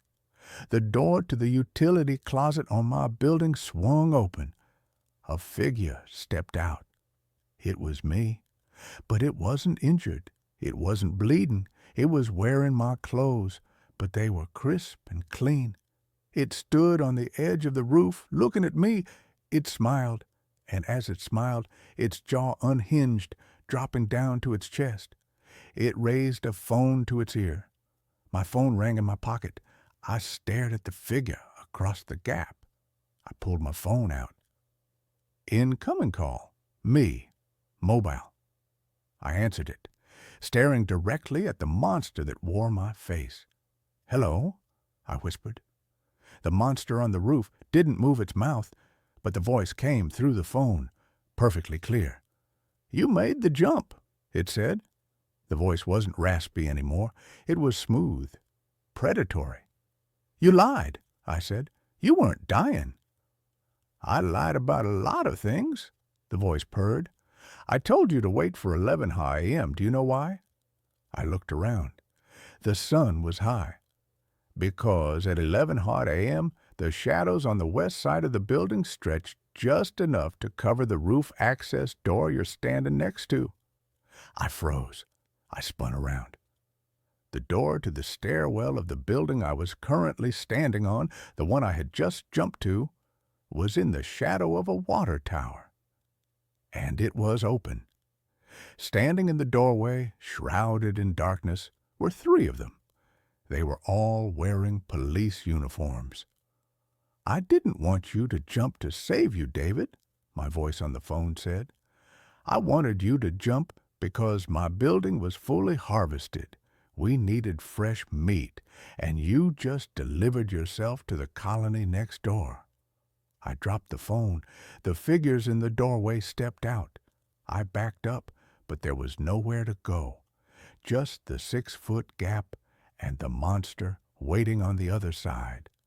The last thing I heard before they grabbed me was the sound of my own voice, echoing from the phone lying on the gravel. 48 missed calls, it laughed. Maybe next time, pick up sooner. Every night, my neighbor's lights flash in Morse code. Last night, it spelled run. I live in a neighborhood that might as well be called the lull. It's a quiet, meticulously manicured suburban cul-de-sac, where the only excitement is the annual block party and the occasional argument over recycling bin placement. I'm a creature of routine, a tax accountant whose greatest adventure is a weekend hike, and I moved here 3 years ago for the very lack of drama. My house, a 2-story colonial, is separated from my next-door neighbors, a slightly grander Victorian model, by a perfectly adequate 20-foot stretch of lawn and a tall decorative cedar hedge. The hedge is important. It provides privacy, a neat green wall that allowed me to forget they existed. The neighbors, the only people I interacted with on a semi-regular basis, were the Petersons. Or they were the people I assumed were the Petersons. I'd seen a middle-aged couple in the yard a few times, a silver-haired man wearing a sensible cardigan, a woman gardening, but their lives were as invisible to me as mine was to them. They were the epitome of quiet, respectable, suburban anonymity. Then the flickering started. It began subtly about 4 months ago, just after the Petersons had some exterior work done on their house. They had installed a new string of roofline LED lights, the kind that stay on all night for a soft ambient glow. I didn't mind them. They looked festive, even in the middle of a mundane Tuesday. But one night, I was sitting in my living room grading tax forms, when I noticed the light on the far corner of their house, the one directly facing my master bedroom window, was behaving strangely. It wasn't a short-circuit flicker. It was a rhythmic flash. A short burst, a long one, another short one, then a pause, and the pattern would repeat.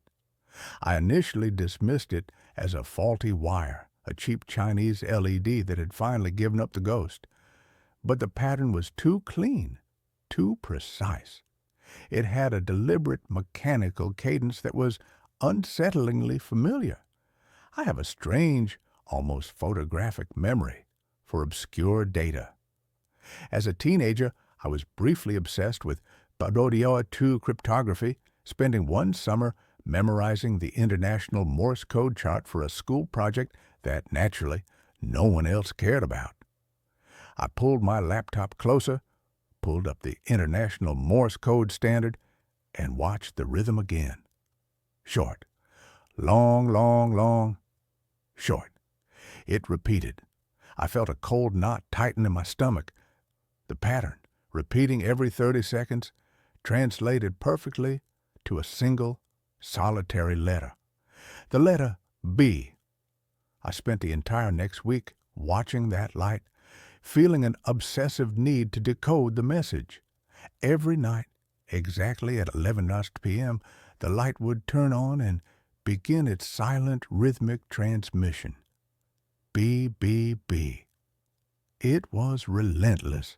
I was losing sleep, not because of the light itself, which was faint, but because of the unnerving persistence of the message.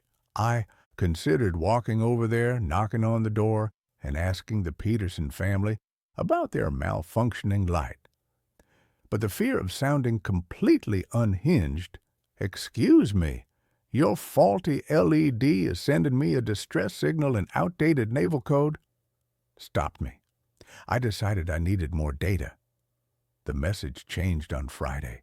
I'd been watching for an hour, charting the B's, when the rhythm shifted.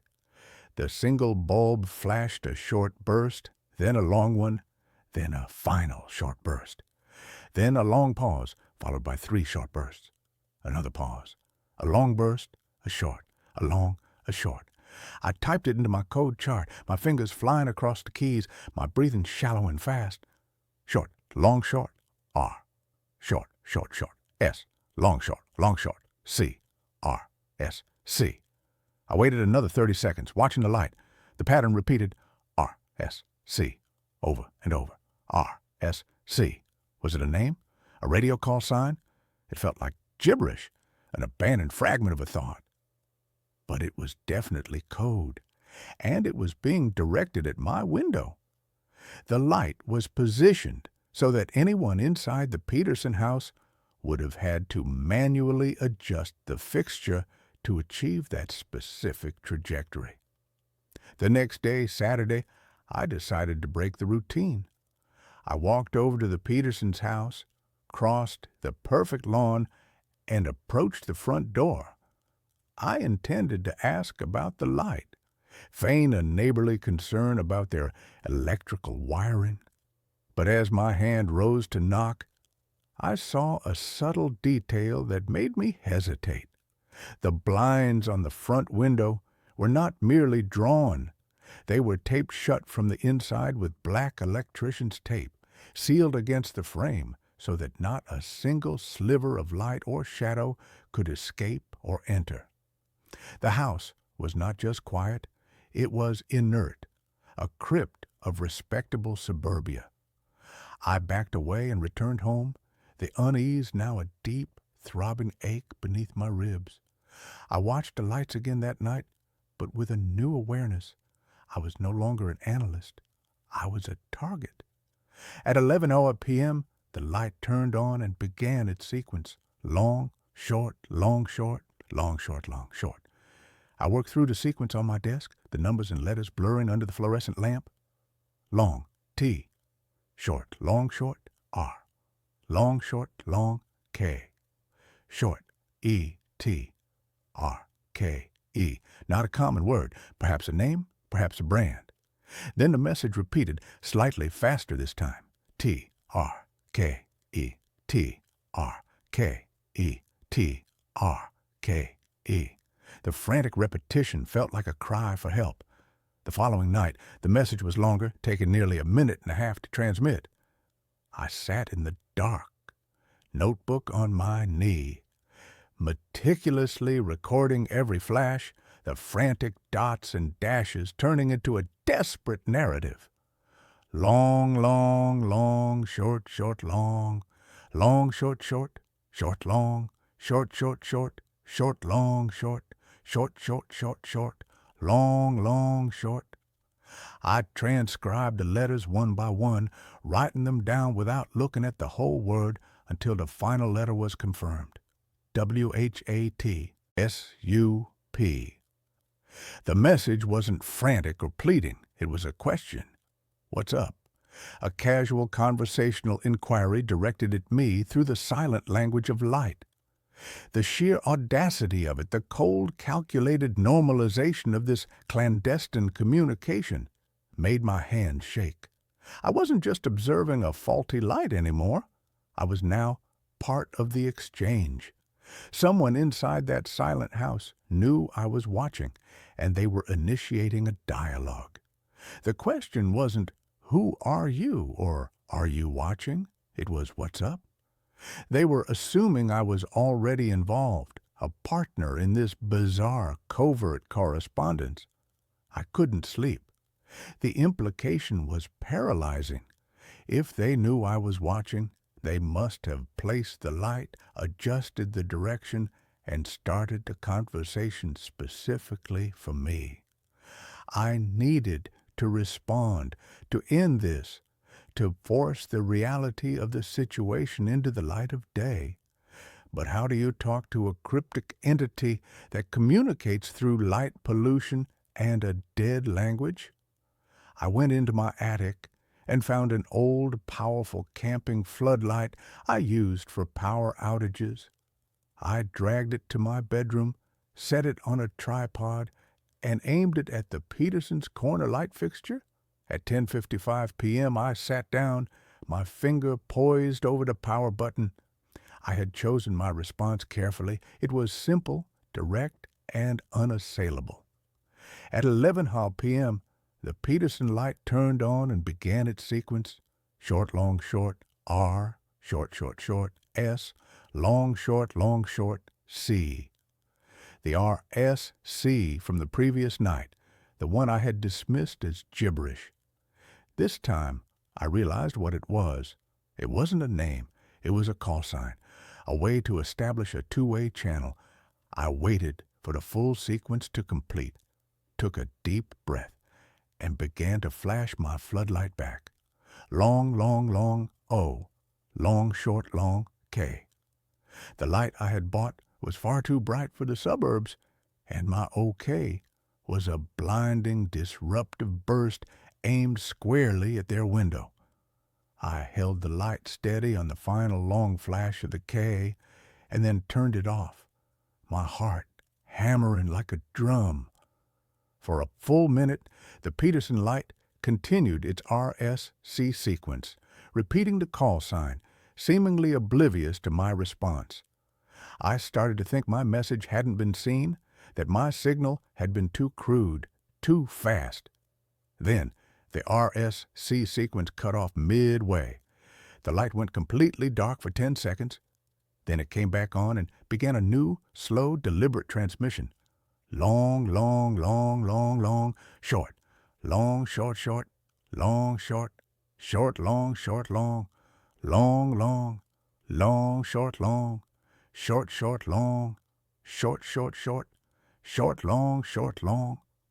I was transcribing this with a pencil, the lead breaking twice under the pressure. The message was excruciatingly long, taking nearly 3 minutes to complete.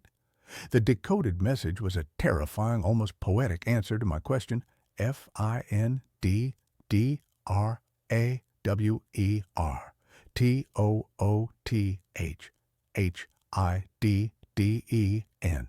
A set of instructions, a frantic coded call to action. I realized the message was so long, so complex, that it had to have been pre-scripted, written down and memorized, a sign that the entity on the other side of the hedge was not in a state of spontaneous panic, but a state of controlled, prolonged distress. I was now neck-deep in a genuine conspiracy. I couldn't go to the police with this. My neighbor is sending me a cryptic message about a tooth drawer in Morse code. I would be institutionalized before I finished the sentence. I had to find the drawer. I went back through the memory of my life with the Petersons. I knew they were in their late 60s. I remembered seeing the woman, the gardener, a few times. I remembered noticing about a year ago a silver SUV parked in their driveway with a logo on the side, a small stylized tooth. Mrs. Peterson was a retired or semi-retired dentist. The message was not about a kitchen drawer. It was about a dental cabinet. I spent the entire next day paralyzed, alternating between calling the police and researching breaking and entering laws. I settled on a coward's compromise. I would leave a message asking for clarification.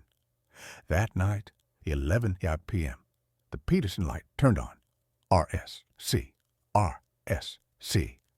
I waited for the pattern to complete and then aimed my floodlight at their house and began my counter-transmission. Short, short, long, long. Short, long, short, long. Short, long, short, short, short. PETERSON. I flashed the name, my hands shaking with the audacity of it, naming the owners of the house in a silent, accusatory shriek of light. I watched their window, waiting for the flicker to stop, for the lights to come on in the house, for a terrified face to appear in the window. The light stopped. For another agonizing minute, the entire house was silent and dark. Then the light turned back on and began a new, incredibly slow sequence. The pauses between the dots and dashes were so long that I almost missed the connection between them, as if the sender was physically exhausted, or terrified of being caught. Short, long, short. Short, long, long. Long, short, short. Long, short, long, long. Short, long, short, long, long, short. Short. I transcribed it. R-E-A-L-L-Y. The message was not one of fear or denial. It was mocking, a cold, sardonic rebuke. They weren't just communicating with me. They were playing with me, toying with my escalating anxiety. The realization turned my fear into a cold, hard resolve. I was not dealing with a frightened neighbor. I was dealing with something calculating, perhaps even malicious. I flashed a final message, Y-E-S, W-H-E-R-E. The Peterson house responded instantly. The light flashed a sequence that was only 3 letters long, repeated 3 times, as fast as a machine gun, long, short, long, long, short, long, short, long, short, short, long, C-A-V-E, long, short, long, long, short, long, short, long, short, short, long, C-A-V-E, long, short, long, long, short, long, short, long, short, short, long, C-A-V-E. The message was, complete cave, not a place inside their house, a place outside, a hidden space. The only cave in their yard was the small stone-lined shed they used to store their gardening tools. I couldn't wait until the next night. I waited an hour until 1 a.m., the hour of the dead. I slipped on dark clothing, grabbed my large flashlight and the bronze sculpture I used as a paperweight, and climbed over the cedar hedge. The Peterson house was utterly silent, radiating a deep, cold stillness that felt like a permanent vacuum. I crept across the lawn and approached the garden shed. The door was unlocked, a simple latch, which was odd for a secure suburban property. I slid the door open. The air inside was thick and damp, smelling of old peat moss and fertilizer. The shed was full of gardening tools neatly hung on pegs. There was no hidden door, no passage, no tooth drawer, nothing that said cave.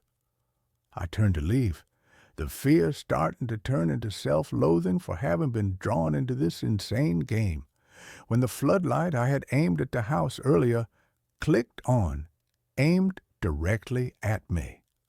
I threw my hands up, blinded by the sudden massive burst of white light. The light didn't stay steady. It began to flash.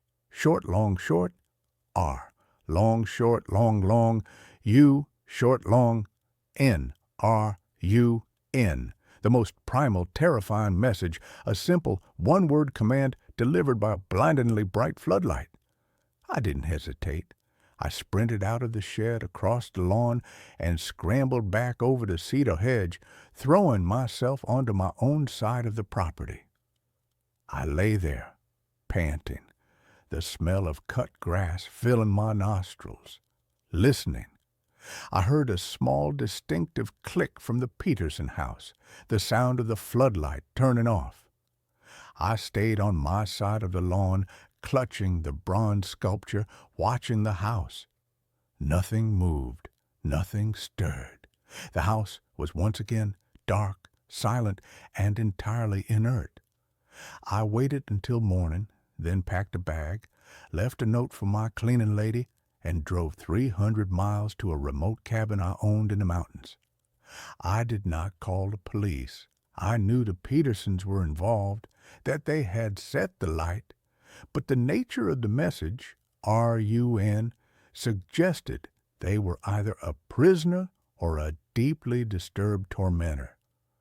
I wasn't going to stick around to find out which. I have been in the cabin for 3 weeks now.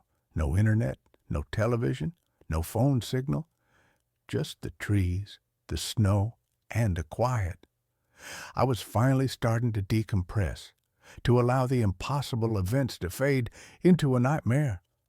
Then 3 nights ago, the blizzard hit. It's a whiteout, complete silence, nothing but the wind and the falling snow. I was sitting by the fireplace reading when I saw a faint rhythmic glow outside the window.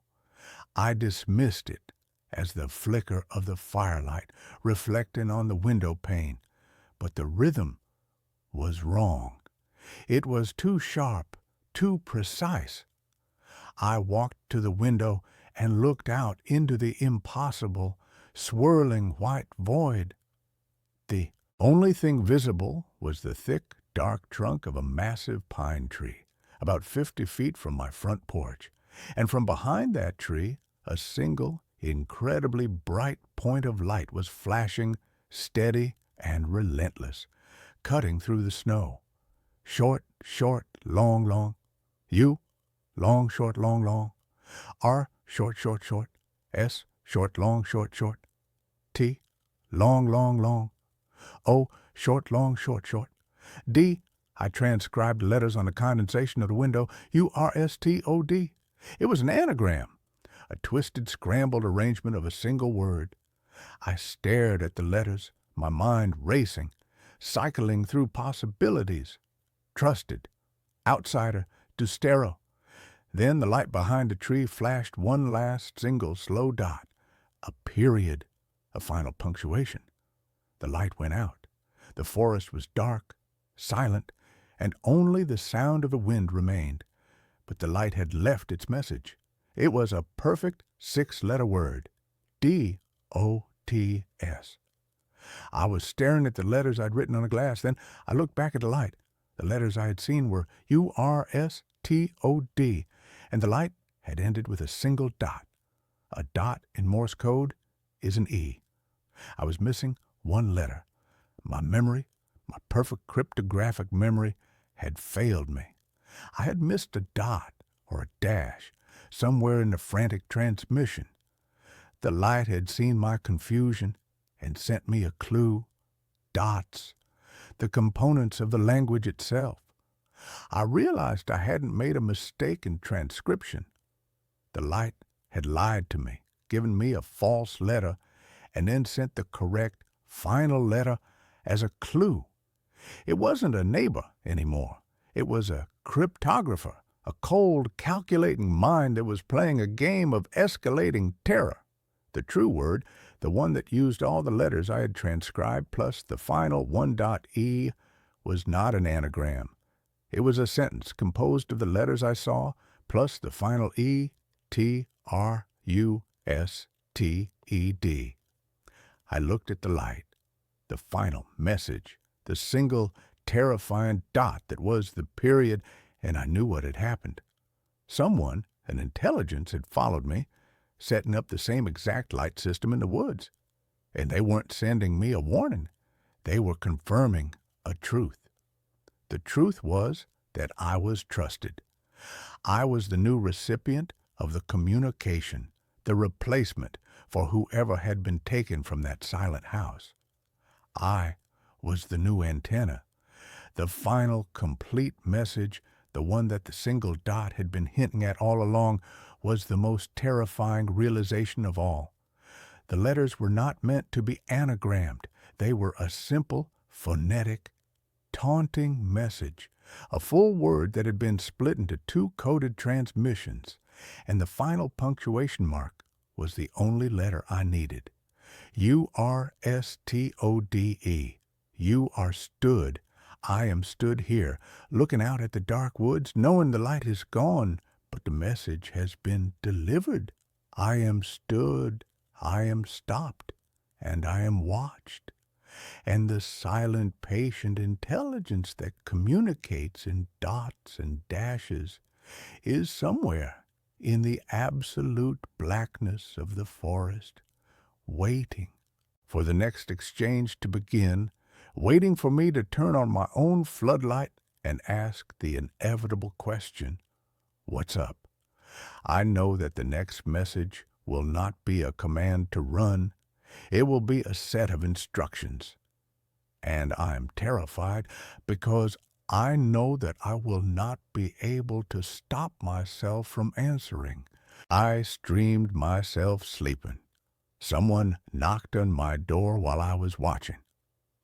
The idea was born, as most of my bad ideas are, from a potent cocktail of boredom, narcissism, and the relentless gnawing need for content. My name is Ethan, and for the past 3 years, I've been a mid-level streamer on a platform that rewards consistency over quality. My niche, if you could call it that, was ambient horror. I'd play obscure, atmospheric horror games, narrate creepypastas in a low, sonorous voice, or simply host long, quiet streams from my dimly lit apartment, allowing the natural, unsettling sounds of my pre-war building to become the star of the show.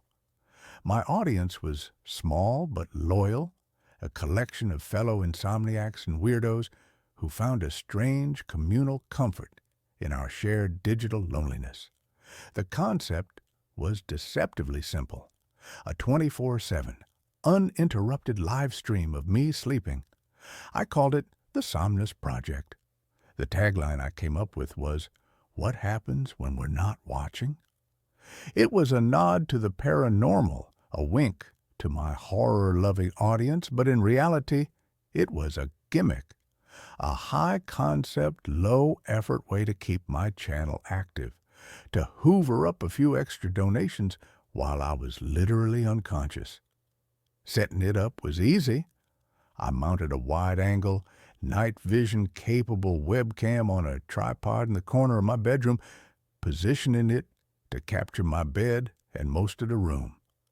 I set up a dedicated laptop to handle the stream, its screen a glowing, hypnotic eye in the darkness. On the first night, I went through my usual pre-stream ritual, talking to the chat, which was buzzing with a mixture of curiosity and mockery. "Bro is literally gonna get paid to sleep," one user typed. "What if he snores?" another asked. "Hope a ghost shows up, LOL," wrote a third. I laughed it off, signed off with my usual, "Stay safe in the shadows," and went to bed. I fell asleep to the quiet hum of the laptop and the knowledge that a few hundred strangers were watching me drool on my pillow. It was a profoundly weird, quintessentially 21st century feeling. The first few days were a bust, paranormal-wise. I snored, I tossed and turned. I once mumbled something about a missing spreadsheet in my sleep. The stream was, as expected, mind-numbingly boring, but my viewership numbers were up. People would leave the stream on in the background, a kind of bizarre human white noise machine. The donations trickled in, small amounts with messages like, "For your electric bill, Sleep King," or "Hope you're having sweet dreams." It was working. I would spend my waking hours in my living room, which doubled as my office, editing videos, answering emails, and, of course, watching the stream. It was a strange, out-of-body experience to be sitting on my sofa, drinking coffee, while simultaneously watching a live feed of my own empty, unmade bed. The bedroom door was always visible in the shot. It was a heavy, solid oak door, and I had a habit of closing it firmly every night. The first anomaly occurred on the fourth night. I was up late reviewing the VOD, video on demand, from the previous night, looking for any highlights I could clip for social media. A particularly loud snore, a funny sleep mumble. I was fast-forwarding through the long, static hours of darkness when I saw it. At exactly 3:13 a.m., the bedroom door, which I had distinctly remembered closing, slowly, silently, crept open. I stopped the playback, my heart giving a sudden hard thump against my ribs. I rewound it and watched again, in real time. The movement was almost imperceptible. A thin black sliver appeared between the door and the frame, widening by a millimeter every few seconds, until the door was opened by a good 6 inches. There was no sound, no creak of hinges. It was like the door was made of smoke. It stayed open for the rest of the night. My blood ran cold. My building was old, the floors uneven, It was possible, I told myself, that the door hadn't been properly latched and had swung open on its own. A draft, perhaps. It was a rational, logical explanation, and I clung to it like a life raft. But I had never known that door to swing open on its own before. It was a heavy, well-fitted door. That night, before I went to bed, I made a point of not just closing the door, but locking it. I even gave the knob a hard jiggle on camera for the chat to see. "Just making sure we don't have any drafts tonight, guys," I said with a nervous laugh. I watched the VOD the next day. The door had stayed closed. I felt a wave of relief, followed by a pang of disappointment. A small, content, hungry part of me had been hoping for a ghost. But the next night, something else happened. Something I couldn't explain away with drafts or uneven floors. I was watching the VOD from the night before. At 2:47 a.m., one of the books on my bedside table, a heavy hardback copy of House of Leaves, slid off the table and fell to the floor with a soft, muffled thud. I hadn't even noticed it when I woke up. I had just picked it up and put it back without a second thought. But watching it on the replay, it was unnerving. It didn't just tip over, it slid, as if pushed by an invisible hand, moving a good 2 inches horizontally before it fell. The chat, which was watching the VOD along with me, went wild. "You WTIF, was that? Okay, that's not a draft. Demon, confirmed." I was skeptical, but I was also a streamer. I knew content when I saw it. I clipped the video of the fallen book and the opening door and posted them online. The clips got more views than anything I had ever produced. My follower count started to climb. I was no longer just the Sleep King. I was the guy with the haunted apartment. The phenomena grew in intensity, but they were always subtle, always deniable. A shadow that would move in a way that didn't match any light source. A soft, whispering sound that was barely audible on the microphone. A sound I always dismissed as audio. Artifacting. My alarm clock, a digital one, would sometimes be set to a different time when I woke up, always just a few minutes off. I was living a strange, bifurcated life.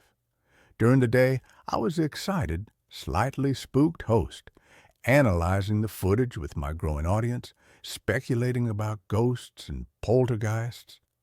But at night, when I had to actually go into that room and sleep, a real gnawing fear began to take root. The room felt different. The air was heavier, colder. I felt like I was sleeping on a stage, not just for my viewers, but for an unseen, silent audience that was already in the room with me. I started talking to it, not on stream, but in the quiet of the room before I went to bed.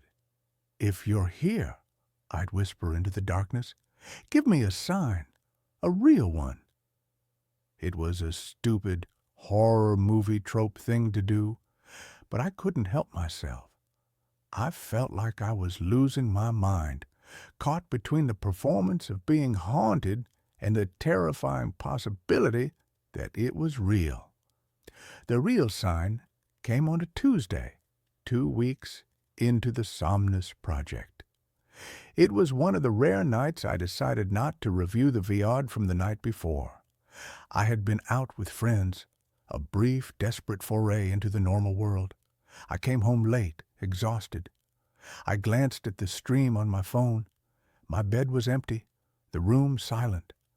I went to bed, closed and locked the door, and fell into a deep, dreamless sleep. The next morning, I woke up feeling watched. It was a palpable, physical sensation, like the feeling of static electricity on your skin. I sat up in bed. Everything seemed normal. The door was still closed. The books were on the table, but the air was thick with a kind of resonant humming silence. I went into the living room and pulled up the stream on my main monitor. I wasn't going to review the whole VOD. I was just going to check on something. A new paranoid ritual I had developed. I would check the moment I got into bed and the moment I woke up, just to make sure no time was missing, that there were no gaps in the recording. I scrubbed the timeline back to the moment I had entered the room last night. There I was, walking into frame, getting into bed, pulling up the covers. Everything was normal. Then I scrubbed forward to this morning, to the moment I had woken up. I watched myself sit up, look around, and then get out of bed. Normal. But something was nagging at me, a sliver of unease. I decided to watch the whole night. On 2x speed, the hours flew by in a blur of me tossing and turning in the ghostly green-tinged glow of the night vision. The digital clock in the corner of the stream ticked by. 2 hours a.m., 3 hours a.m., 4 hours a.m. Nothing. And then, at 4:22 a.m., it happened. My sleeping form on the bed suddenly went rigid. Not the kind of stiffness from a bad dream, but an unnatural board-like rigidity. And then my body began to levitate. I stared at the screen, my coffee cup frozen halfway to my lips. It was not a hoax. It was not a trick of the camera. My body, my sleeping, unconscious body, was lifted a good foot off the mattress, held there for nearly 30 seconds by an unseen force, and then gently, slowly, lowered back down. There were no wires. There was no one else in the room. I just floated. My coffee cup slipped from my numb fingers and shattered on the floor. I didn't even flinch. I just kept staring at the screen, at the impossible, undeniable evidence of what had happened in my room while I slept. The whispers, the moving objects, they weren't prelude. They were the opening act. This was the main event. I replayed the clip a dozen times. My mind, a frantic, drowning thing, tried to find a rational explanation, a dream, a hallucination. But I wasn't asleep when I was watching this. This was a recording. It was real. The thing in my apartment wasn't just moving my books, it was moving me. My first impulse was to end the stream, to pack a bag and leave, to burn the apartment to the ground. But the second impulse, the one that had been conditioned by years of chasing views and engagement, was different. This was the Holy Grail. This was the kind of footage that could make a career. This was the ghost I had been hoping for, even though its reality was 1,000 times more terrifying than I had ever imagined. Against every instinct of self-preservation I possessed, I clipped the levitation video. I posted it to my social media with a single, trembling, all-caps caption. I need help. This is not a joke. My channel exploded. The clip went viral, ricocheting across the internet. It was debated on Reddit, analyzed on YouTube, and even picked up by a few mainstream paranormal news sites. My viewer count skyrocketed from a few hundred to tens of thousands. I was no longer a mid-level streamer. I was a global phenomenon. I was the levitating man. The world was divided. Half believed it was one of the most convincing pieces of paranormal evidence ever captured. The other half believed I was a master hoaxer, a digital magician who had somehow pulled off the perfect illusion. The debate only fueled the fire. I was a prisoner in my own home. I was too terrified to sleep in the bedroom, but I was also too terrified to end the stream. I had created a monster, and now I had to keep feeding it. I started sleeping on the sofa in the living room, leaving the bedroom empty. a stage for whatever entity had taken up residence there, and the activity increased. Now that it had an audience, it began to perform. The door would be thrown open with violent force. The books would fly off the shelves. One night, the word "get" was scrawled on a wall in what looked like ash or soot. The next night, the word "out" appeared beside it. My life became a 24/7 horror show, and I was both the star and the sole terrified audience member in the front row. My mental state was disintegrating. I was a raw nerve, jumping at every shadow, my hands in a perpetual shaky tremor. The money was pouring in, but I couldn't spend it. The fame was suffocating. I was the ringmaster of a circus I could not control. And then came last night. I had been awake for nearly 48 hours, surviving on caffeine and raw fear. I couldn't bring myself to sleep, not even on the sofa. I was sitting in my computer chair, the warm glow of the monitor, my only companion, watching the live feed from the bedroom. The chat was a frantic, scrolling waterfall of text. Thousands of people from all over the world watching the empty, haunted room with me. For hours, there was nothing, just the quiet, malevolent stillness of the room. The "get out" on the wall seemed to pulse in the night vision. And then, at 3:13 a.m., the same time the door had first opened a lifetime ago, a new phenomenon began. A knock. A soft, hesitant, 3-beat knock. Knock, knock, knock. It was not coming from the bedroom. It was coming from my front door. I froze, my blood turning to ice. My apartment was on the 3rd floor. My neighbors were a quiet, elderly couple who were in bed by 9. No one ever knocked on my door this late. The chat exploded. Did anyone else hear that? Someone's at the door. Don't answer it, Ethan. I stared at the monitor, my heart hammering in my chest. I didn't move. I didn't breathe. The knock came again, louder this time, more insistent. Knock, knock, knock. It's probably a neighbor, I typed into the chat, my fingers fumbling on the keyboard. Loud music or something? But I knew it was a lie. My apartment was silent. And then I looked at the live stream feed from my bedroom, and what I saw made the world dissolve into a roaring, static-filled void in my ears. On the screen, in the live real-time feed of my bedroom, a figure was standing. It was a tall, thin silhouette, featureless and black, standing in the center of the room where there had been nothing but empty air a second before. It was not a shadow. It had depth, dimension. It was a hole in the shape of a man, a void that seemed to suck the very light out of the room. It was perfectly still, and it was facing the camera. I couldn't scream.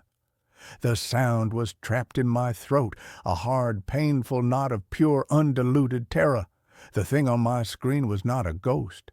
It was not a poltergeist.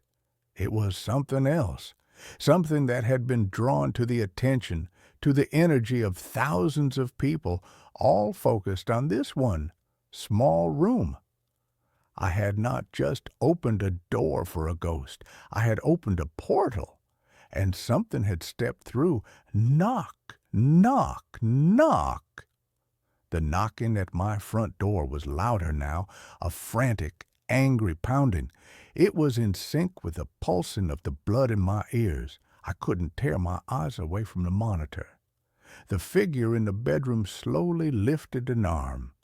Its hand was a blur of static, but it was pointed directly at the camera, pointed at me. And then the voice. It wasn't in the room. It wasn't on the stream. It was inside my head. A dry, rasping, impossibly ancient sound like the crumbling of a tombstone. You opened the door. Now let me in. The knocking on my front door was no longer a knock. It was a violent, splintering crash, as if someone was throwing their entire body against a wood. The heavy, solid oak was groaning, the frame vibrating. My mind finally broke free from its paralysis. I scrambled back from my desk, my chair tipping over and crashing to the floor. I looked wildly around my living room, my sanctuary, which now felt like a death trap. The bedroom was compromised. The front door was about to give way. I am writing this now frantically on my phone, huddled in the one place I have left to hide, the small windowless bathroom. I have barricaded the door with a laundry hamper, a pathetic, flimsy defense against the impossible. The pounding on the front door has stopped, but the silence that followed is so much worse. I can hear footsteps, soft, dragging footsteps just outside the bathroom door, and a low, whispering sound, a sibilant, multi-toned whisper that seems to be coming from all directions at once. It's the sound from the stream, the sound I had dismissed as an audio glitch. It is not a glitch. It is the sound of its voice.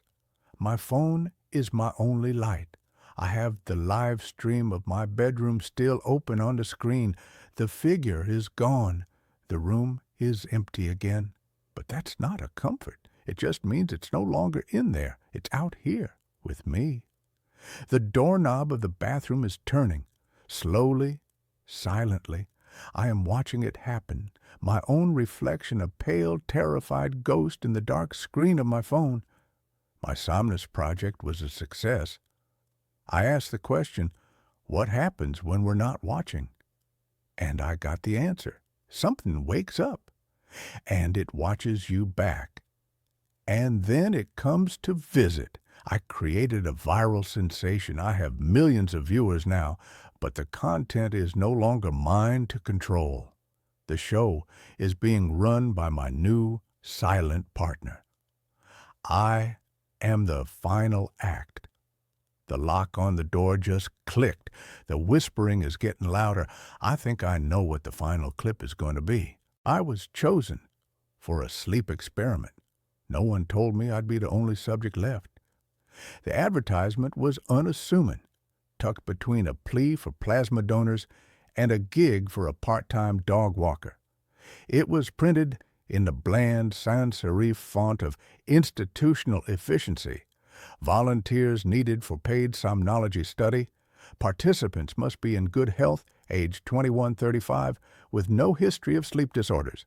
Compensation, $15,000 for a 2-week commitment. $15,000.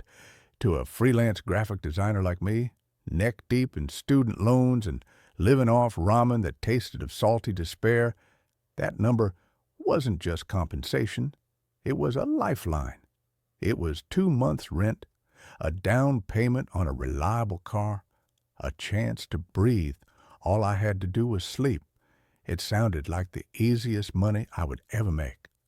My name is Leo, and my capacity for optimism has always been my most dangerous flaw.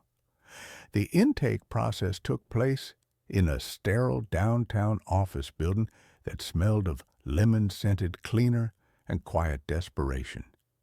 I sat on a plastic chair, filling out a questionnaire that probed every corner of my life, from my childhood fears to my current caffeine intake. One by one, we were called back to meet the man in charge, Dr. Alastair Finch. He was a man who seemed to have been carved from a block of granite and then polished to a high sheen. He had a perfectly trimmed gray beard, sharp, intelligent eyes that seemed to see right through you, and a smile that was both reassuring and utterly devoid of warmth. "The purpose of Project Morpheus," he explained to me, his voice a smooth, confident baritone, "is to study the effect of a new neurostimulant, which we're calling somnolin. Our hypothesis is that it can dramatically enhance the restorative qualities of REM sleep. allowing the brain to achieve in 4 hours what it normally would in 8.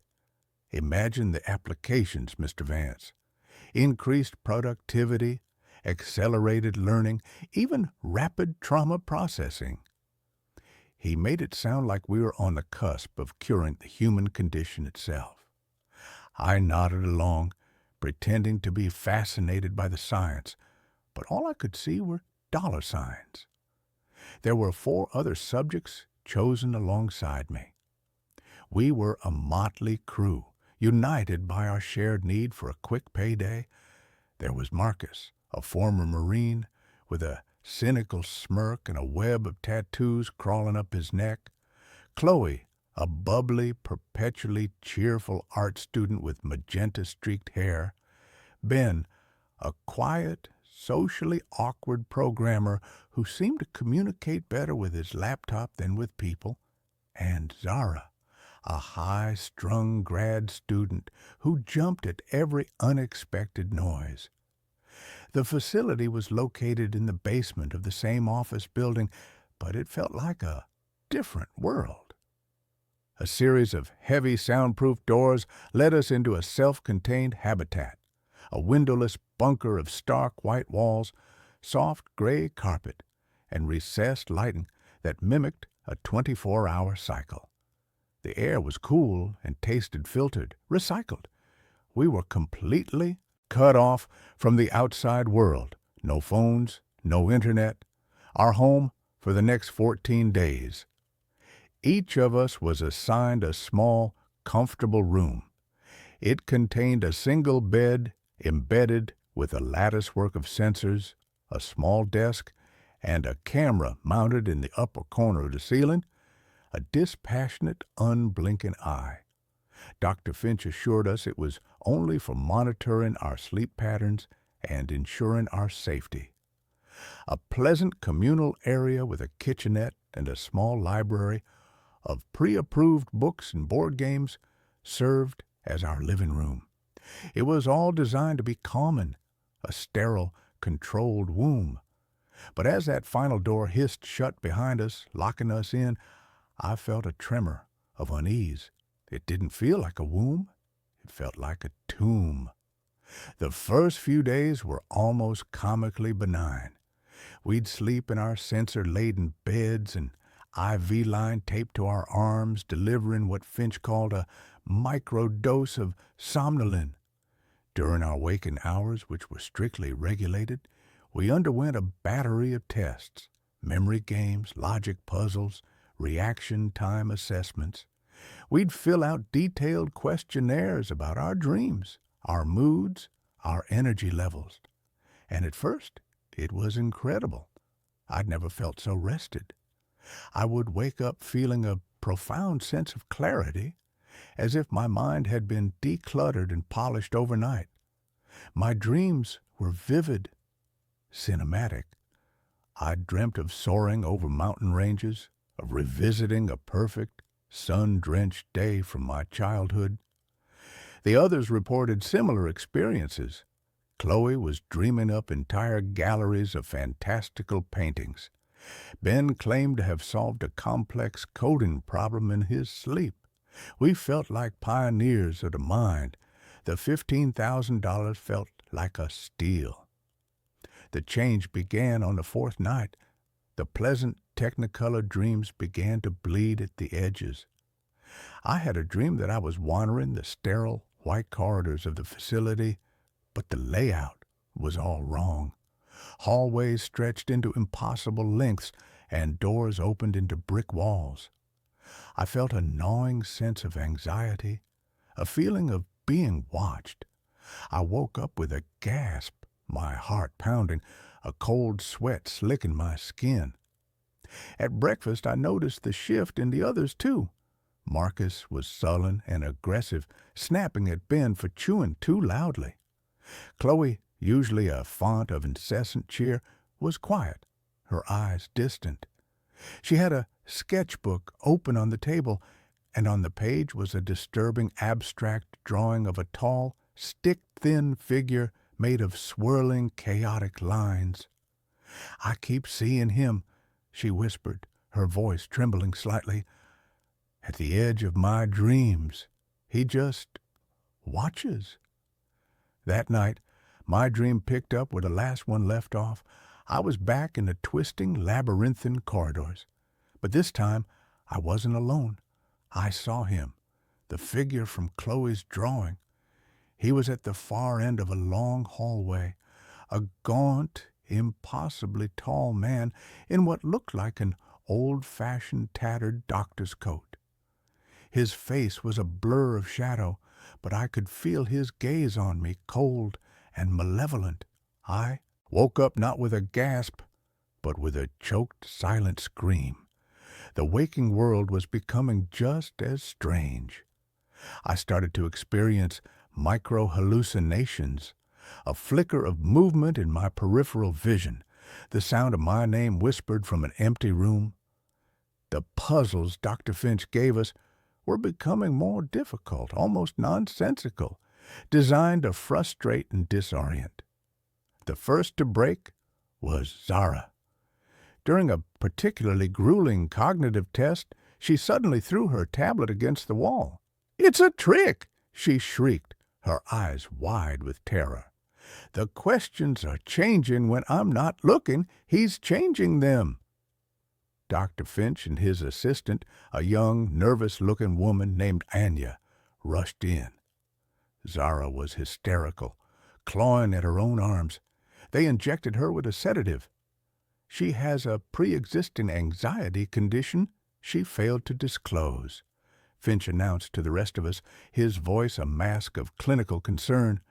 For her own safety, she is being withdrawn from the study. They carried her out. The heavy door hissed shut, and then there were four. The atmosphere in the communal room turned toxic. Ben became convinced the cameras were recording our thoughts. He started speaking in whispers, covering his mouth with his hand. Marcus paced the floor like a caged animal, his eyes darting back and forth, his cynicism curdling into raw paranoia. We were lab rats, and we were beginning to realize that the maze we were in was far more complex than we had imagined. The next night, the dose of somnolin was increased. That night, I didn't just dream of the gaunt man. I met him. I was in a nightmarish version of my childhood home. He was there, standing in the living room, his shadowy face turned towards me. He didn't speak, but a voice echoed in my head, a dry, rasping sound like dead leaves skittering across pavement. "You don't belong here," it said. "This place is mine." I woke up swinging, my fist connecting with the wall beside my bed. The pain was a grounding, welcome sensation. Ben was next to go. He'd barricaded himself in his room, refusing to come out. We could hear him through the door, muttering about firewalls and corrupted code, convinced that the Watcher was trying to hack into his brain.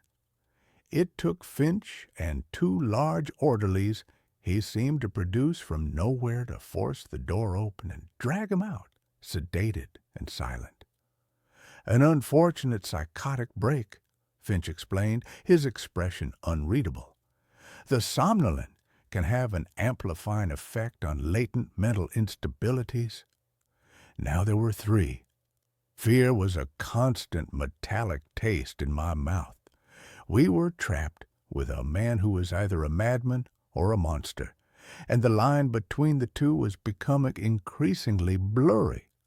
Marcus, Chloe, and I huddled together in the communal room, a tribe of the terrified. Marcus was convinced the food was being drugged. Chloe wouldn't stop drawing the gaunt man, her sketchbook now a gallery of horrors. Pages and pages of the same stick-thin figure, his face always a void of shadow. "I saw a name," she whispered to me, her eyes wide and haunted. "In my dream last night.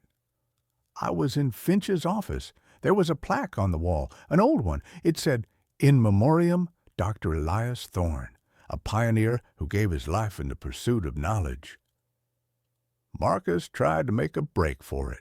He waited for one of the orderlies to bring in a food tray and tried to rush the door. He was strong, but they were ready for him. A taser crackled, and he went down, convulsing on the soft gray carpet. They dragged his unconscious body away. No explanation was given this time. We didn't need one.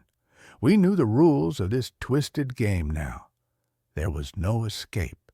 And then there were two. Chloe and I were the only ones left. We were ghosts haunting the sterile white halls of our prison.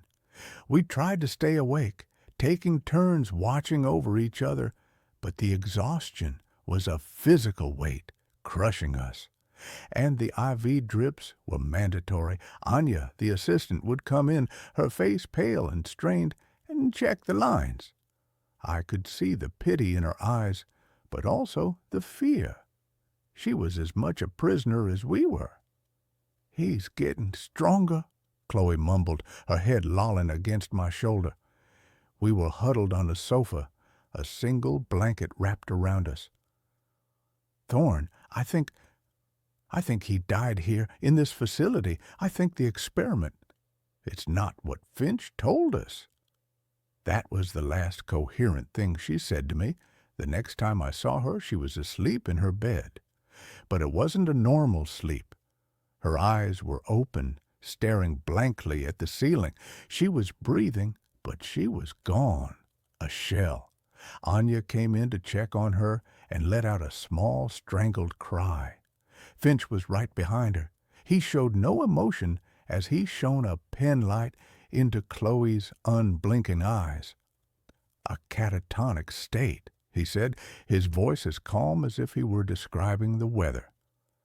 "A potential, though rare, side effect. It was all outlined in the consent form you signed."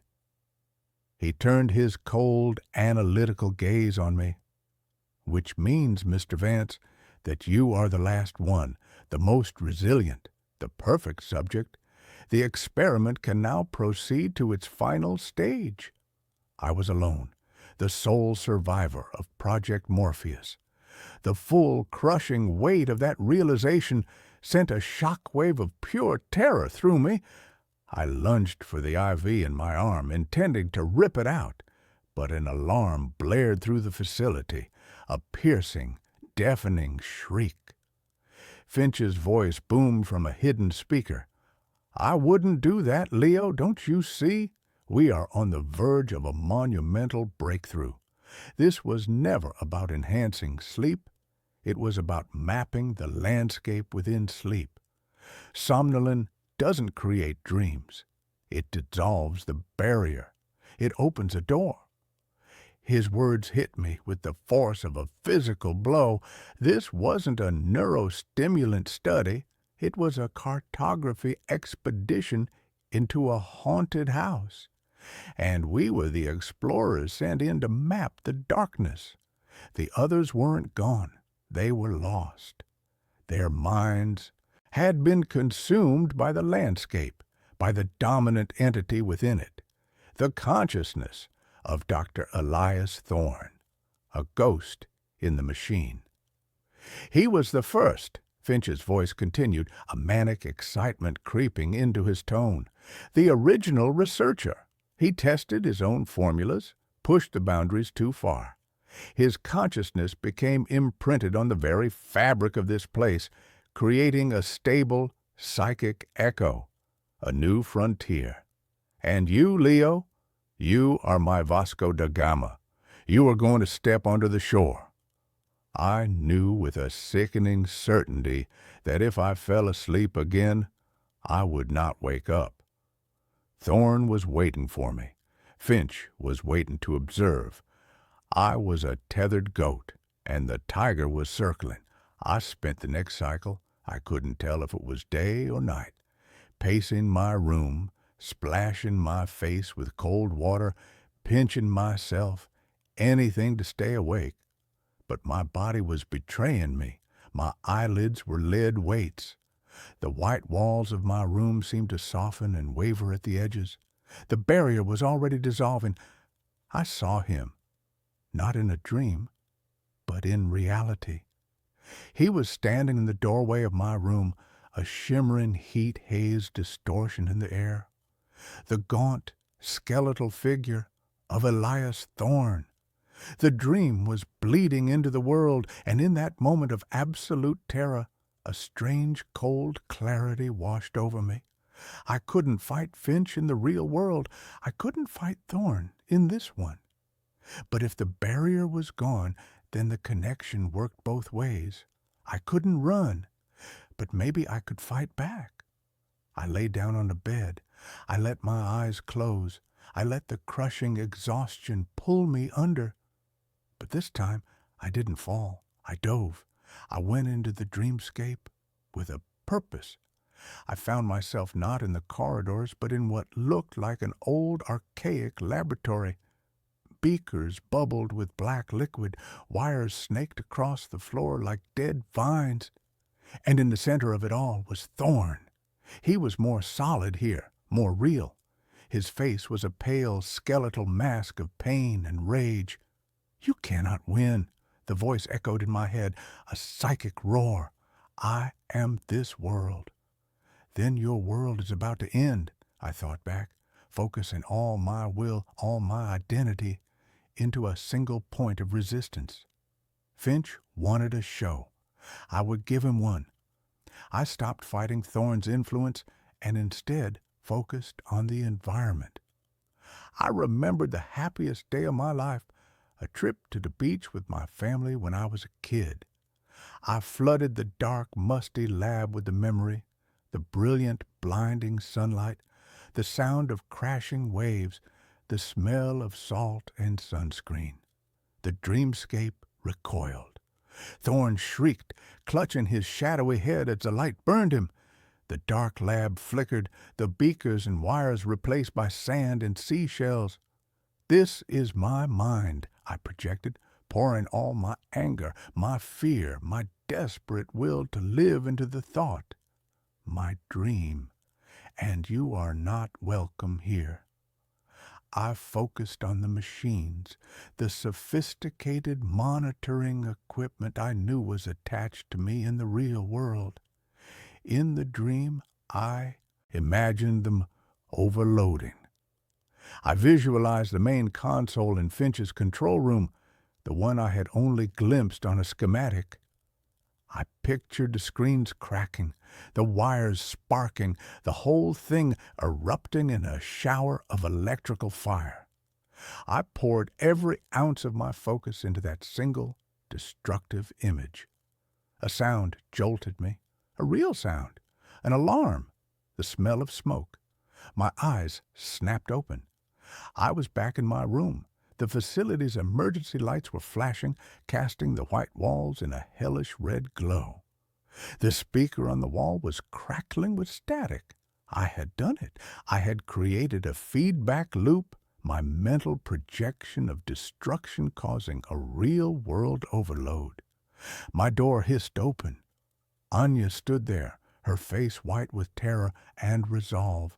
"Go!" she screamed.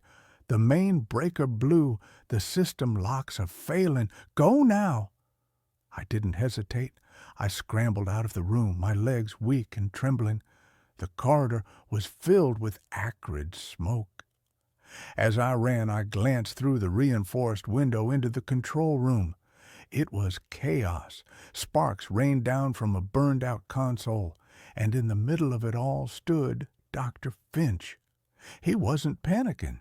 He wasn't trying to put out the fire. He was staring at his monitors, at the chaotic spiking lines of my EEG, and he was smiling, an ecstatic, triumphant smile. I didn't look back again. I ran through the labyrinth of corridors, following Anya's frantic gestures, until we reached the final door. She swiped a card, and it opened onto a grimy service staircase. The air that hit me was stale and damp, but it was real air. It was the air of the world. I burst out of a nondescript metal door into a back alley. The gray early morning light was the most beautiful thing I had ever seen. I was free. That was 6 months ago. I have the money. It was wired to my account the day I was admitted, as promised. But I lost everything else. I live in a different city under a different name. And I don't sleep. Not really. I drift in and out of a state of hallucinatory exhaustion, never letting myself go completely under. I'm terrified of what's waiting for me on the other side of that door.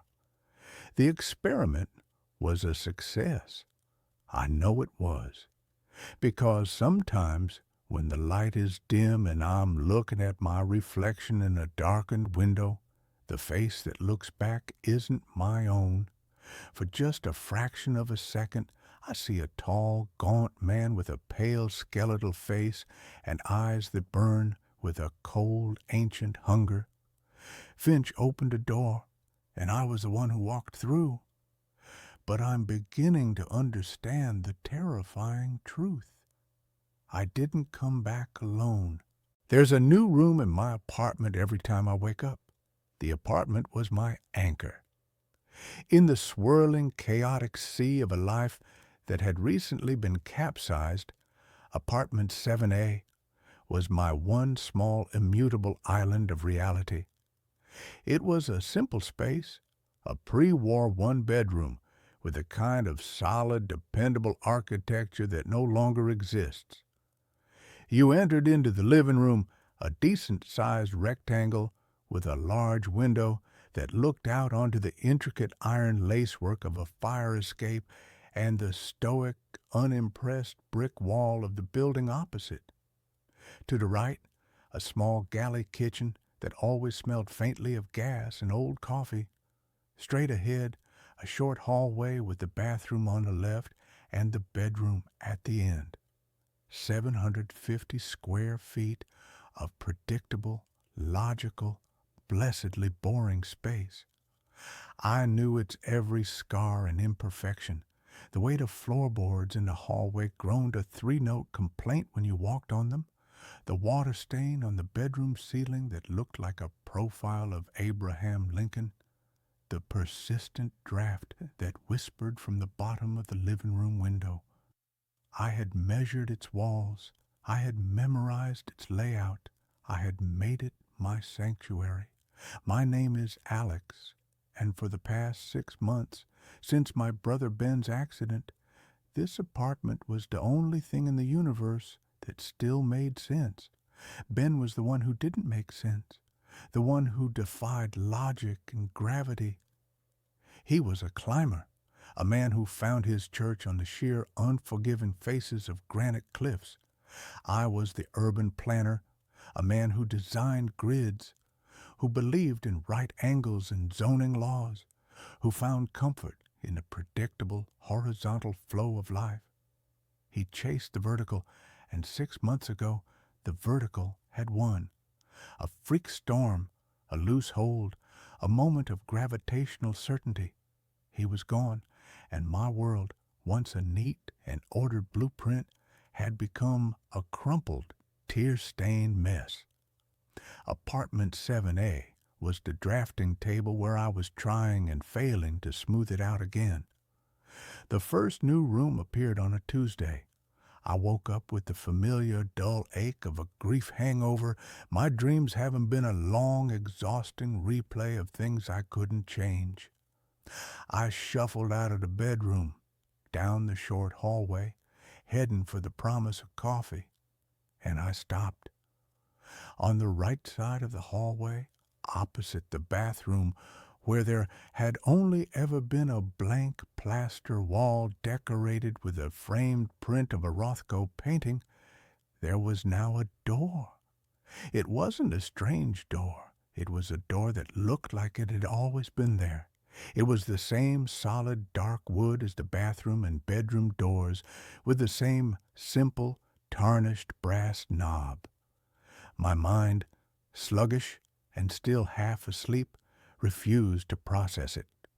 For a long, stupid moment, I just stared, trying to reconcile this new, impossible fact with the unshakable dogmatic certainty of the apartment's layout that I held in my head.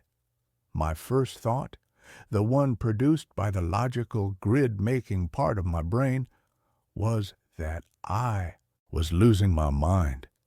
That grief had finally cracked the foundations of my sanity and was now busily renovating the interior. My second thought, marginally less terrifying, was that I was still dreaming. I reached out and touched the wall beside the doorframe.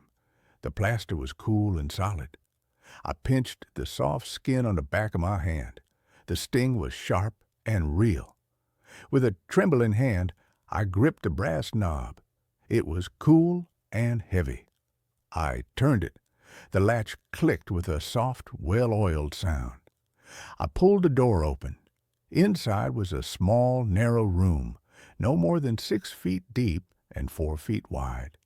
It was a study or a library, furnished with a single, elegant dark wood desk and a leather-backed chair. The walls were lined with built-in bookshelves, and they were filled from floor to ceiling with books. I could smell the familiar, comforting scent of old paper and leather binding. A small green-shaded banker's lamp sat on the desk, unlit. The room was windowless, and the air within it was still and silent, as if it had been sealed for a century. I stood in the doorway, my mind a screaming chaos of disbelief. I had lived here for 3 years. I had painted this hallway. I had hung that Rothko print. There had never been a door. There had never been a study. I closed the door, my heart hammering against my ribs. I leaned my forehead against the cool wood, my breath coming in short, sharp gasps. I opened my eyes and looked at the Rothko, which now hung on the shorter stretch of wall between the new door and the living room. It looked perfectly natural there, as if it had always been its home. My brain was desperately trying to re-narrate my own reality. Maybe it was always here. A panicked internal voice whispered, maybe you just forgot. The grief, the stress, it's made you unobservant. But I wasn't an unobservant person. I was the person who noticed that the city had planted a new ginkgo tree on the corner of 5th and Elm. I was the person who knew the precise number of steps from my front door to the subway station. I did not forget entire rooms in my own apartment. I spent the rest of the day in a state of hypervigilant dread, a ghost in my own newly expanded home. I kept opening and closing the door, each time half expecting the room to be gone, each time being met with the same silent, impossible study. I ran my hands along the door frame, the bookshelves. They were solid. They were real. I pulled a book from a shelf. It was a leather-bound copy of Moby Dick. The pages were real. The ink was real. On the desk, there was a single framed photograph. I picked it up. It was a picture of me and Ben, aged about 8 and 10, grinning our gap-toothed smiles on a beach, a plastic shovel and pail between us. My mother had that same picture on her mantelpiece, 1,000 miles away. The sight of my brother's smiling, carefree face sitting here in this room that shouldn't exist was the thing that finally broke me. I stumbled back out of the room and slammed the door, a choked, guttural sob escaping my lips. This was not a hallucination. This was something else, something far, far worse. That night, sleep was a battlefield. I barricaded my bedroom door with a chair, a pathetically medieval defense against a threat that was already inside, a threat that operated on the laws of architecture and not of force. I left every light in the apartment on, a blazing, defiant stand against the darkness where these impossible changes seemed to be born. I woke with a jolt, the gray light of dawn filtering through the window. The chair was still wedged under the knob. I took a deep, shuddering breath and opened the door. The hallway was as it had been yesterday. The door to the study was still there. I made my way into the living room, my every nerve ending screaming, and that's when I saw it. The change was on the far wall, the one that separated my living room from my neighbor's apartment. Yesterday, it had been a long, unbroken stretch of wall where my sofa and a large abstract painting had sat. Now, in the middle of that wall, there was another door. This one was different. It was a simple, white-painted door, the kind you'd find in a nursery. It had a small crystal knob. A low, keening sound of pure terror escaped my lips. I wanted to run, to flee the apartment and never come back. But where would I go? How could I explain it? "I'm sorry, I have to break my lease. My apartment is breeding." With a sense of dread so profound it felt like I was moving through water, I crossed the room and opened a new door. The room beyond was a child's nursery. It was fully furnished in a style that was both old-fashioned and achingly familiar. A wooden crib stood against one wall, a rocking horse with faded peeling paint in the corner. The wallpaper was a pattern of pale yellow stars and smiling crescent moons. The room was thick with the dust of ages, and the air was cold and still. And it was familiar because it was the nursery that my ex-girlfriend Sarah and I had planned, down to the last detail, in a series of late-night wine-fueled conversations about a future that had never come to pass. We had broken up a year before Ben's accident, a quiet, amicable death by 1,000 unsaid things. I backed out of the room, a new, different kind of grief twisting in my gut. The apartment wasn't just adding rooms, it was building them from the raw material of my own life, my own memories, my own sorrows. It was constructing a museum of my failures, a monument to my losses. The days that followed were a descent into a surreal architectural nightmare. Every morning there was a new door, a new room.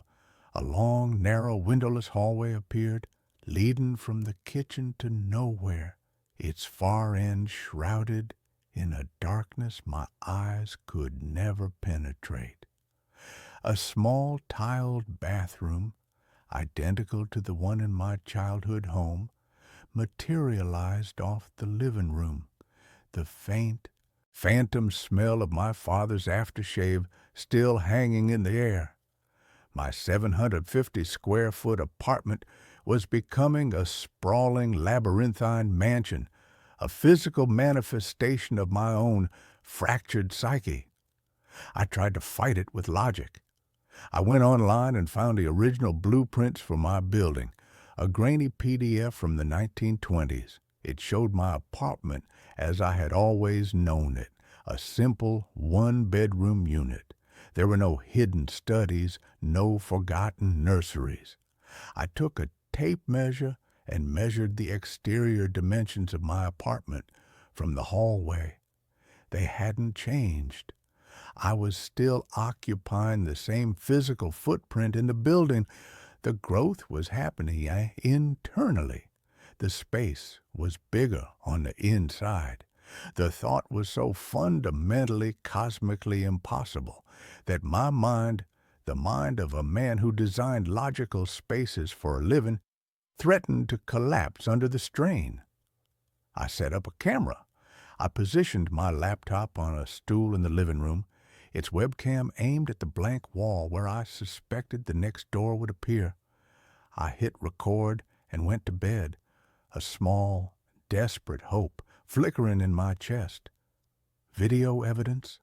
Proof. When I woke up, a new door, a heavy iron-banded medieval-looking thing, stood in the wall. I rushed to my laptop, my hands shaking. I played back the video. The footage showed me walking out of frame towards the bedroom. The wall remained blank and solid for 8 straight hours of recording. The digital timestamp in the corner ticked by, second by agonizing second. And then, between one frame and the next, at exactly 3:33 a.m., it happened. In the space of a single, imperceptible flicker of a video frame, the door was just there. It hadn't formed, it hadn't grown. It had simply asserted its existence into reality, a jump cut in the film of my life. I was utterly, completely alone with this madness. Who could I tell? A psychiatrist would diagnose me with a dissociative disorder. A priest would talk of demons. A physicist would laugh me out of the room. My only companion was the ever-expanding, silent, and deeply personal architecture of my own private hell. The apartment was no longer just a collection of rooms. It was a landscape, and I began to get lost in it. The new, impossible geography began to assert its dominance over the old, familiar layout. One morning, I walked out of my bedroom, turned left to go to the bathroom, and found myself not in the short, familiar hallway, but at the beginning of the new, long, dark corridor. I turned back, but the bedroom door was gone, replaced by a smooth plaster wall. Panic, cold and absolute, seized me. I was a rat in a maze, and the maze was my own home, my own mind. It took me nearly an hour of frantic, terrifying wandering through rooms that were echoes of my own past to find my way back to the original, core part of the apartment. After that, I began leaving trails of string, like a modern-day Theseus, a pathetic, desperate attempt to map the shifting, treacherous terrain of my own grief. The rooms were not always empty. They were populated by the ghosts of objects. In a perfect replica of Ben's chaotic, messy teenage bedroom, I found his old, beat-up acoustic guitar propped in the corner. I picked it up. It was real. I strummed a chord, and the sound, dusty and resonant, was a punch to the gut. On the desk, in a perfect replica of my first post-college apartment, I found a half-finished letter to Sarah, a letter I had written and then torn up a decade ago, pouring out all the things I had been too young and too foolish to say. The apartment was not just building rooms, it was resurrecting my past. It was curating my regrets. And a dark, terrifying question began to form in my mind. What was it building towards? I had to understand the source, the building itself. I began to dig into its history, spending my days in the city archives, a frantic, sleep-deprived man sifting through dusty property records and brittle, yellowed newspapers. The building had been constructed in 1928 by a reclusive, eccentric architect named Alistair Blackwood. He was a visionary, they said, a man obsessed with the psychological impact of living spaces. He had designed and built the entire building himself and had lived until his death in the penthouse. There were rumors, of course, whispers of strange geometries in his designs, of an obsession with the occult, of the idea that a building could be more than just wood and brick, that it could be a vessel, a consciousness. I found a single self-published book he had written, a slim leather-bound volume titled Mnemonic Architecture. It was not a book about design, it was a manifesto. It was the insane, brilliant, and terrifying ramblings of a man who believed that a space could become a living extension of the human mind. He wrote of psychotectonic blueprints, of buildings that could respond to the powerful emotional resonance of their inhabitants. He believed that profound grief, a powerful, focused, and unresolved sorrow, was the most potent building material in the universe. It could warp space. It could create echoes of the past. It could, he theorized, literally build new realities. A house is not a machine for living, he wrote in a spidery, arrogant script. It is a womb or a tomb. And when a powerful consciousness fills it with its sorrow, it will choose to become one or the other. It will either nurture a new life or it will build a mausoleum to the old one. My apartment was building a mausoleum, and I was the guest of honor. The final piece of the puzzle, the one that confirmed the true monstrous nature of my situation, came from a small overlooked article in a 1945 newspaper. It was a short piece about the strange, unexplained disappearance of Alistair Blackwood. He had simply vanished from his penthouse apartment.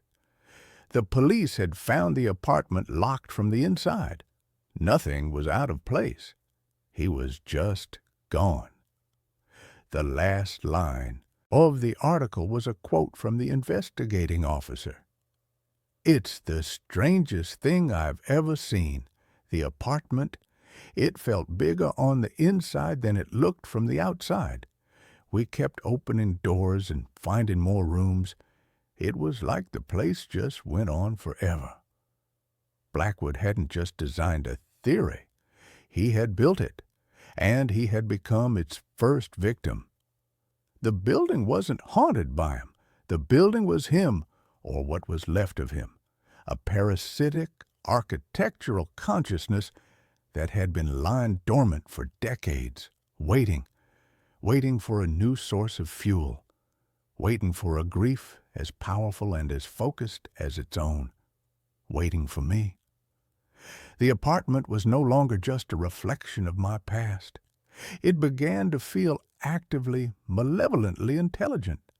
I would hear noises from the new rooms at night, the faint, mocking sound of a child's laughter from the empty nursery, the soft, mournful notes of a single amateurish chord being strummed on Ben's guitar. I would find the books in the study rearranged, their titles spelling out a single accusing word. Why? It was trying to communicate. It was trying to break me. It was feeding on my sorrow, and the more I grieved, the more it grew, the more elaborate and personal the rooms became. A perfect replica of the hospital room where Ben had died appeared, the scent of antiseptic and lilies so strong it made me gag. The rhythmic, electronic beep of a phantom heart monitor a constant torturous soundtrack. I was being digested. My memories, my emotions, my very identity were being broken down and used as bricks and mortar in this ever-expanding prison of the self. I knew, with a certainty that was as cold and hard as a granite that had killed my brother, that if I didn't find a way out, I would end up like Alistair Blackwood. I would be absorbed. I would be a whisper in a new empty room, waiting for the next grieving soul to move in. My only hope was Sarah. She was the one loose thread, the one part of my past that was not defined solely by loss. Our ending had been sad, but it had not been tragic. I called her. My voice was a wreck, a frantic, paranoid babble. I didn't tell her everything. I just told her I was in trouble, that I needed to see her. She must have heard the raw, naked terror in my voice because she didn't argue. She just said, "I'll be there in an hour." She was my one desperate gamble.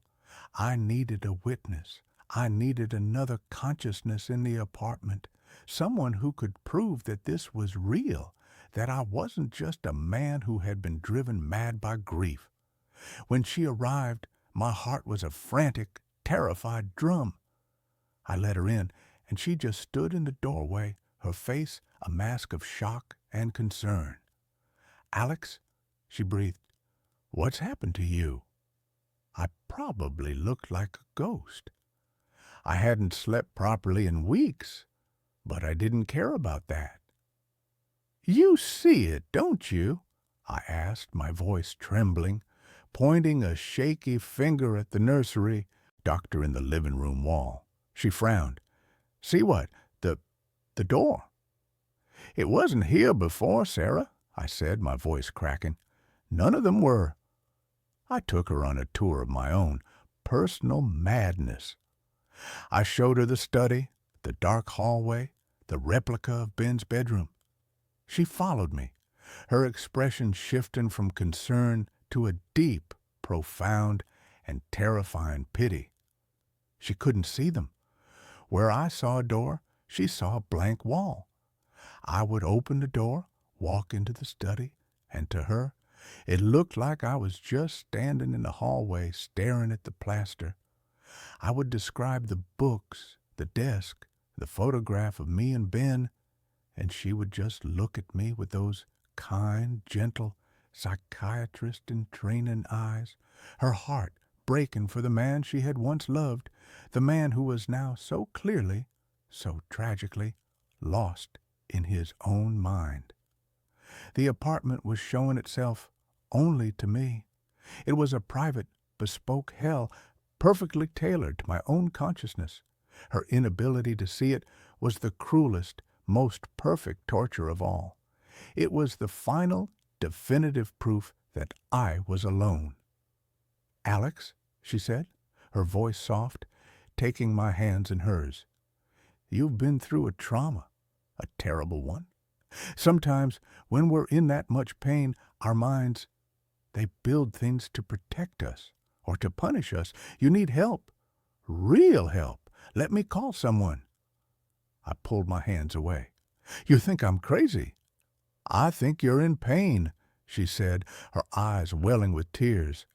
And then the apartment, the monstrous sentient thing that had been listening to our every word, played its master stroke. A new sound began to emanate from the living room wall, a soft, rhythmic, electronic beeping, the sound of a heart monitor, the sound from the hospital room, but this time it was different. It was slowing down. Beep, beep, beep, beep, and then a long, flat, unbroken tone, the sound of a flat line, the sound of the exact moment my brother had died. Sarah heard it. Her head snapped around, her eyes wide with a confusion that was rapidly turning to fear. "What is that?" she whispered. The sound was real. It was in the room with both of us. The apartment had finally shown its hand. It had created something that she could perceive, a bridge between my madness and her reality. And it had chosen the most cruel, most painful sound it possibly could. The sound stopped, and a new door began to form in the wall between us. It didn't just appear. We watched it happen. The plaster seemed to thin, to become translucent. We could see the wooden studs behind it, and then they too began to warp and twist, the wood groaning, bending into the shape of a door frame. A dark, heavy hospital room door materialized out of the very substance of the wall, the small rectangular window in its center showing not a hospital corridor, but a swirling, absolute darkness. Sarah let out a small, strangled scream and stumbled back, her hand flying to her mouth. She saw it. It was real. I wasn't crazy. The validation, the thing I had been so desperate for, was a hollow, terrifying thing. Because now she was a part of it. Now she was trapped in here with me. The door swung open, and the thing that stood in the doorway was not a memory. It was not an object. It was a man.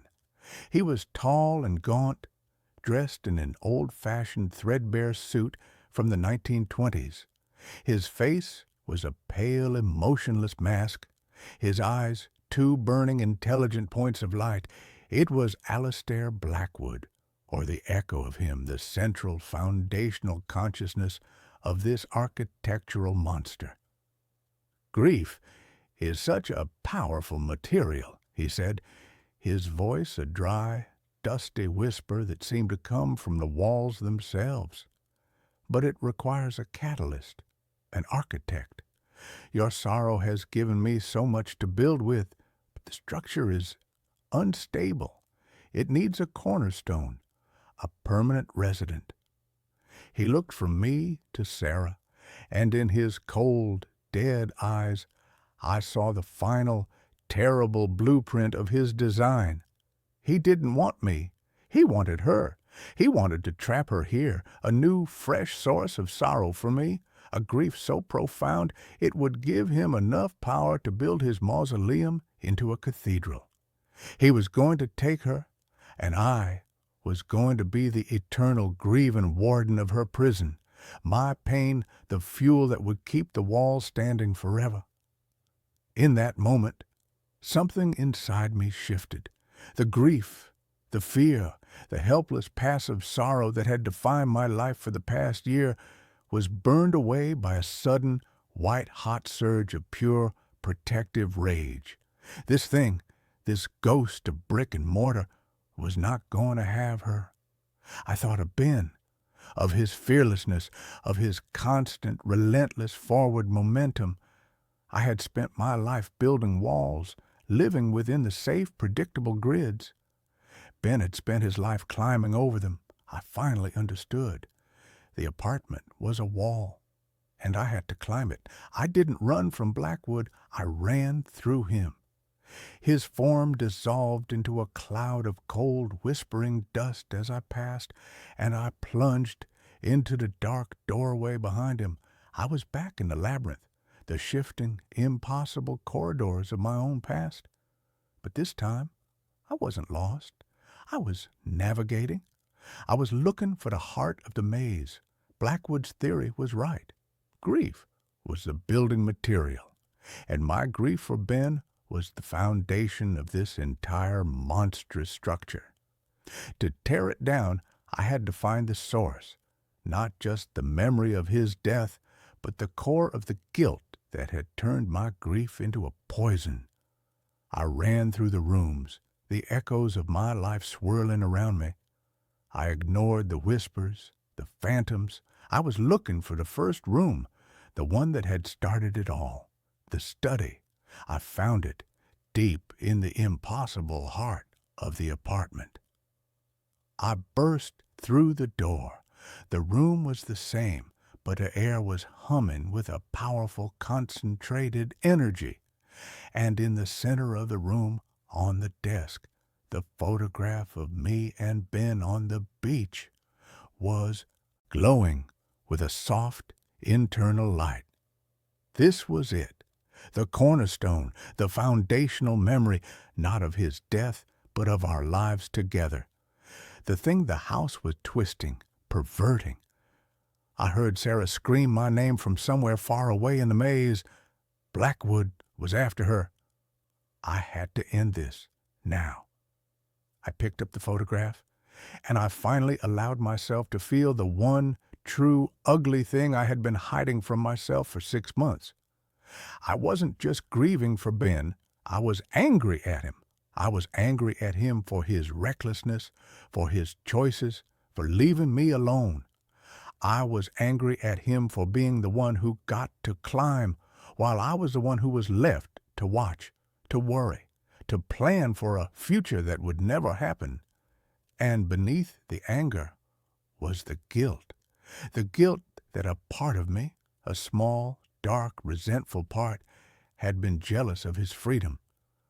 "I'm sorry, Ben," I whispered, my voice thick with tears. "I'm so sorry. I wasn't just apologizing for not being able to save him. I was apologizing for everything, for being the safe brother, for being the resentful brother, for being the one who was left behind. And then I did the one thing the house, the grief, the monster did not expect. I accepted it. I accepted the anger. I accepted the guilt. I accepted the ugly, messy, painful, and profoundly real love I had for my brother. I stopped fighting the grief, and instead I just let it be, a part of me, not a prison, but a scar, a proof that he had been real. I took the photograph, the glowing foundational memory, and I put it in my pocket. I was not going to let the house have it. I was taking it back. It was mine. The room began to shake. A low, groaning structural sound, like a building about to collapse, echoed all around me. The bookshelves trembled, the books fallen to the floor. The walls began to dissolve, not into new rooms, but back into the plain, simple plaster they had once been. The mausoleum was being unbuilt. I had taken back the cornerstone, and the entire impossible structure was collapsing in on itself. I ran, following the sound of the collapsing architecture, the maze simplifying, untwisting itself as I went. I burst back out into the living room. Sarah was there, huddled in a corner, her face pale with terror. The ghostly form of Blackwood was flickering, fading, his face a mask of rage and disbelief as his world, his creation, was being unmade around him. The nursery door vanished. The door to my childhood bathroom dissolved. One by one, the ghosts of my past were being exorcised by the simple, powerful act of acceptance. Finally, the apartment was just an apartment again. 750 square feet of solid, dependable reality. The ghost of Alistair Blackwood gave one final silent scream and then dissolved into a faint wisp of dust that was caught in the draft from the window and disappeared. We were alone. The humming was gone. The cold was gone. The only sound was the frantic, desperate sound of our own breathing. We left that day. We packed a single bag and walked out of apartment 7A and never went back. The building, the city, held too many ghosts. We moved west, to a place with a wider sky, a place where the buildings were new and had no memory. Our relationship, which had died a quiet death, was reborn in the crucible of that impossible experience. We are rebuilding on a new, more honest foundation. We are not the same people we were. We are scarred, but we are whole. I am an architect now, not a planner. I design small, simple, honest houses, spaces that are filled with light and air. I believe that buildings have souls, and I try to make them kind ones. The grief for my brother is still there. It always will be. But it is no longer a sprawling, monstrous labyrinth. It is a single, small room inside of me. A room I can visit when I need to. A room with a solid, dependable door. A door that I can choose to open. A door that I can, when I am ready, choose to close. And a door that I know, with an absolute, unshakable certainty, will always, always be there. The new medication stops my nightmares. Now, something wants me asleep forever. I haven't slept in 72 hours. I'm currently sitting in my bathtub, wearing all of my clothes, with the cold water running over my legs. I have a safety pin jammed into the web of skin between my thumb and index finger. Every time my eyelids droop, every time the gray fog starts to roll in at the edges of my vision, I twist the pin. The pain is the only thing keeping me here. The pain is the only anchor I have left. If you're listening to this, if you're one of the people who saw my initial vlog about the clinical trial, consider this a retraction, a warning. Do not take the pills. Do not go to the Somnus Institute. If you have the bottle with the blue label and the white child-proof cap, flush it. Flush it right now.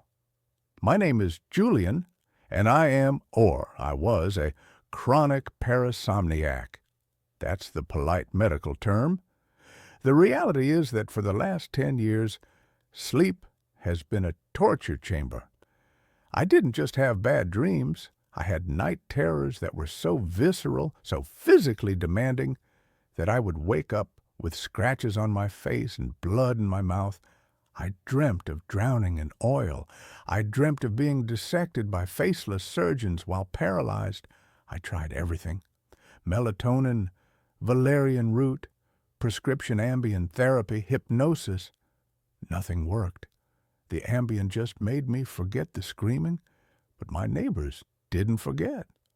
I was on the verge of eviction and losing my job as a data entry clerk because I couldn't focus on the screen without hallucinating spiders. Then I found the ad. It was a targeted ad on social media, one of those things that pops up after you've spent till 4 a.m. Googling how to surgically remove the sleep center of the brain. It said, the Somnus Institute, Phase 3, Clinical Trial, Eliminate REM cycles, Sleep in Silence. It sounded too good to be true. Eliminate REM? That's where the dreams live. If you cut out the rapid eye movement, you cut out the monsters. I went in for the screening on a rainy Tuesday. The facility was in a brutalist concrete building downtown, the kind of place that looks like a bunker. The interior was sterile white. It smelled of antiseptic and lavender, a thick, cloying lavender scent that stuck to the back of your throat. Dr. Eris Thorne was the lead researcher. He was a man who looked like he hadn't blinked in a decade. His skin was pale, almost translucent, and his movements were slow, deliberate, like he was underwater. The drug is called Morphinex, he told me, sliding a waiver across the metal desk. It doesn't just suppress brain activity, Julian. It redirects it. It creates a chemical barrier between your consciousness and the subthalamic triggers of fear. It puts you in a state of suspended animation. No dreams, no movement, just void. Void sounds nice, I said. I signed the paper without reading the fine print. I would have signed a contract for my soul if it meant 8 hours of peace. He gave me a bottle, 30 pills, oval-shaped, Vanta Black. They absorbed the light. Take 30 minutes before bed, Thorne said. Ensure you are in a safe, locked environment. The sedation is absolute. That night, I took the first pill. I lay in bed, staring at the ceiling fan. I expected to feel drowsy. I expected that warm, fuzzy feeling you get from whiskey or Benadryl. That didn't happen. Instead, at exactly the 30-minute mark, the world just turned off. There was no transition, no drifting off. It was like someone pulled the power cord on reality. 1 second, I was looking at the fan. The next second, there was nothing. No light, no sound, no body. I wasn't floating. I wasn't existing. I was simply erased. Then, snap. My eyes flew open. Sunlight was streaming through the window. The birds were singing. I looked at the clock. 9 a.m. I had slept for 10 straight hours. I sat up. I felt incredible. My mind was sharp. My body felt light, energized. No grogginess, no lingering fear. I checked my sheets. No sweat, no tears. I checked my mouth. No blood. I cried. I actually sat there and wept tears of joy. It was a miracle. For the first week, life was perfect. I was crushing it at work. I cleaned my apartment. I started jogging. Every night, I took the black pill, ceased to exist for 10 hours, and woke up reborn. The first sign that something was wrong happened on day 8. I woke up, but I didn't open my eyes immediately. I was lingering in that warm, comfortable state between sleep and wakefulness. I felt a weight on the bed. It wasn't heavy. It was a subtle depression in the mattress, right beside my hip, like someone was sitting there watching me. I snapped my eyes open. The room was empty. The depression in the mattress slowly rose back up as I watched. I dismissed it. Hypnopompic hallucination, a residual trick of the brain. I got up, made coffee, and went to work. But that night, I hesitated before taking the pill, just for a second. The memory of that weight on the bed gave me a shiver. But the fear of the old nightmares was stronger. I swallowed the pill. Click. Darkness. I woke up the next morning on the floor.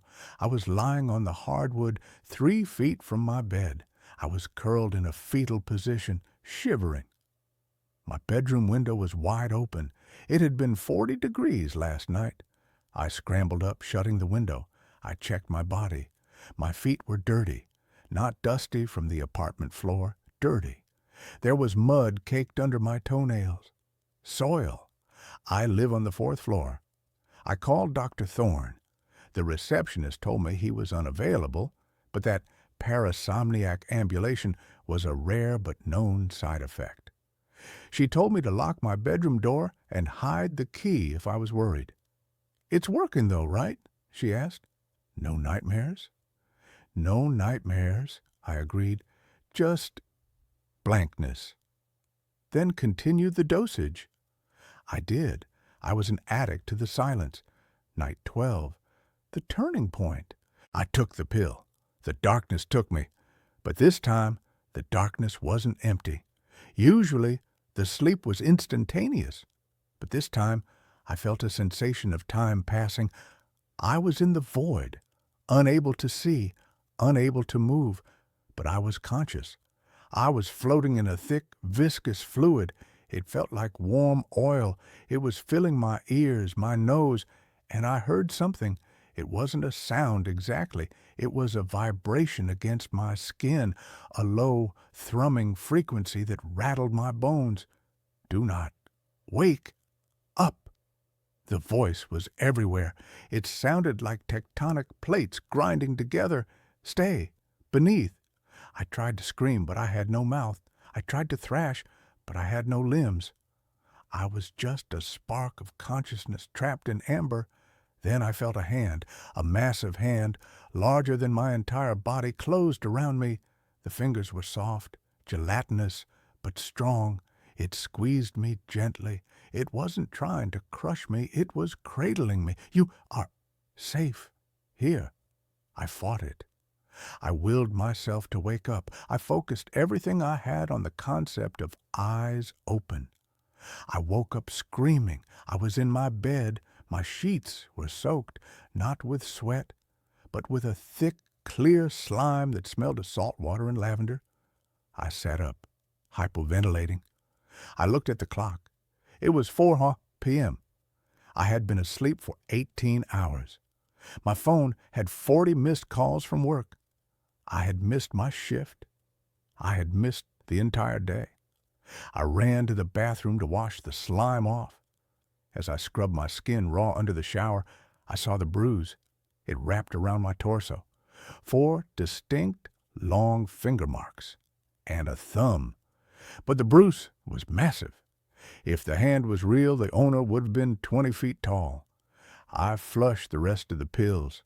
I was done. I didn't care about the nightmares. I'd take the demons over the giant in the void. That was 3 days ago. Here's the problem. Morphinex doesn't leave your system. The first night without the pill, I sat on my couch, drinking Red Bull, watching TV. I was determined to pull an all-nighter to reset my cycle. Around 3 a.m., the lights in my apartment dimmed. Not a power surge. They didn't flicker. They just got heavy. The light itself seemed to become solid, turning a sickly, jaundiced yellow. The air in the room grew thick. It became hard to breathe, like the oxygen had been replaced with syrup. I stood up, dizzy. My limbs felt like lead. Gravity. The gravity in the room shifted. It wasn't pulling me down to the floor anymore. It was pulling me toward the bedroom. I grabbed the door frame of the kitchen. My fingers slipped. I was being dragged, my feet sliding across the linoleum toward the dark open maw of my bedroom door. "No!" I shouted, but my voice was muffled like I was shouting underwater. I looked into the bedroom. The bed was there, but it wasn't a bed anymore. The mattress had split open. In the center, where the sheets should be, was a hole. A black, swirling vortex of that same oily liquid I had felt in the dream.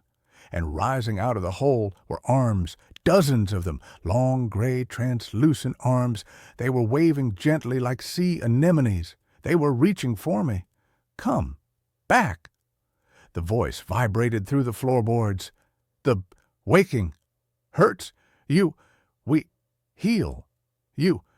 I grabbed a steak knife from the counter. I stabbed it into the doorframe to anchor myself.